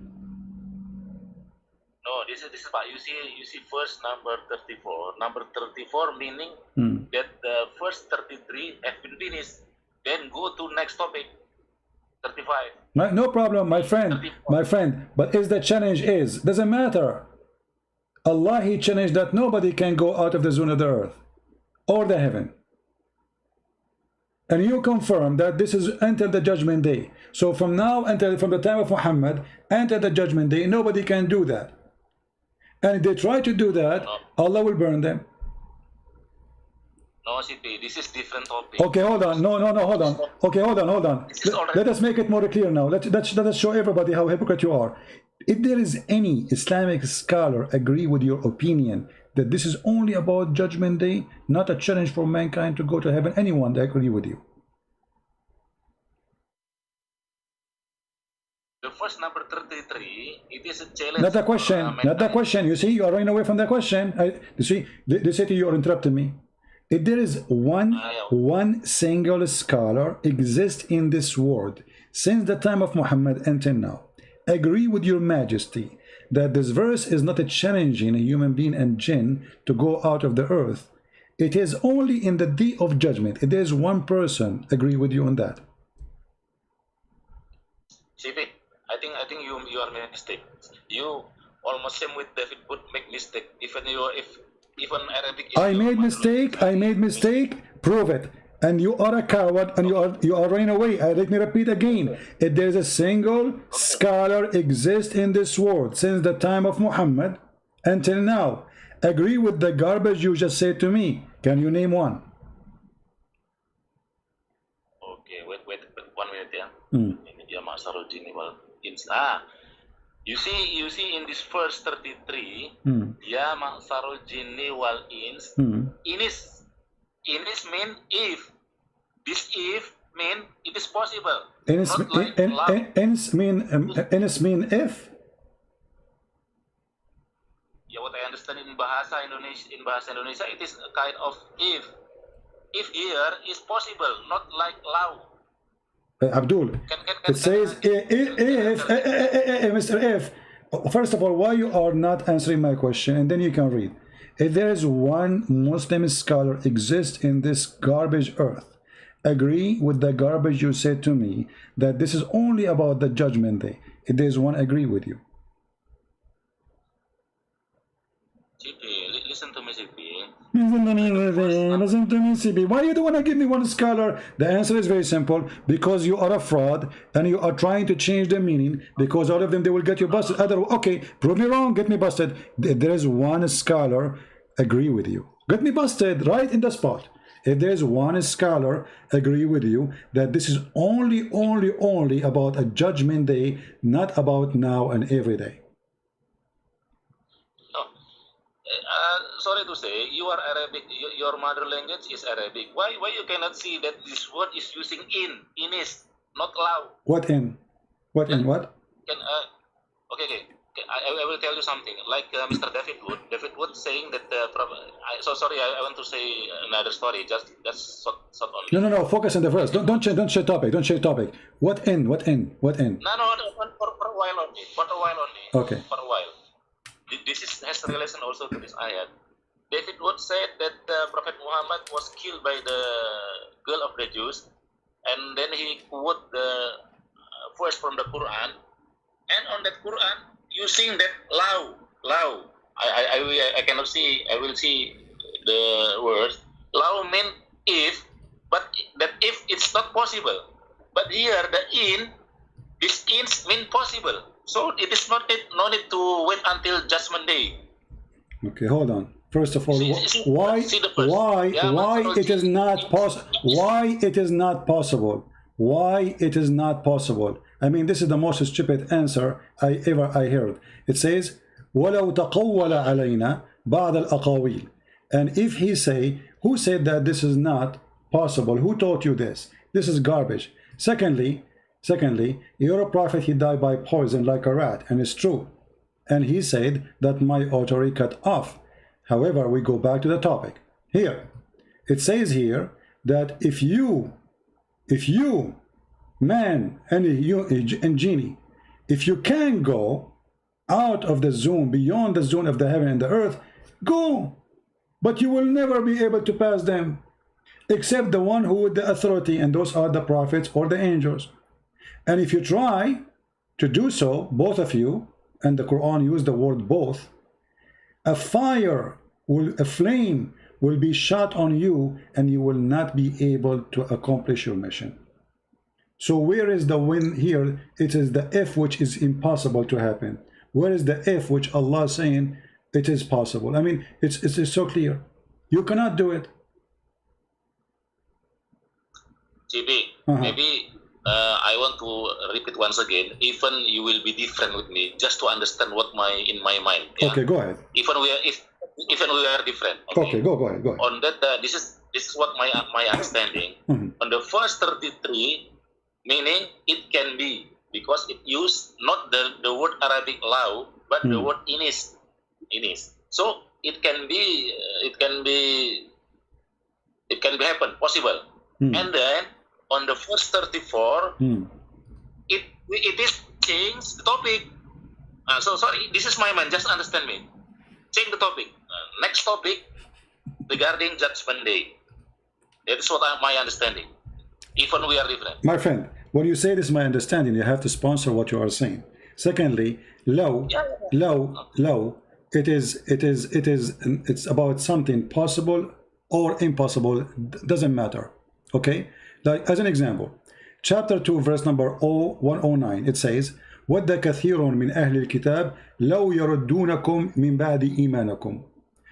Many of the people of the book, they wish they can make you go back from your religion. But yes, many of Muslims, they go out of the faith of Islam because of people of the book. And I am the example. Tens of thousands of Muslims left Islam because of me. So it is impossible or possible? It is. Okay? Which verse? I will see. Which verse? Chapter 2, verse number 109. All right? Chapter 2. Let me see. Yeah. Chapter 2 first.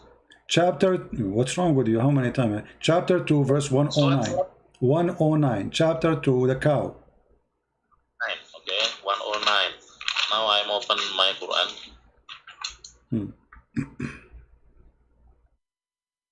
109.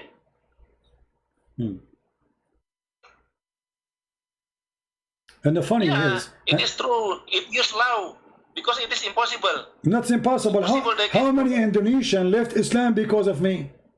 If it's impossible, that's mean your God Allah is a fraud again. If it is impossible, that's mean the language is wrong, because many Indonesians left Islam live on air speaking to me.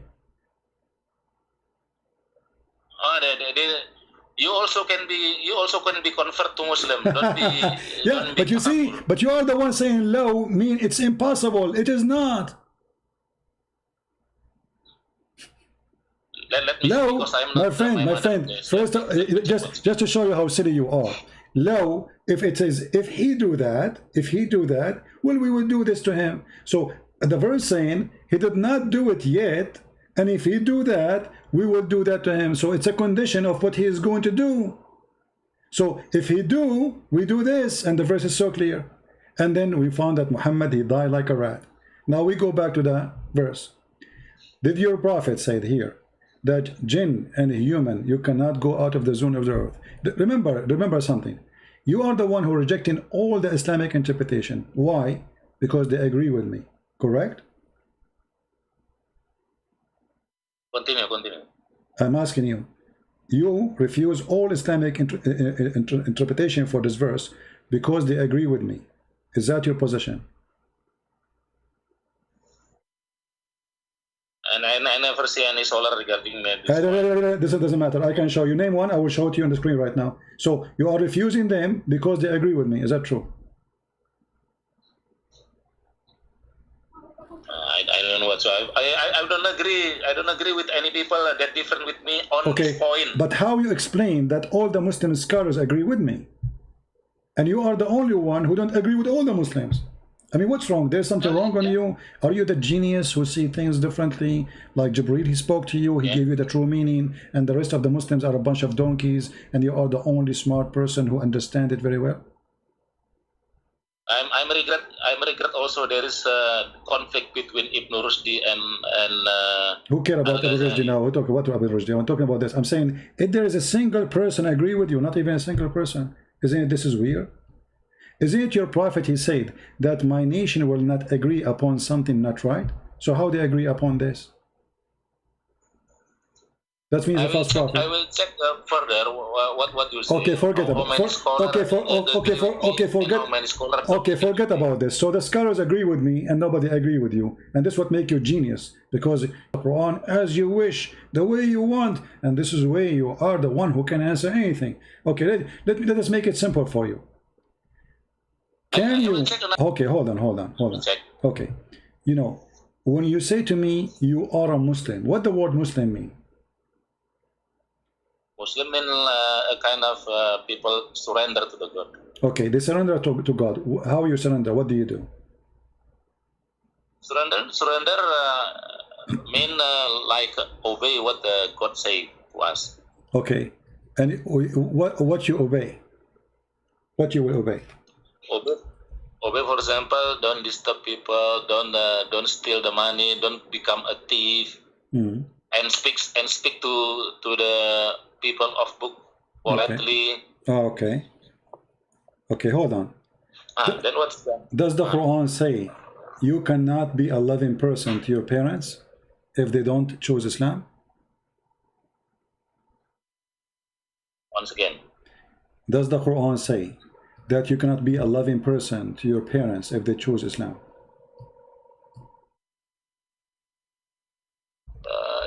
You are telling regarding if our parents are not embrace Islam? Yes, if your parents, let's say they are Christians and you are a Muslim, do the Quran allow you to be loving to them? Yes, we have to love our parents even they are not embrace Islam. All right. So what's the problem? And you are the one who said you follow the Quran. Obviously you don't. Chapter 58, verse number 22. Chapter 58, 22. 58 verse? 58, 22. Verse 22. Okay, 58, verse 22.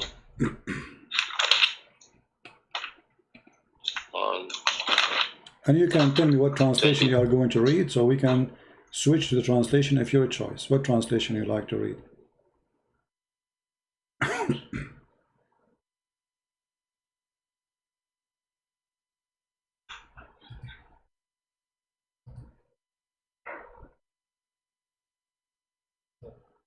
Yes, 22. La tajidu qawman. That merit in bahasa ya.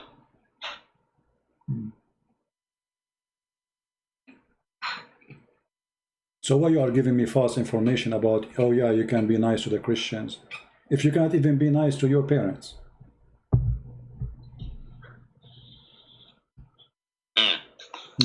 Yes, in another verse, we are instructed to be good to our parents even they are not Muslim. No, that's a lie.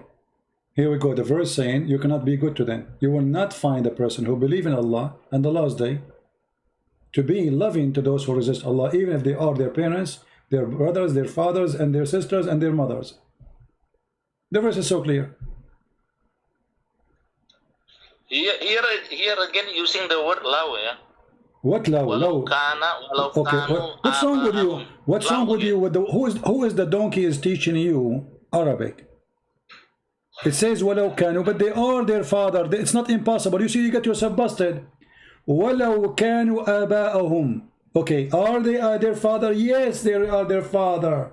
It's not impossible. Walau kanu abna'ahum. Are they their sons? Yes, they are. It's not. You see, you get yourself busted with that stupid law. So somebody, a donkey, who do not know Arabic very well, he told you law here, it is impossible possibility. But those are fathers and brothers and sisters of existence people who they are converting to Islam. So what law? Even this one, you make it impossible? So I will check for so you gave me you gave me a false information. Let us move on. What do you think about the prophet?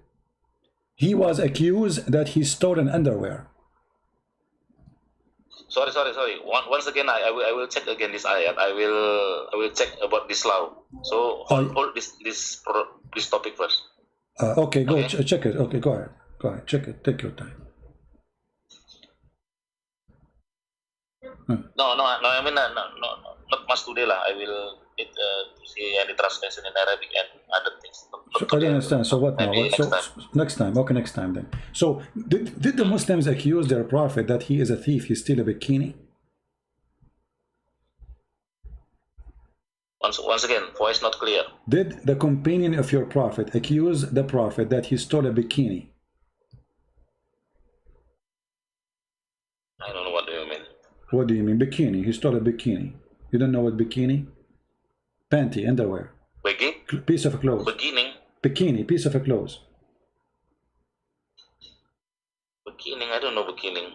Bikini, panty, pant, clothes. Don't you wear clothes? Short, you wear short? Clothes. Oh, yeah. Oh, bikini.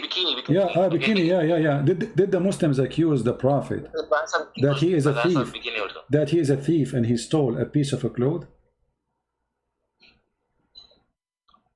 I never heard regarding what you say in this Quran. Well, the Quran says that the Muslims accuse your prophet that he is a thief, he stole a piece of a cloth, and then Allah, he sent a message, a verse, says in chapter 3, verse 161, no prophet could ever be false on his trust. If any person is so false, he shall in the day of judgment restore what misappropriated. So the translation is horrible, because here they did not say about trust, they say he's a thief, yaghul. So why Allah sending a verse saying to the Muslims, why he's trying to convince the Muslims that Muhammad is not the one who is the thief who stole the clothing? What do you think? As long as you are a person who don't follow the hadith, so what do you think about what happened? Once again, can you show me in which verse what you said? Chapter 3, verse number 161. Chapter 3. It is not for any prophet to embezzle. Who embezzles? Chapter 3, 161. 161. Yeah, it's not for a prophet to embezzle. Not for a prophet to be a thief. Okay, who is the one who accused your prophet to be a thief? This is the embezzling. Your prophet, there's a verse about him that there's a verse about him in the Quran. It says the prophet is a thief, accused to be a thief, and the one who accused him to be a thief is his followers. So what kind of religion and what kind of followers, they accuse their prophet, their boss, that he stole money, he stole even a piece of a clothing, and then Allah he says, oh, it's not for a prophet to be a thief. Hello, what do you think about this verse? I see there is no verse on that Quran there. In which verse? What do you mean? You don't see the verse? I gave you the verse number. What's wrong with you? Chapter 3, chapter 3, verse 106, 161. Let me read in verse.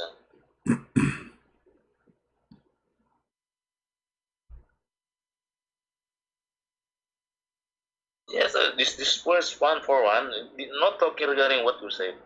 161, 161. Surah Ali Imran 161, right? Yes, it doesn't say that your prophet accused to be a thief. No, this is totally wrong. Okay, read for us. Okay, guys, totally wrong. Guys, totally wrong. Okay, read for us what it says. Go ahead. Okay, we read that first 161. وَمَا كَانَ لِنَبِيٍّ أَن يَغُلَّ وَمَا يَخْلُلْ يَأْتِي بِمَا غَلَّ يَوْمَ الْقِيَامَةِ. That's supposedly Arabic. Okay. ثُمَّ تُوَفَّى كُلُّ نَفْسٍ مَا كَسَبَتْ وَهُمْ لَا يُظْلَمُونَ. So there's no talking regarding that thing. So it's talking about what? What happened? What is not for a prophet? What to do? What? You see, you sound like you are reading Arabic, but this is not Arabic. You are reading in a voice resembling Arabic. What it says is just translate for us. Go ahead, I'm listening. You are talking regarding that the prophet still the Don't stop telling me I am talking. Tell me you what it says. You are saying it doesn't say that, it doesn't say that, and I say to you what it does say, and you will not tell us. Why you will not tell us? Please go ahead, tell us what it says. I don't know what you understand. You initiate the topic regarding that the prophet. My friend, what the verse? No, this is the verse. Okay, whatever the verse is saying, tell us what it's saying. What's wrong with you? What the verse saying? Yeah, the first not talking regarding that stealing the bikini. Okay, tell us what it's saying. Okay, tell us what it's saying. What's wrong with you? Tell us the truth.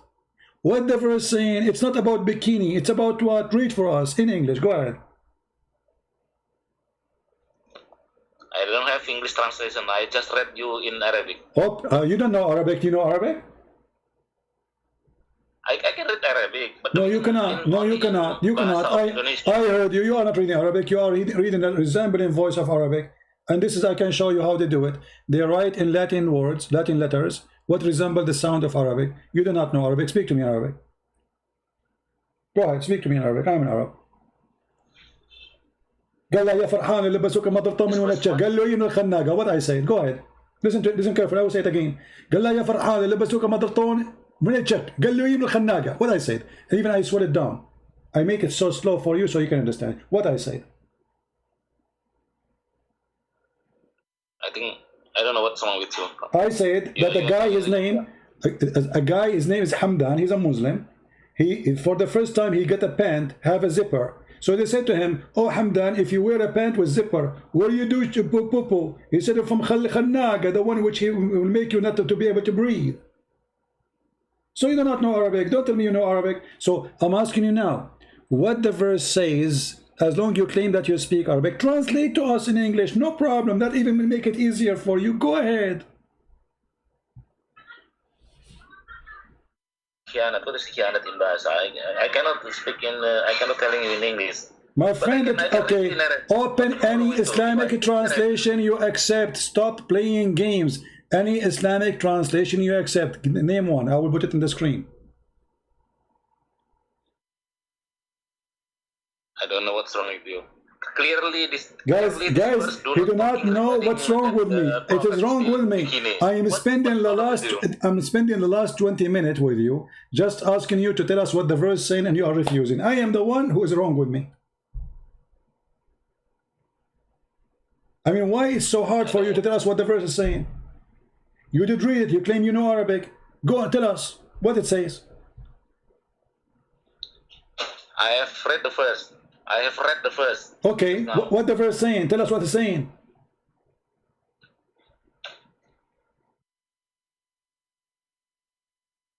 Berkhianat apa bahasa Inggrisnya? Okay. Apa berkhianat bahasa Inggrisnya? I don't know in English to say berkhianat. In bahasa berkhianat, I don't know. What's wrong with you, man? Tell us what it says. Suddenly you don't know English now? Suddenly you do not know what English means. Suddenly you don't speak English. Tell me what the verse is saying. Explain to me. Go ahead, I'm listening. So it is not betray. So it is not possible for a prophet to be betray. To betray. Okay. Guys, to betray. Okay. Which translation is that? So who become betray in the Kiamat, they will be betray also. Okay, so you are saying you are saying that the believers, they accuse the prophet to betray them. What happened? Do you know the story? Tell me. What happened? Tell me what happened. Why this verse is coming to existence? Who is the one accusing Muhammad of such an ugly thing? This verse, there's no relation with the Prophet Muhammad stealing the bikini. Okay. So they accuse him of what? What it says in Basha language? Can you translate to us what it says in Basha language? In Bahasa language? In the Indonesian language? In Bahasa. Yeah. In Bahasa, the first state that it is not possible for a prophet to betray. Yeah. Betray. Okay. So you said you go only by the Quran. So how we will understand now what this verse is about? How this verse happened to be in the middle of nowhere? What happened exactly?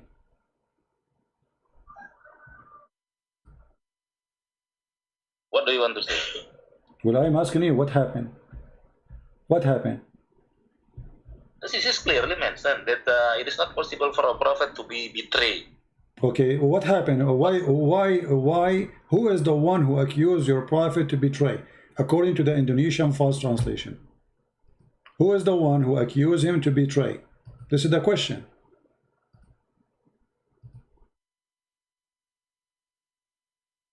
This is not regarding to be comment to be betrayed. This is only saying that a prophet will not be betrayed. So it's not about something happened and nobody accused him. So there is no comment to be betrayed. Okay. So if we go right now and read the interpretation or the books written by Muslims about the story behind the story, are we going not to find that a bunch of Muslims, they found a piece of a clothes is missing and Muhammad, who was accused that he stole it? What do you think if we find this? I never heard regarding the Prophet Muhammad betrayed. All right. So if we go right now in the Quran, not betray, he did not betray, he's a thief. What betray? Muhammad never was a good person to betray or not. Betray is somebody, he was a good person one day, and then he became a bad person one day. But Muhammad always was bad. So let us see what the verse is saying, and everybody will laugh with me. Here we go. This is your Islamic. There is no mention in this. Exposing. Okay, hold on. No. Let's see if it is about Muhammad or not. Maybe you are lying, you know, you never know. You see, those Christians, they, according to Muslim, we lie about your prophet. Here we go. When some red velvet went missing in the day of Badr, some people began to say that perhaps the prophet took it. The following verse was revealed. It's not for a prophet to be a fraud, a thief to steal. Do you see it? Yaghul. So they accuse your prophet to be a fraud. He's not only a thief. From where? From where you read it, Pak? This is Tafsir al-Jalalain. Sorry for tafsir. I never read it. So why you don't? Why? What do you mean you don't read it? What's wrong? Why each time we try to prove to you something you run away from it? So how you understand what the verse is talking about then? And why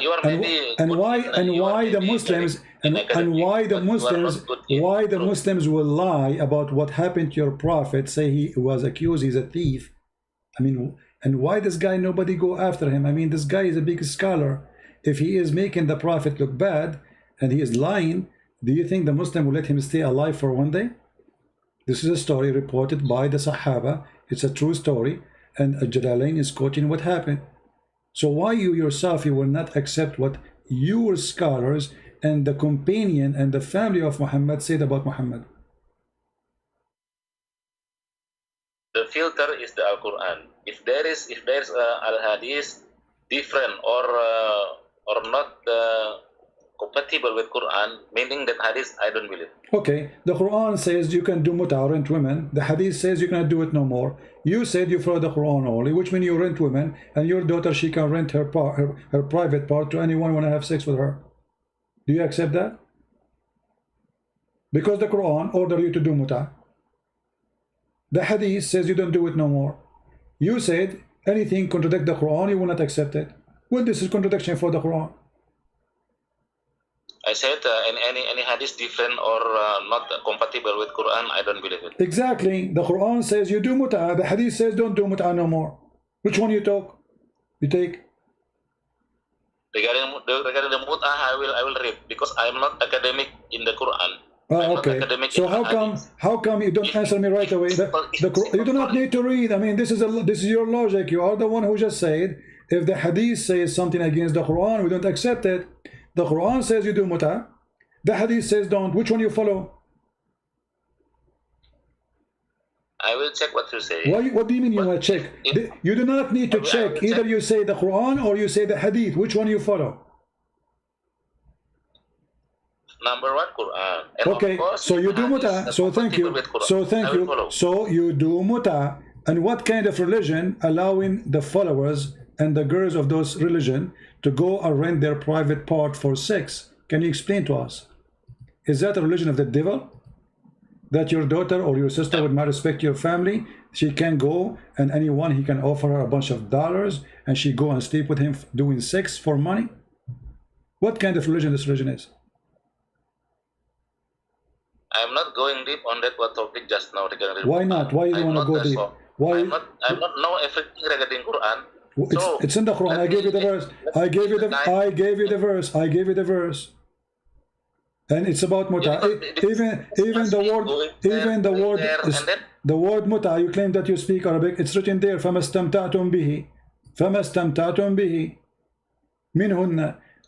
Imagine how faithful the Quran. اسْتَمْتَعْتُمْ بِهِ, he, which means their vagina. So you have to pay them wages for enjoying it, the vagina. What kind of religion this religion is? I will check it. I mean, I'm not now. I'm not focused on that. What you said. Okay, you are not focused. Okay, you know what? I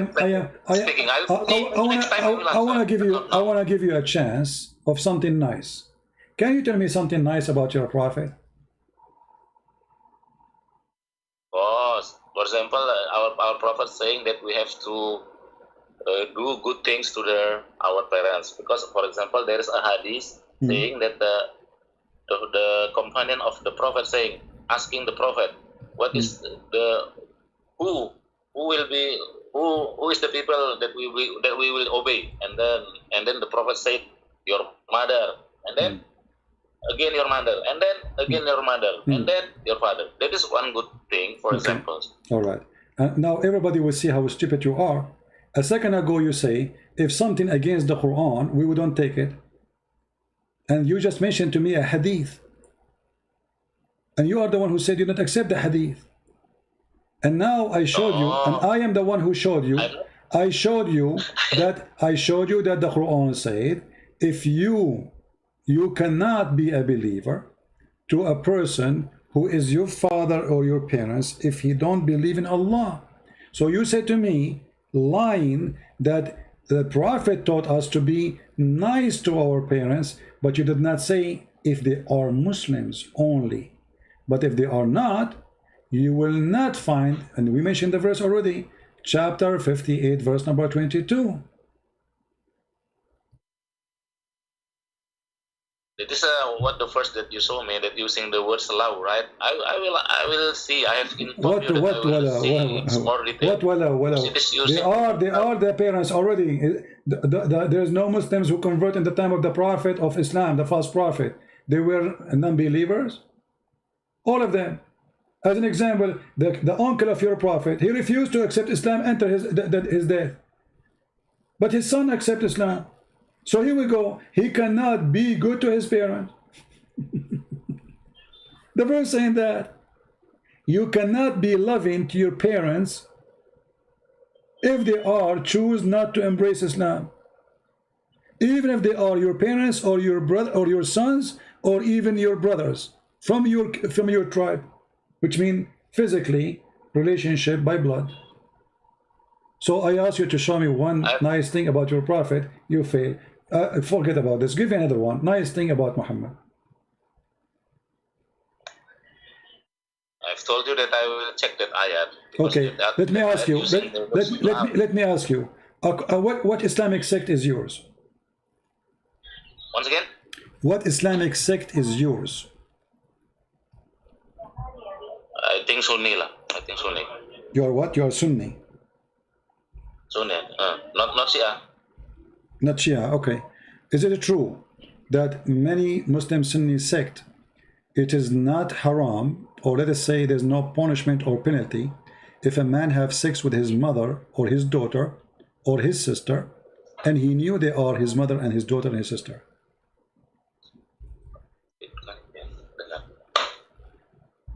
Is that true? What? There's no penalty. What are you talking about? What is the punishment? What is the punishment I'm talking about? The question is simple. If somebody have sex with his mother or his daughter, what is the penalty according to Muslim Sunni for such a person? Is it true that the majority of the Muslim Sunni, they believe there's no punishment should be implemented for such a behavior?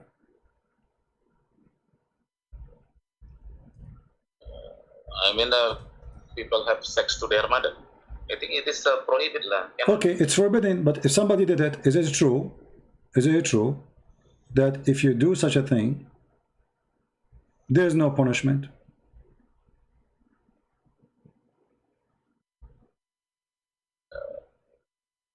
It should be there is a punishment in an Islamic country.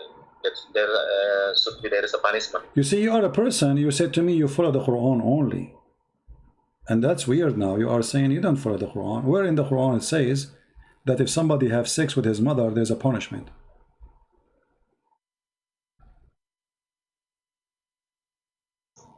I will check. You will check again. Okay, so you will check. Okay. Forget about this. Forget about this. Is it lawful? Is it lawful for a Muslim to have sex with his daughter from adultery?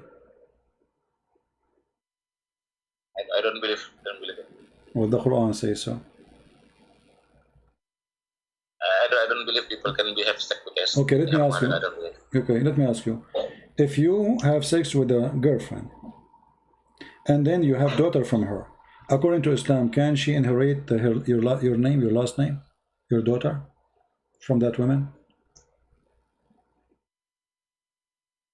I cannot hear your voice well. You know what? Forget about this. Let us go to something easier for you. I want you to give me the most powerful thing to convert people into Islam, of your choice, whatever you want.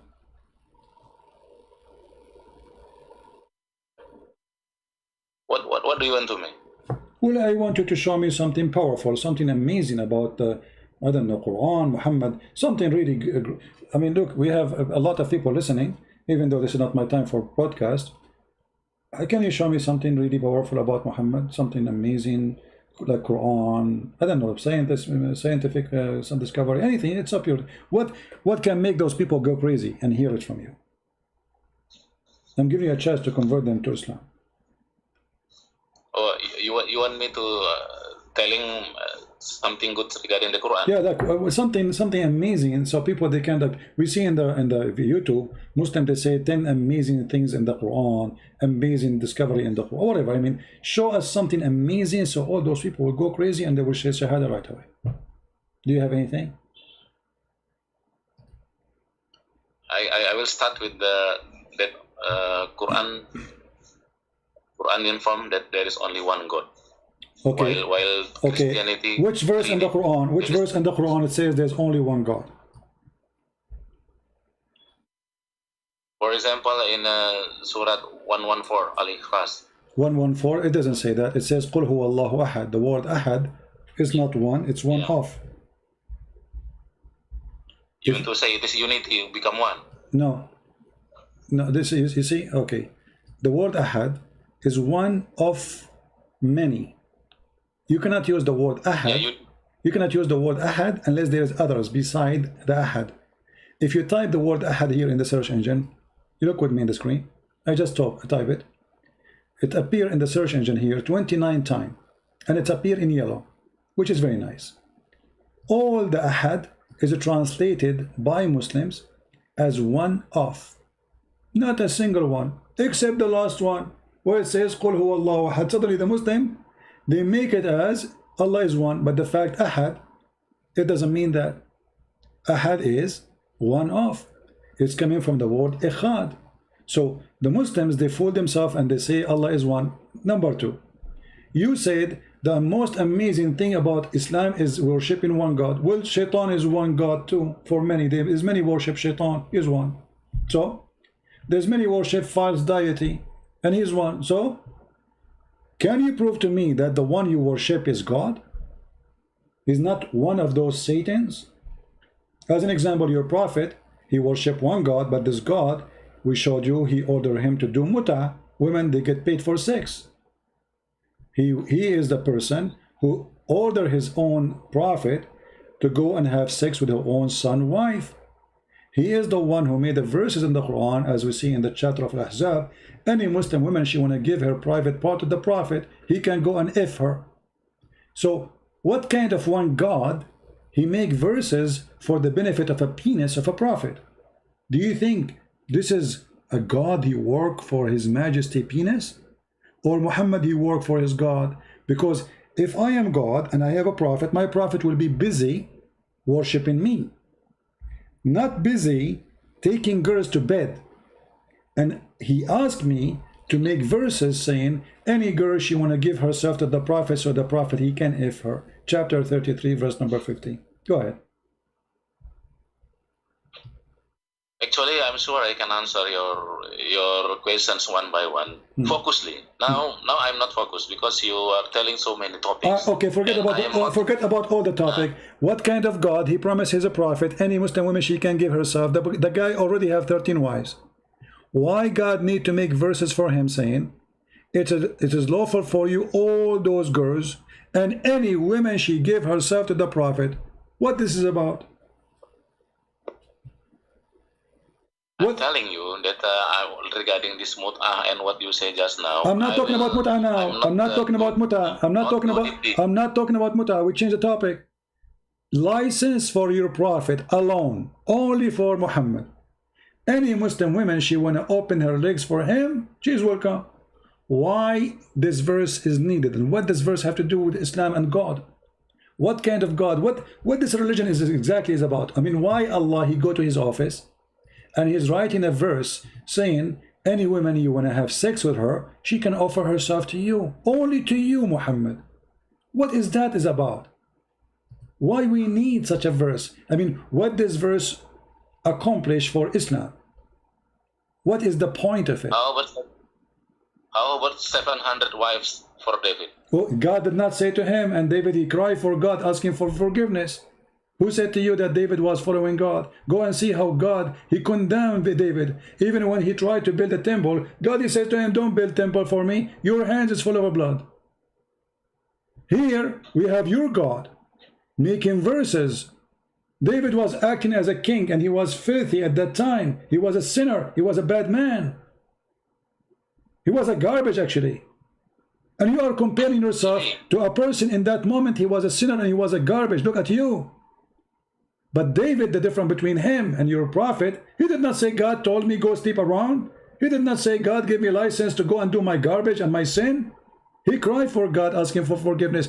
But look here, you're a prophet making verses saying, any woman, she want to give herself to the prophet so he can if her. Only a privilege for the prophet. What does this have to do with God? Why these licenses exist?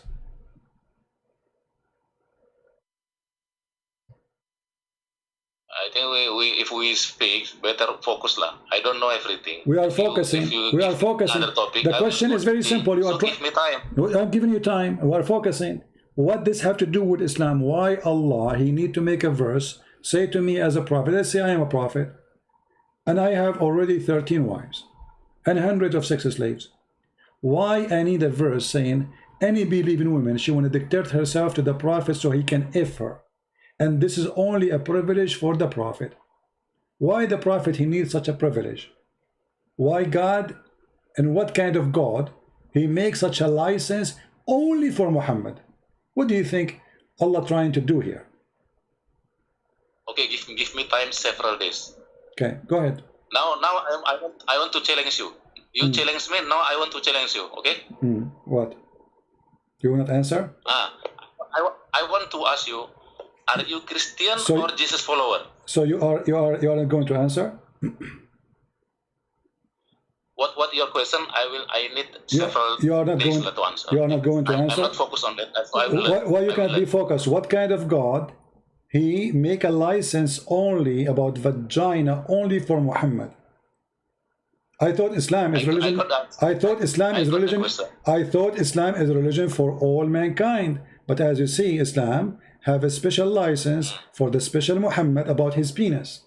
What does penis of Muhammad have to do with God in Islam? Okay, I got the question. I said I will need several days to go deeply. So this question needs several days? I mean, why it's so hard for you to need several days? I thought you are a genius. I need several days lah. You cannot force me. I need several days. Now my turn to ask you. Okay, go ahead. My turn. Okay, one question only. Are you Christian or Jesus follower? This is a very stupid question, because the Bible says those who follow Jesus being called the Christians. So the second you call a person Christian, you are calling him, you are a follower of Jesus. And this is a very stupid question. Let me ask you the same question. Are you a follower of Muhammad, or you are a follower of Allah? This is my turn to ask you. You already asked me a ton of questions. No problem. We are in the topic. We are in the topic. You asked me the question about follower of Jesus or Christian. I answer you. You are a follower of Muhammad. You are a follower of Muhammad. You are a follower of Muhammad or Allah. And you can give me the answer about what I said. No problem. Where you make mistake from your answer. What?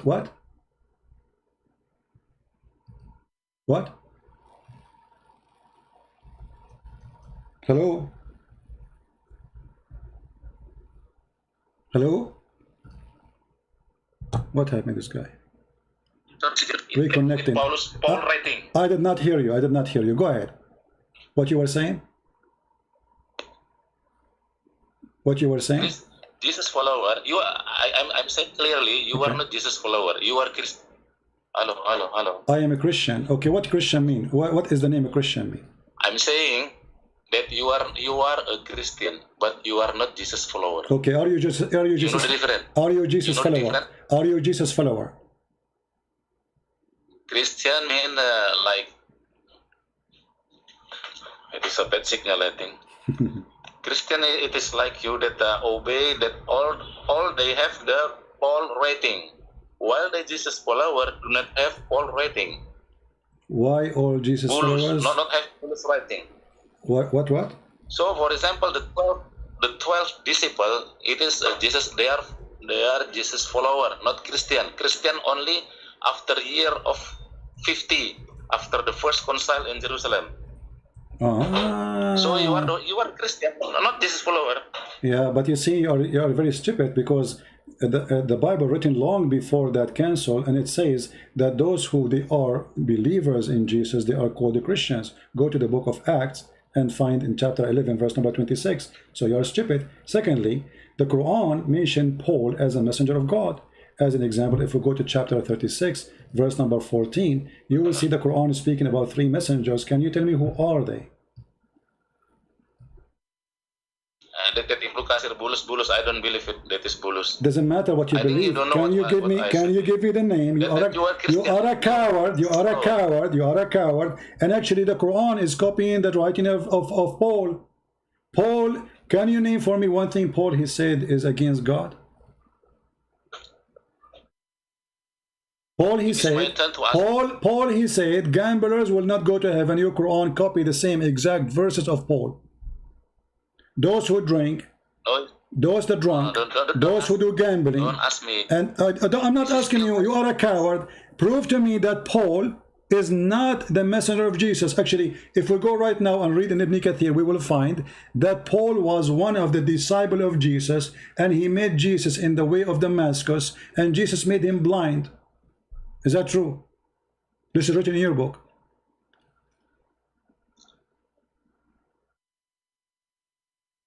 Hello? What Paul said. Hello? Is it true? Is it true? Is it true? Is it true? I want you to say yes or no. You are a liar, or say this is true. Is it true? In the book of Ibn Kathir, it says that Paul was a messenger of... Is it true? Shut up! Shut up! Shut up! Shut up! I'm not asking you. I'm not asking you. I'm not asking you. I want just a very simple yes or no. Is it true that Ibn Kathir said in his book, in many places, and I will show you other scholars, that Paul was a messenger of Jesus, and he was a decent man, and he became a Christian. After Jesus, he made him lose his vision, make him blind, and then he repented to Jesus, and he asked him to make him see again, and then he became a decent man preaching the gospel. Is it true? It is true as per your book, but I don't believe. This is not my book, you idiot. Ibn Kathir is my book. It is Paul said in his writing. Shut up. I'm saying Ibn Kathir. Is Ibn Kathir my book? No, this is my turn to ask you. You already asked me a ton of questions. I'm not asking you. You are the one who opened the topic. We are discussing the topic. This is not a new topic. Is Ibn Kathir? You coward. You coward. Okay, let me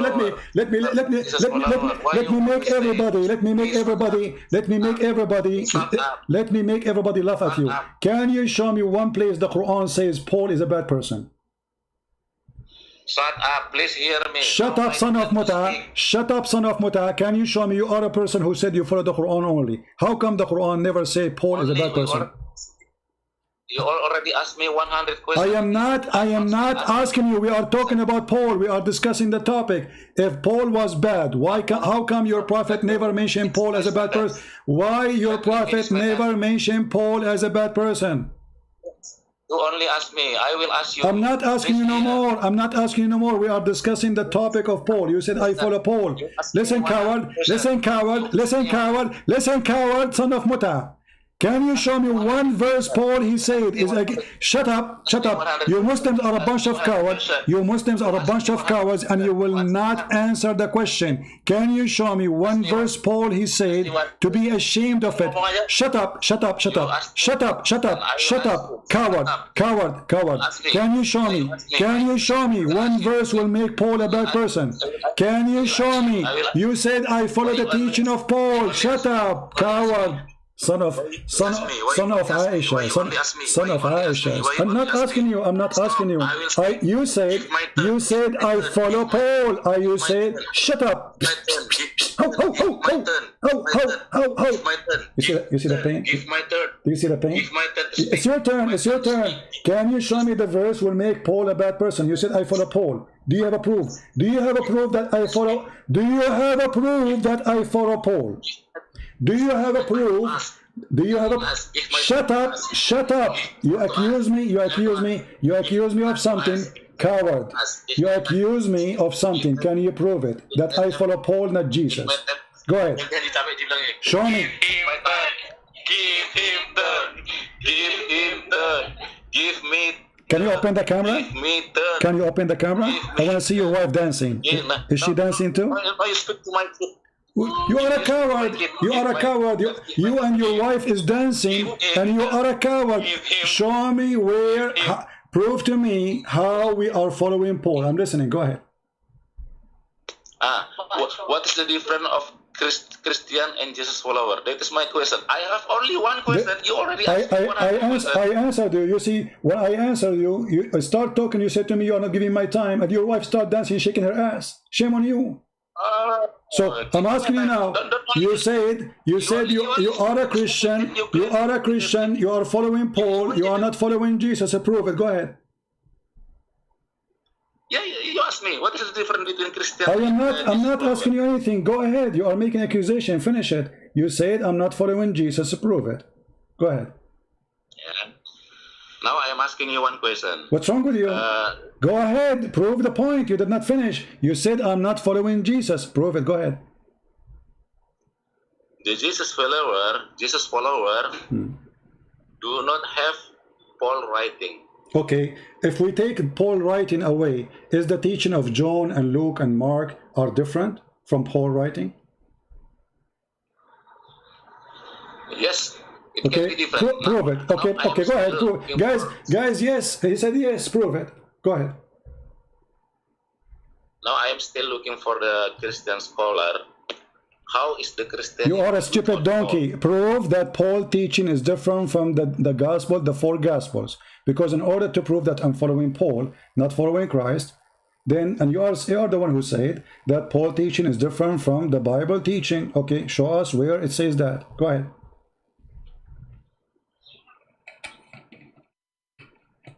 Google, okay, no, I'm tired. Google boy. I will talk again. What? Sorry, I will take some rest. What some rest? Where are you going? No, I want your wife to shake her ass and say, "Give me time, give me time." Where are you going? You coward son of Muta. So your wife, she danced for me, shaking her ass for nothing? No, you need to finish it. Show me, you coward son of Muta, what you started. Where Paul teaching is different from the four gospel. Go ahead. You can open in the YouTube. No, what YouTube? Tell me, where is Paul teaching? If I follow Paul, I'm not following the gospel. Paul, he says that God is the Messiah. John, he says God is the Messiah. Luke, he says God is the Messiah. Mark, he says God is the Messiah. John, he says the Son, the Father, the Holy Spirit. Mark, he says the Son, the Father, the Holy Spirit. All of them, they say the same. So how Paul teaching different teaching from the gospel? You coward son of Muta, don't leave. You have to go. You have to get me busted. And I love it when your wife, she was shaking herself. She is doing belly dancing for me. Now you speak and speak. Please hear me, lah. Don't you speak only. Well, I am asking you to talk. You said you want to leave, you coward. You just said you want to leave. You see the coward? You are the one who just said you want to leave. You want to rest. Why you want to rest? Get me busted. You said this is my time to get you busted. Okay, go ahead. Listen me. James said that the people will be saved by the God using the works, not only the faith. While Paul said that the people can be saved by the God only by the faith. That is why Christianity then you are a coward. You are a coward. You are a coward. Both of them, they are saying the same, because the Bible says in different places, faith without act is a dead faith. So look. You are just a stupid idiot. When you say without faith, Jesus. Let me answer you. Can I answer you, please? Can I answer you? Isn't it? Okay, no, you did, you coward. You did the one you want to go. You did. You just make a point. Let me answer you. Did Jesus say to the women, "Your faith save you"? I am not finished my word. That is why I don't care if you finish or not. I'm asking you, did Jesus say your faith, how the teaching of Paul is different from the teaching of Jesus? You just quote for me Paul saying something in total agreement with Jesus. Use your ear. Use your ear to listen what I said. Why you always interrupted me? Then you claim that you win the debate. Because no, I did not disturb you. You said you want to go. This is what make me like I wanna have fun. Listen just 2 minutes. And let your wife stay there, please. Don't let her go. Okay. So now what happened? What make Paul not a Christian? Did he say that there's no God? Listen, why you only talk and talk? I never talk. You talk. Okay, only. go. Okay, go. You talk and talk. Okay, Budi. You in the debate. Why you Okay, I can Budi. Stop to speak. The one who keeps saying every time I say to him, he said to me, I need to study it, I need to see it. Suddenly the one is complaining, I don't let him talk. How many times I ask you to talk and you don't want to talk? And now you want to talk. Okay, go ahead. Go ahead. What make Paul, you are reading an article, you donkey. You don't even know what you are reading. It's not even you who understand what is written there. So, okay, tell us what make Paul not a Christian. Go ahead. I will, listen me for 2 minutes. Don't only speak. Speak. Go ahead. And then you claim the debate. Okay. It is the ethic of the debate. Okay, TikTok, go ahead. You have to improve your ethic debate. My friend, this recording will be all over the internet. People will die laughing at you. I will tell you. People will die laughing at you. Go ahead. I will tell you. Okay, go ahead. Okay. That is why already 500 years Catholic and Protestant are confronted because of this difference between James and Paul. You read the history. Don't only talk and talk. Read the history. Only yesterday in 1999 in Augsburg, Germany, they signed the agreement that the Protestant and Catholic will end the 500 years contradiction. Okay, can I answer you? Can I answer you? You are a stupid monkey, son of Muta, because both, if we open the Bible of the Catholic and open the Bible of the Orthodox and the Bible of the Protestant, we will see the same verses, and all of them, they agree upon it. So you are a stupid officially, and you are a donkey. Because it exists in the books of the three Christian sect, and you are a liar, and people are laughing at you. So you said to me, I follow Paul, and to prove me wrong, you said Paul spoke about faith, you stupid idiot. Jesus spoke about faith. A woman, she is not even a Christian. A woman, she is not even a Christian. A man who is next to him in the cross. Shut up, son of Mata. It's my time for answer now. You laid out your case. Is that verse you quote for me? Let's make everybody laugh at you. Is the verse you quote for me? Is the verse you quote for me from Paul? Is it exist in the book of the Protestant? Is the verse you quote? Shut up. Is the verse you quote for me exist in the book of the Protestant and the Catholic and the Orthodox? Yes or no? I'm not still So how they are fighting for 500 years if all of them they believe in the same book? You idiot donkey. How you lie if the three of them they have the same verse in the same book? You are stupid. Okay, let us make it simple. Okay, let's see. Prove it to me. Okay, hold on. I'm going to show the verses in the screen. Hold on, son of Muta. I'm going to show the verse in the screen, in the book of the Catholic, in the book of the Protestant, in the book of the Orthodox. And if they are there, it's mean you are a stupid liar. What do you think? What do you mean? You said the Catholic and the Protestant, they are fighting for 500 years about this verse, but it exists in their books. The three Christian sect, they have the same verse and they believe in it in full. If you don't want to hear me, then it's bullshit. I did hear you, you idiot. I just said to you, isn't it true that this verse exists in the book of the Protestant? You are a liar, son of Muta, like your prophet. Isn't it true that those people, the three of them, why you don't want to confront me? Confront me. I'm saying to you, is that verse? Okay, can you tell me? Can you say again what verse we are reading? What we are talking about? What verse? Say it again. James. Okay. James said the people will be saved by God by the works, by faith and works. Okay. What verse? What verse? I am not bringing my notes now. No, you have to bring me your verse. You are getting me busted, you son of Muta. Give me the verse so we can laugh at you. No, because you called me while I was in the. Will you coward? How you quote for me something? why you don't want to give me the verse so we can laugh at you? Because we want to put it in the screen. People either will laugh at me or they will laugh at you. So what kind of a hero? He bring his wife shaking his ass next to me, and she say, give him time, give him time. Here we go. She will do breastfeeding for me as your prophet order her. And now you don't want to give me the verse number. So what is the verse number of James, and what is the verse number of Paul he mentioned? Otherwise you have no point. You're a coward. Give us both.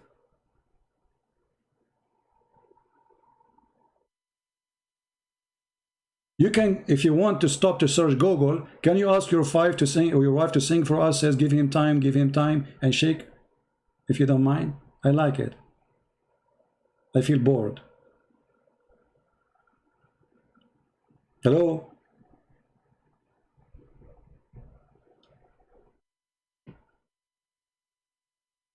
See the coward? You don't even know what he's talking about.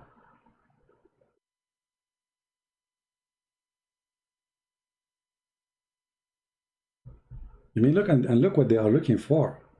And this is supposed to will make Paul is a bad person. Coward. Are you a follower of Paul or follower of Jesus? Hey, hello. He's looking in Google. Coward.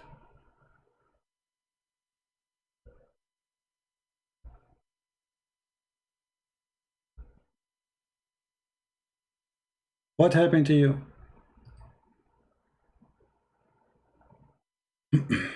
I can help you. I can give you the verses if you want. I just wanted to be sure that you know what you are talking about, but obviously you are a scam.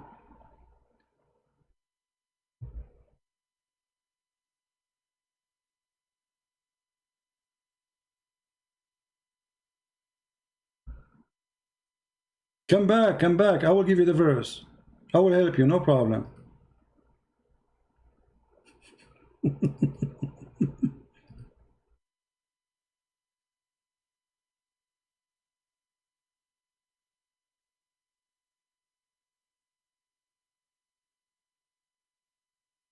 Coward. Where he gone? He's gone?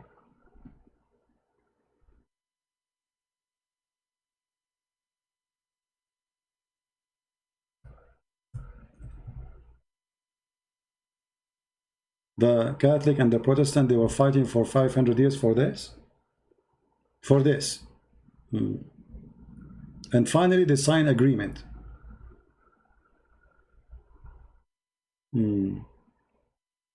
Yeah.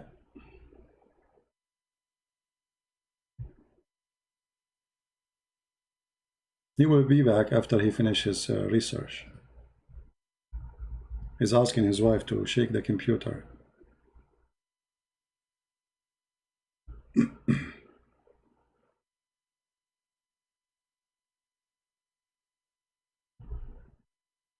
You see how they lie and how they fabricate? Both Paul and James, they are saying exactly the same thing. Actually, it's my fault. I did not say to him, okay, what verses you are talking about? I thought he knew what he's talking about.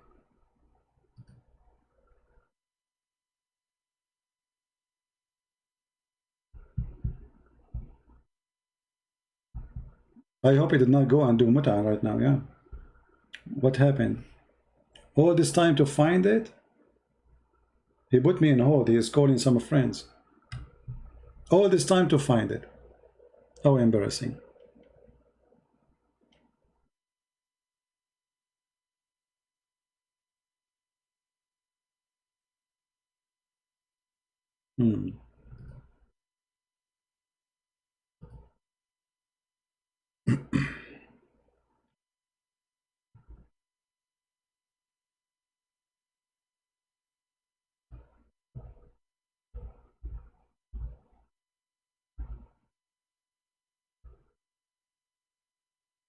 You will be back maybe tomorrow. And the funny is, the second you corner them, they say, let me talk, let me talk. You are not letting me talk. I did not finish my point. What point? You don't even know the verses. What the verses is saying.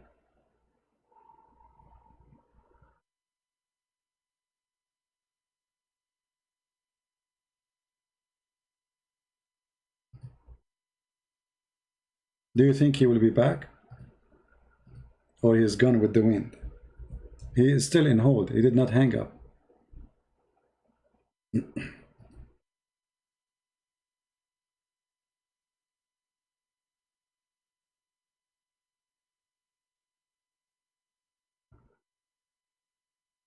Very embarrassing cult.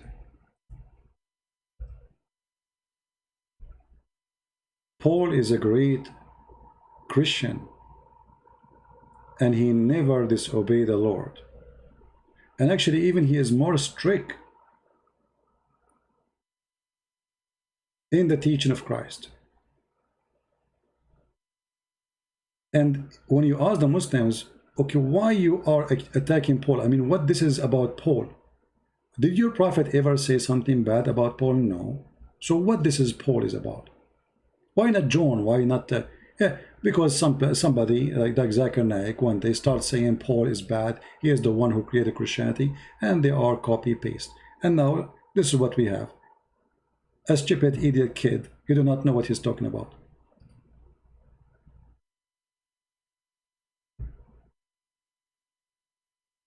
Shall I hang up on him? I think he's waiting for me to hang up so he can be saved. Because whatever verses he's going to choose, both of them, they are saying the same.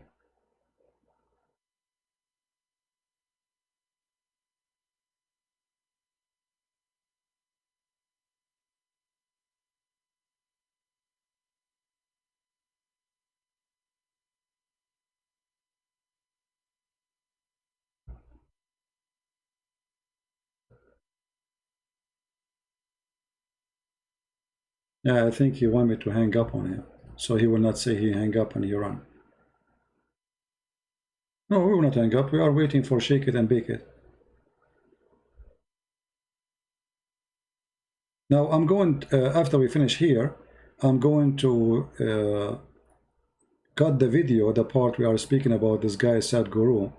You know, he's not really important for me, and we will keep in the video only his conversation with me, so everybody will laugh. So you guys, you can download it.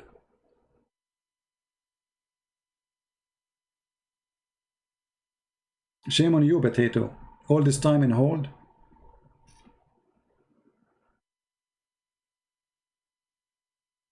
All this time in hold.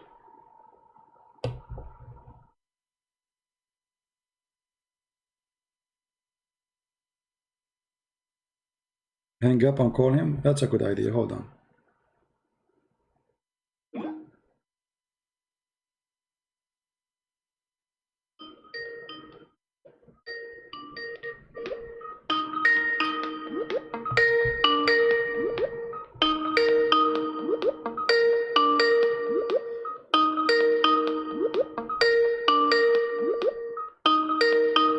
He's not answering now.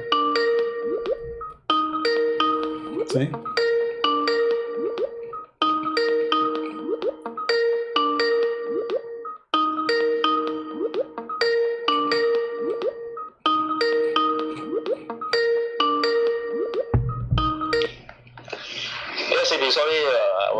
What happened? You put me on you put me on hold all this time. Why you put me on hold all this time? Yeah, just now my friend called me, so that's, oh, that's okay. why. So did you find the verses for us about James and Paul, so we can get Paul busted? Sorry, CP. I can promise you maybe in the several day lah. My friend. You see, you're an adult. You're an adult. You make me angry, and you know I shout at you. But I want to speak to you nicely, and I want you to get me busted. Honestly, I'm trying to help you. So why you want to leave now? I mean, it's going to take you 15 minutes to find it. Find it, no problem. No. I will wait for you. Because I want to see how this Paul, he changed everything, man. It's disgusting. So either you prove it or you apologize before you leave. Okay, I will give you the first, but not now. I will. No. Because no. You see, an adult man, mature man. You see, you made your wife jumping, shaking her bum, and acting like a bunch of kids. You and her, very embarrassing. Give him time. And now I'm giving you the time, and even I'm calling you back. You put me on hold. We waited for almost 5 minutes, 7 minutes for you. And now what do you want to do? You want to leave. Not today. Not today. Why not today? Why not today? Why? Sorry. What is embarrassing? Is it embarrassing that what you said is a lie? That both, but both. I'll prepare. No, my friend. It's going to take you 5 minutes to finish it. It's not like a big deal. I want you to get me busted. At least you see, I was getting you busted all this time until now. Now it's your chance to get me busted. It's you who said to me, "Let me talk. It's my time to ask you." And now you ask me. You want to run away from your question. No, I am not agree today. I will prepare first, and then I will text you. So, do you apologize for? Do you apologize for what you said against Paul, or you want to run and put the tail of the dog between your legs and run with shame? Because either you apologize, Not regarding judgment. No. You see, you are a man. You are a This dog. is only discussion. No, you have to give us. You have to prove what you said. Otherwise, you have to agree you are a liar. Where Paul, he teaches something different from the teaching of Christ. But not today, lah. No, today. You are the one who asked me to ask. You said, give me time. It's my time to ask you. Okay, now we started. I showed you. I said to you. Listen to me. Look what you do. You are just like a kid. I'm not trying to insult you. I said Ibn Kathir, he said, Al-Alusi, he said, all big Muslim scholars, they say that Paul is a messenger of Jesus. You Muslims, you insult Jesus based on what? Paul based on what? Did your prophet say that? No. Did the Sahaba says that? No. Did the Sahih Hadith says that? No. So why you are attacking Paul? So you are a fraud. Shame on you.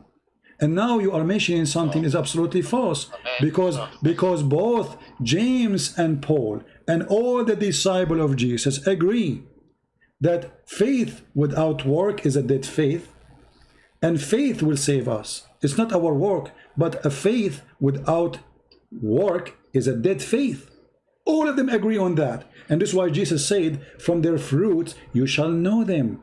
So how he will know us? From our fruit. But what will save us? Our faith. Which means a faithful person, he is a good tree, give good fruit. It's automatic. But it's not the fruit will save you, but it is the faith. But if you have no faith, it means you are a hypocrite like Muhammad. He said to them, don't have sex when the woman, she have her menstruation, and he was doing that with his wives. So this is what the Bible says, my friend. And Paul and James and all the disciples of Jesus agree on that. And the Lord, the Messiah himself, he said that clearly, that when he come with the glory of his angels, he will recognize us not by our names, by our fruits. And why the fruit is there? For we have faith. And what is our faith? Is on him. So the shepherd, he knew his sheep, and the sheep, they knew their shepherd. And how they knew each other? The fruit of Jesus is going to lead us who is Jesus. Otherwise, anyone can come and say, I am Jesus, or I am Muhammad, the coward. But we don't follow that. The fruit, my friend. So you made a statement, you cannot back it up. And now I ask you nicely to apologize for insulting Paul. Or before you go, you have to prove me wrong. This is not regarding apologize or not. This is only discussion, and I will not answer. No problem. I'm asking you to finish your discussion. You see, you are the one who asked your wife to jump next to you, give him time, and now we are giving you time. You don't want to do it. Why? Just because I asked you for the verses. Embarrassing. Embarrassing, very embarrassing. You are lying. No, okay. You were reading for me 500 words between the Catholic and the Protestant about a verse. Why not today? Why you are not so patient? I am very patient. I am very patient. Who is the one who asked his wife, very embarrassing of you as a man to do, to bring your wife to this humiliation to her? So she jumped like a child. Give him time, and both of you jump like a monkey in front of me. And now I'm giving you time, you want to leave. Very embarrassing. Why you want to leave? I want you, please, to get me busted. Don't leave. You see, what will happen if we stay, me and you, together for the coming 30 minutes? Nothing. Just do it. Go ahead. I have decided not to answer today, CP. Sorry. No, you decided to run away. You decided that you are falsely speaking against Paul. You have nothing to support what you said. And you went for 15 minutes lying, saying your family called you. But the fact you were serving Google, and you came back with nothing. Because you found that both, they say the same. So you could not back up what you said, and okay, then do it. Prove me wrong. Okay, you know what? Prove me wrong. Here we go. You got your chance. Prove me wrong. Give me the verses. I have decided not today. Sorry. You decided that you don't have answer. You decided that you want to withdraw because you are a coward. Okay, you want to be a winner? Yeah, yes, you win. No, I don't care if you say I win or not. Everybody is laughing. It's embarrassing. You are the one who said you want to get me busted. I have decided not today. Why you don't want to get me? But why you don't want? You see, we are talking all this time, a spank after a spank. We showed you your prophet is a scam. We show you the mistakes of the Quran. You refuse to accept any Islamic interpretation for the Quran. Shame on you. You made your own interpretation, which is very funny. Even a bunny will not come with it. And even now, when I showed you about Paul, in the Islamic interpretation, he is the disciple of Jesus, you don't want to accept them. Yet you want to insult Paul, and you are claiming that I don't follow Christ, I follow Paul. When all the teaching of Paul in total agreement with the teaching of Christ and all the disciples. And when we ask you to prove what you said, you run away. So it's not about me winning, it's about Jesus winning, and Muhammad is under the shoes of Jesus. This is not about me and you, my friend. That's about that Muhammad, your prophet, the child molester, the man who made verses saying any woman she want to give her vagina to me. This is not about me and Paul. We don't worship Paul. We worship the Messiah. You don't worship Muhammad, you worship Allah. But in fact, Allah is the puppy of Muhammad, and today we got him busted, and you could not refute us anything. To the point, you refuse any translation, you refuse any interpretation, and you could not give us any interpretation accurately because you are fabricating things out. And when we show you what your prophets say, you say I don't accept hadith. When we say to you, can you show us where Muhammad something nice about Muhammad, you quote for me hadith, because you are a hypocrite. When you want, the hadith is rejected. When you want, the hadith is accepted. And then you said to me, it's time for me to ask you questions. Okay, time for you. I will not respond today. Why you will not respond today? I will not respond. Why? What happened? Sorry. Did your wife beat you? I decided Did your wife beat you? I'm not giving you a chance to waste my time again, my friend. I want you to finish it today, please. About this topic. I don't finish today. No. You have to do it now. Did your wife beat you when you went away for 15 minutes? Did she do anything to you? Tell me. I'm like your dad. Say what do you want to say, but I don't want to okay, give explanation. People are listening. Give explanation to the people who you opened the topic, why you don't want to finish it. Why? What is the explanation? What happened to you suddenly? Yeah, actually our first topic is only regarding time relativity, and then you... No. You are the one who opened this topic, my friend. You see, you are the one who opened the topic. It was your request. Now, why you don't want to speak about it no more? What happened? Explain to the crowd.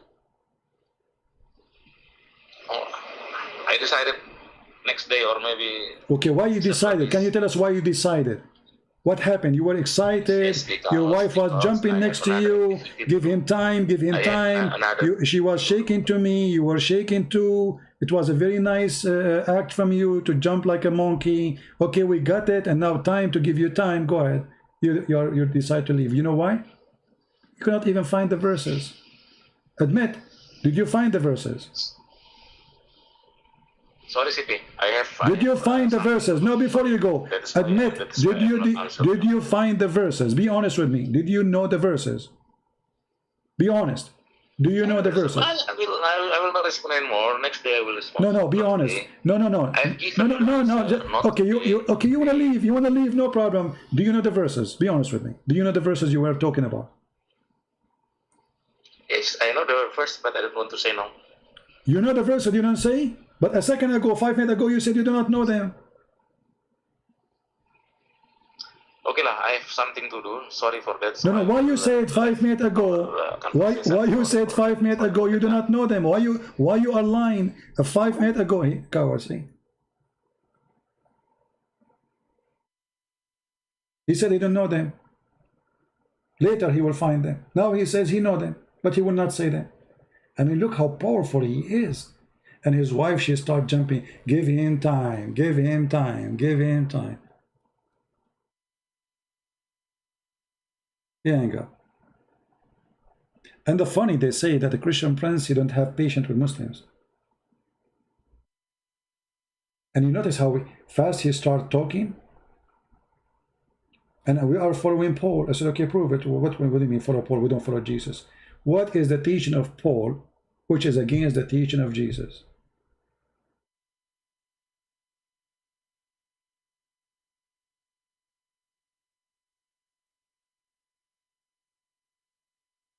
You see, many of you Christians, you say, let him go, let him go. The same as like David Wood yesterday. He let the guy go. You remember yesterday? They have Abdul. They let him go. In the moment where it's time to get him busted. Don't do that. Don't do that. Can you imagine how embarrassing it is that somebody saying to you, please stay, give us the verses at least, and then you say, I will not give them. A second ago he was so excited. Do you know why he did not give them? Because simply he looked at them, both are saying the same.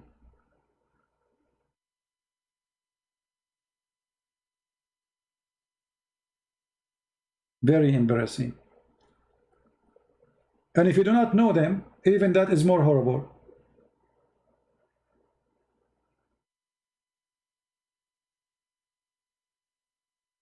Paul is one of the most amazing church father teachers.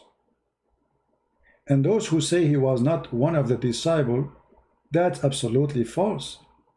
Because the Bible confirms that the Messiah, our Lord, he appeared to Paul and he blinded him. And then he gave him his eyes again. So yes, he met the Messiah. He met our Lord.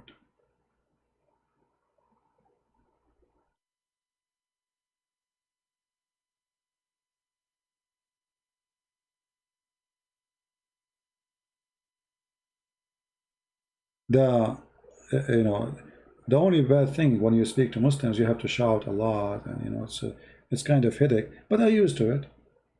I mean, this is how they are. And the hypocrisy always appear when you ask them, okay, who is the one who agree with you in what you said as a Muslim? Nobody. Suddenly he have a new religion. It's called Islam religion of Budi. The sect of Budi.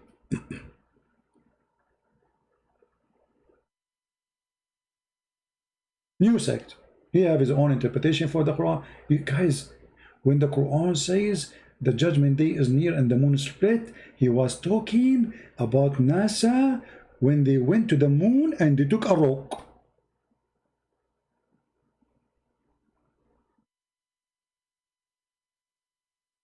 You remember? And we showed him this is past tense, you idiot. He says, yes, it's past tense, but it happened now. Oh boy. But this is a great example for Christians to show you how Muhammadan, they fabricate answers have nothing to do with their religion. Never take a Muhammadan answer. They play like a snake. They change their skin. They bend in the conversation. After talking all this time with him, maybe it may be this, it may be that, but he never gave us an answer. And he rejected any interpretation, any hadith.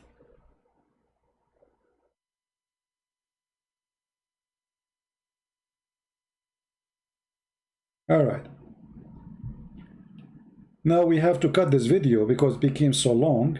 And honestly, I am not really interested in this Sadhguru stuff. But for the Christians, don't make those people fool you, Sadhguru or Sadhguru. Those are false teachers. They speak philosophy and their philosophy is awkward, mean nothing, teach nothing.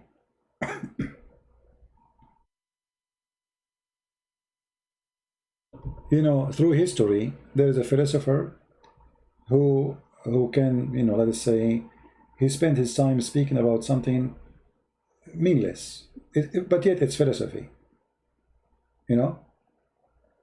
And philosophy, what made the Greek people live in a fantasia, like Venus, and this is philosophy.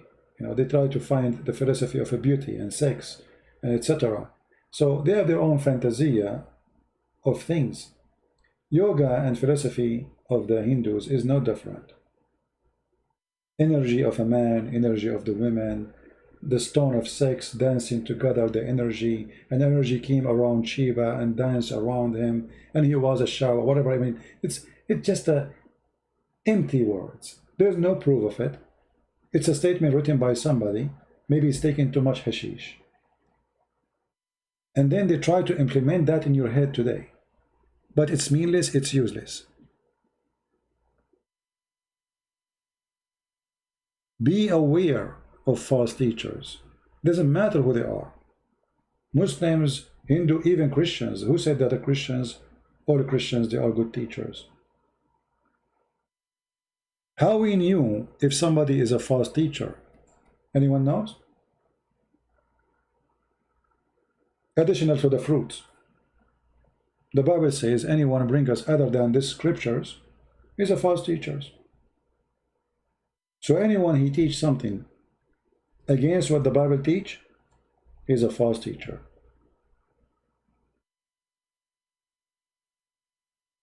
As simple as that. Paul, in order for him to be a false teacher, he had to teach against the Bible, the 4 Gospels. But he never did.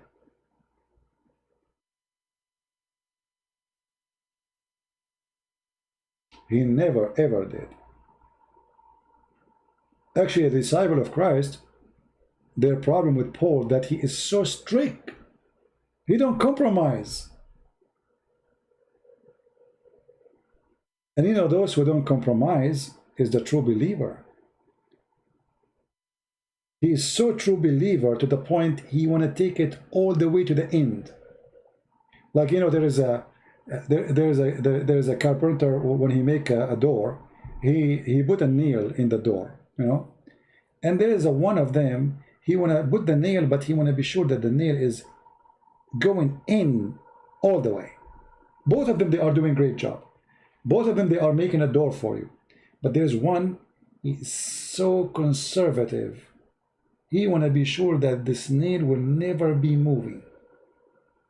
That is Paul. Many do not like Paul because Paul speaks against gambling, being a drunk, and there's many people, they are fake. They want to be gambling, they want to be drunk. So what do you mean? Those who they are drunk and those who do gambling, they will not go to heaven? They don't like that. So you will notice that those who reject Paul is those who they are looking for sinful freedom. How I can be free from Paul? But Jesus said the same. The Bible, the Old Testament says the same. But they don't want Paul because Paul is like, there's somebody, his clothes is so dirty, and somebody, his clothes is so clean. And then we put them together. Just by putting that person next to me and he's so clean and I'm so dirty, it's embarrassing to me. So I feel offended by having the person with the clean clothing next to me. So I try to get rid of him. Not because he did anything bad, but because it's embarrassing. He is so clean and I'm so dirty. So the dirty person, he tried to get rid of the clean person because the clean person make him look so bad. He don't want that. And this is what Paul he do. He say it as it is. He is not politically correct. Paul, if he come in our time, he will be killed after 3 days maximum.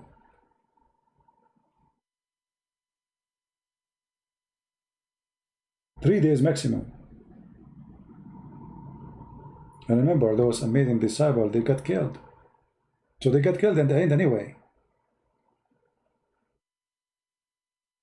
Not because they are bad, but because they are bad for that time. The bad people reject the good teaching. The bad people, they want to go and get drunk. They want to sleep around. They don't want somebody to say to them, you cannot do that, you will go to hell. They want somebody to say to them, don't worry. Like today, you will see many false priests like Muhammad. Oh, Allah, He forget all sin. Anything you do, don't worry, just say Shahada. You know? Okay, well, God, our God, He forgives sin too. But doesn't mean that you can fool God. Doesn't mean if you are a Christian, you can be a drug dealer and you hang a cross in your chest and you say, okay, I believe in Jesus, I will go to heaven anyway. It doesn't work this way.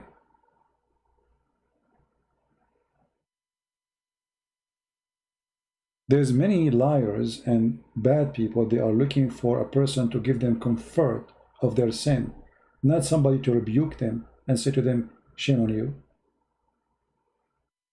They want a priest to agree with them whatever they do. Like these days, the guy, he have a girlfriend, the man, he, etc. We commit sin, and then the priest, he says, it's okay, it's fine. He don't say to me, it's wrong, you cannot do it. Stop doing that. No, it's okay to have do whatever you want. And yes, all of us, we commit sin. All of us, we get tempted. All of us, men and women, we do. But there's a huge difference of adopting sin and making it as the best way to live. And knowing that this is wrong, and we fight it, we resist it. And a priest who says to us, don't do that. And a priest who says to us, don't worry, do it, it's okay. And this is what they do to you through the yoga, by the way. If you go and see the yoga class, I mean, it's embarrassing. Sometimes they do sexual yoga. Very disgusting. Exchange partner. Well, did you try to change your husband for a day or two? To refresh your life? This is Muhammad. Multiple husbands, multiple wives. There's nothing is called marriage. Sexual freedom, yet they claim that they are conservative. Muta, you rent women for sex, yet they claim that women in Islam is like a jewel. Where is the jewel? If you have a jewel, you don't put her for sale. If the jewel means something to you, you sell it out only if it is just a product. And that's what you do for women. You buy them, you sell them, and you cover them in boxes because they are property. God did not create a woman, put her inside a box. God, He gave the woman her cover. It is her hair, her glory. God, He blessed the woman with the beauty she have. Why you want to cover her? If the beauty is a shame, that means God is a shame. For God is beautiful too.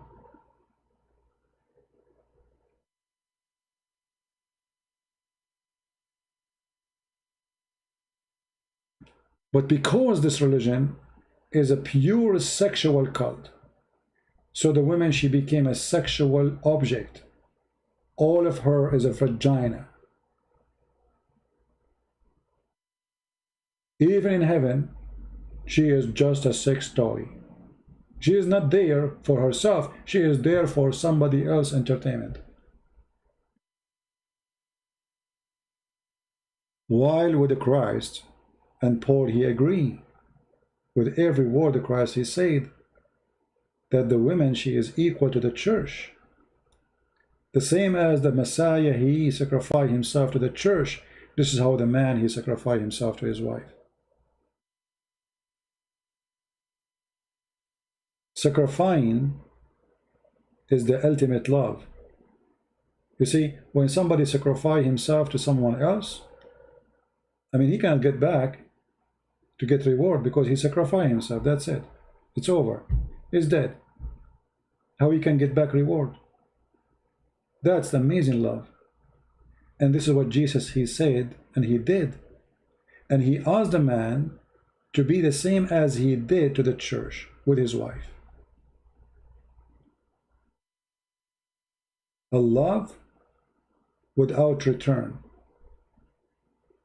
So we, as a Christians, we are the same as every human being. We get tempted.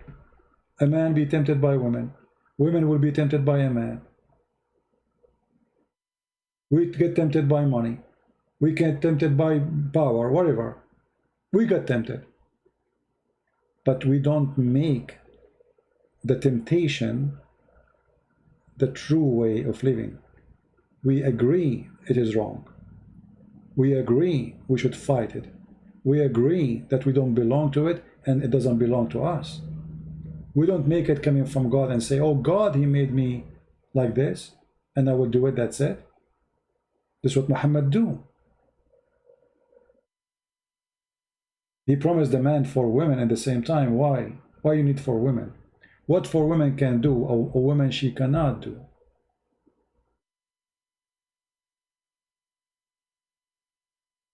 One woman, she can do what four women can do. Are we goats? Are we cattle? Are we chickens? What is the purpose of marriage then? There's no marriage in this marriage. There's a group sex. You see, the Mohammedan, they speak about Western, they do like group sex. Well, if there is some people they do that, and yes there is, well, you do that too. 4 wives, 1 man is group sex. As simple as that. The second you have multiple partners, you are doing group sex even if you don't do it in the same room. If you sleep with a woman now, and then you sleep with another woman after 2 hours or second day, this is a group sex. Because you have multiple partners.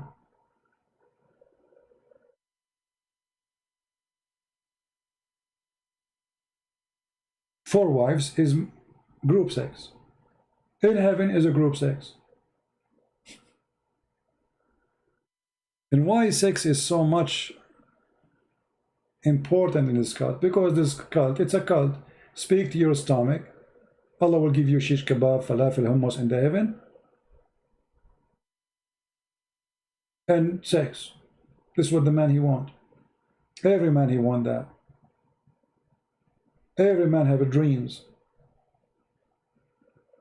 So the Satan, he speak your dreams, the fantasy, to have many women, and all of them they are praising you. You are, if you read my book Sex and Allah, you will see how the women, each time the man he have sex with her, she said to him, you are the best when he is doing it. I'm not going to say what, you can read the book, but you can use your imagination when he is doing it. So she keeps saying to him, oh boy, you are the best, you are the best. But imagine the hypocrisy in this book. If the woman, she is programmed to say he is the best, that's mean all of them they are lying, because everybody in heaven is not the best then. Because you are the best is said for all. You know what I mean? If those women, they are going to say you are the best when they are doing doom, boom, boom, to each man he sleep with them. That's mean Allah is forcing them to lie, because they say the same to all the men.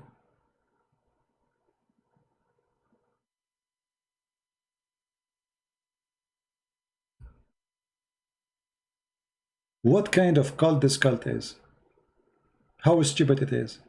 You are the best. You are the best in what? In boom boom. Not the best in wisdom, in how kind you are. No, in boom boom. So even the quality is about boom boom. Why did God make Adam, make only Eve for Adam? Why not for wives? Yeah. If actually at that time it make more sense if God created more women to Adam, right? So he can multiply the children faster. But even at that time he did not. And this is contradict the story of Muhammadan, because Muhammadan, they believe in the story of Adam, supposedly. So the time when God, he needed Adam to have more children to multiply the earth, the population, he created still one Eve. Very stupid. Anyway, I'm going to do editing for this video, so you can download only the part where this Buddhi he called. So I'm going to cut it off. All right.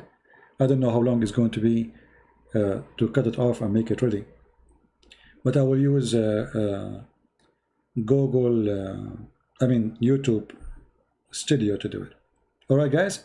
Don't forget to download the video after we, when it's ready, about Buddhi, Nudi, the Dudi, and post it in your Indonesian and let everybody laugh and see how those Indonesians, they bring nothing but shame to Islam. They have nothing to say. They have nothing to teach. What do you think, guys? Should I leave the Sadhguru? I think it's not important. I don't think it's really important. I just wanted to share about this guy. This guy, he talked too much, he said nothing. All right? So I want to say thank you for being here. And I pray that the Lord will open the eyes of this poor Buddhi, poor guy, very embarrassing.